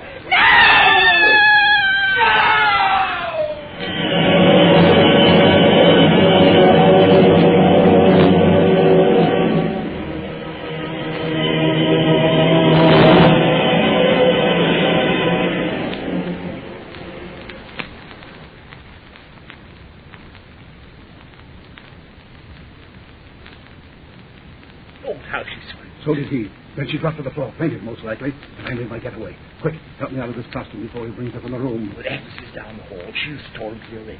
Oh, what a cushy game this is. A secret passage to that room, candles with prepared wicks, and your ghastly headless makeup. Not forgetting the way I built this story up. Any fool who bet he's not afraid of ghosts, and a gun with tampered cartridges made him sure it was the dead they shot at, besides ensuring me they'd use no weapons of their own. I told you this was the greatest easy money scheme I ever had. It certainly appears so. And this is only the first time we've worked it. With all the silly chumps there are in London, you'll soon make a fortune at it. I'm all right now. Hide that costume in the cupboard. Right. Hurry. Agnes can't stay in the hall much longer. Well, I'm with you now. Open the door. Well, there's Agnes. George, she's alone. What? Christy's aunt with her? No. Agnes. Haven't they come out yet? No. And there hasn't been a sound from that room since they screamed. I told you this thing was too fantastic to succeed. You frightened them, all right. But then their common sense returned. And now they're in there laughing at them. I won't believe that. They were terrified. Then why haven't they come out? What's that? What? Listen, listen. It's Christy's voice. He's singing. Yes, Rockabye Baby. A lullaby to let us know your ghost won't spoil his beauty sleep. You terrified him? Oh, be still. There's something queer about that song. What do you mean? That singing is queer. I'm going to find out why. Give away that door, you fool. No. There's something wrong in that room. Give me that candle, Agnes. Come on. George, the axe of gold doesn't see us. And his wife lies so still in his arms. Oh, God. I think she's dead. Baby.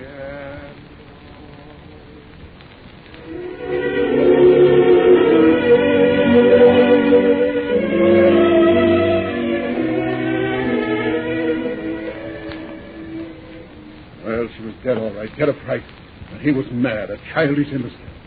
God, I can still hear that lullaby he sang over and over and over as he rocked her body in his arms. Beckett and I left England the next morning. I've been here in Paris ever since. 5 years. The Beckett was dead, you say? Yes, train record tells you. 6 months after the Christie thing happened. Unfortunate. Unfortunately, it didn't happen sooner. The poor judge got drunk and blabbed the story. It's never been known otherwise. That's how you came to hear of it, I suppose. Indirectly, yes. But it's only recently I learned that you were Malvin. I had to change my name. Christie's relatives were looking for me. People from his part of the states go in for vendetta, like the Corsican banditti, I've heard. But since you're an American, you probably know more about Kentuckians than I do. But I know their reputations. Christie himself is dead now. Yes, I saw it in the papers. Died singing Rockabye Baby, I suppose. Oh, let's not talk about it anymore. I wouldn't mention the thing, only you sort of drag it from me. You shouldn't mind discussing anything with me. I don't. I trust you. You're my kind, a wise one, an easy money schemer. The only bit of luck I've had in the past 5 years was meeting you. Luck for me as well. To meet such a clever, imaginative fellow who can use his wits to get what fools must work for. Joan, will you marry me? Marry you? Yes, I'm mad about you. We'd make a great team with your looks and my experience. The easy money would just roll in. Oh, Melvin, this is so sudden. Oh, I don't blame you for laughing. I forgot I'm wearing shabby, worn-out clothes, and I'm down and out. I had been. On my word, I don't know why you even sit and talk with me in such a public place as this cafe. If you can get back your nerve, you won't be a has-been any longer. My nerve? Yes. The Christie thing broke you. You've admitted since that night in England, you haven't had a bit of luck. It isn't luck that's been against you, but your mind. I'll tell you why I've met you here each day. It's because I think we would make a great team. Melvin, if you can prove to me that you're a man and not a coward, I'll go along with you. I'll marry you. Joan, if you mean that, I'll do anything you say. All right. Tomorrow we go to England. I don't dare. Nonsense. 5 years is a long time. They'll have forgotten why you ran away by now. And we're going back to live in your ancestral estate of Malvern Manor. No. Yes. Your scheme of a haunted room and headless ghost is the greatest I ever heard. We're going to work it for everything it's worth. I'll never try that again. You will. It's a perfect racket. Only a man of imagination could have planned a game like that. Imagination. Yes, I have imagination, all right. An imagination that for 5 years has kept that room before my eyes, that's dimmed it into my ears, a madman's song. You're right. It's stolen. Nerve. But I can't return to that house to get it back. All right, then. You and I'll... Don't say that. Oh, don't go away, Joan. I'll do anything you say. Then you go to Malvern Manor, and I marry you, on condition that our bridal night is spent in that tower room. Bridal night? In that tower room? Yes. As you regain your nerve, you'll also gain a wife and partner. That appeals to my imagination. You see, I have imagination too, dear. It's a great thing in our way.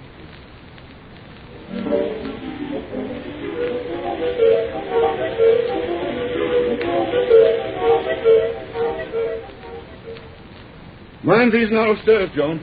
Don't want my brand new wife to have a fall. God, it's good to be in this old house again. I knew you'd enjoy your return, Malvern Manor. You're right. Make me come here. Has given me back my nerve. What a chump I was to stay away from England all these years. The Christie affair simply made the natives here believe that old room is really haunted. Good example of how ghostly legends start. Yes.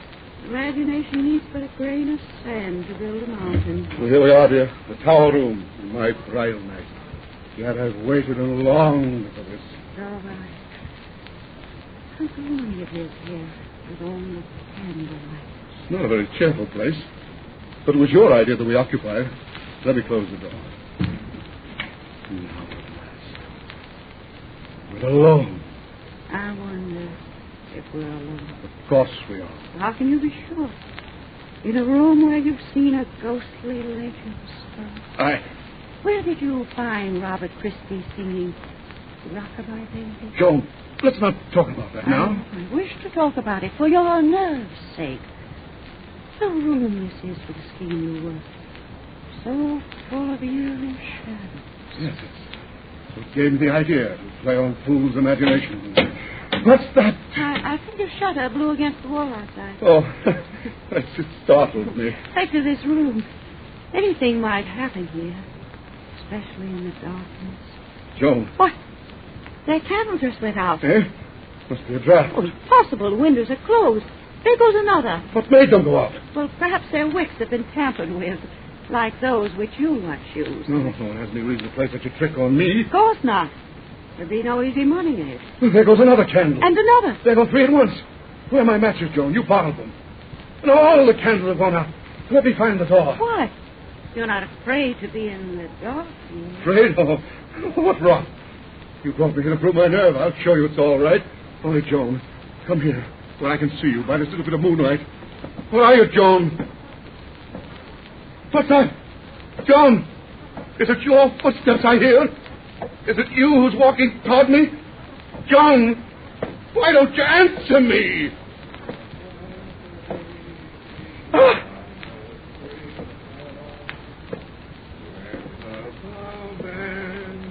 Christie's here! I see him in the moonlight! Christie! Risen from the dead! Ah! That's what I brought you here to see, Malvern. To see and hear the walking dead. Now you know the terror he and Susie knew. It's Robert Christie's sister whom you married, Malvern. 5 years I've searched for you until I found you, to bring the only justice that would fit your crime. Car against that wall and stare at him in fear. Oh, Robert's still alive. I can't command the dead, or Susie would be with him. But you know the power of imagination now. Look at him, alive. A helpless, harmless madman with only lucid moments of memories of horror. He and his physician have been hidden in this house for days, waiting for you to come here on your bridal night. Your bridal night. I promised you a wife and partner. Your wife is here, your partner death. So now I'm going to kill you. Turn your eyes from Robert and look into this gun. Turn your eyes and look upon it as I fire it at your heart. Say something. Look at me before I shoot. Look at me, I say. Melvin! Is that you, Doctor? Yes, that's it. Oh, afraid. It's Christie. I've come to tell you. Oh, never mind. Come in and bring that candle. All I want you to tell me is, what's the matter with this man? Here he is, leaning against this wall. Look at me, Melvin. Doctor, he fell as I touched him. This man is dead. That gun in your hand, did you? No. Oh, no, I didn't kill him. Out of fright. Susie did. Imagination. Imagination. Miss, you're hysterical. You've got to pull yourself together. I don't know what's happened in this room tonight, but it's still another shock that you spare. Shock? Yes, your brother. My brother? Where did Robert go? He was with me here just before I let you in. He was with you here? Of course. You sent him as I told you to. Up that secret passageway when I pressed the signal button. But I couldn't send. Before your signal came, your brother's heart stopped beating. My brother...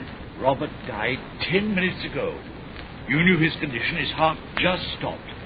That's what I came up to tell you. But I tell you, my brother was here. Doctor.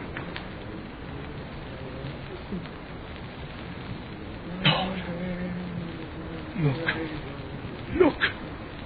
Among those shadows there. Robert. And Susie's in his arms again. Imagination. Imagination.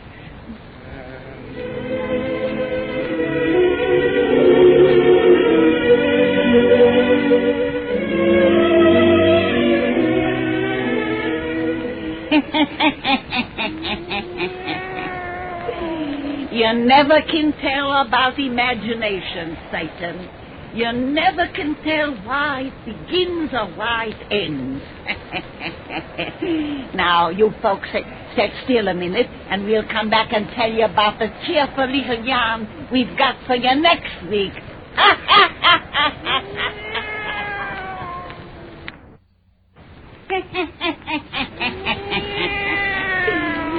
Satan, next week when these folks come to see us, we're going to take them to Chinatown of San Francisco.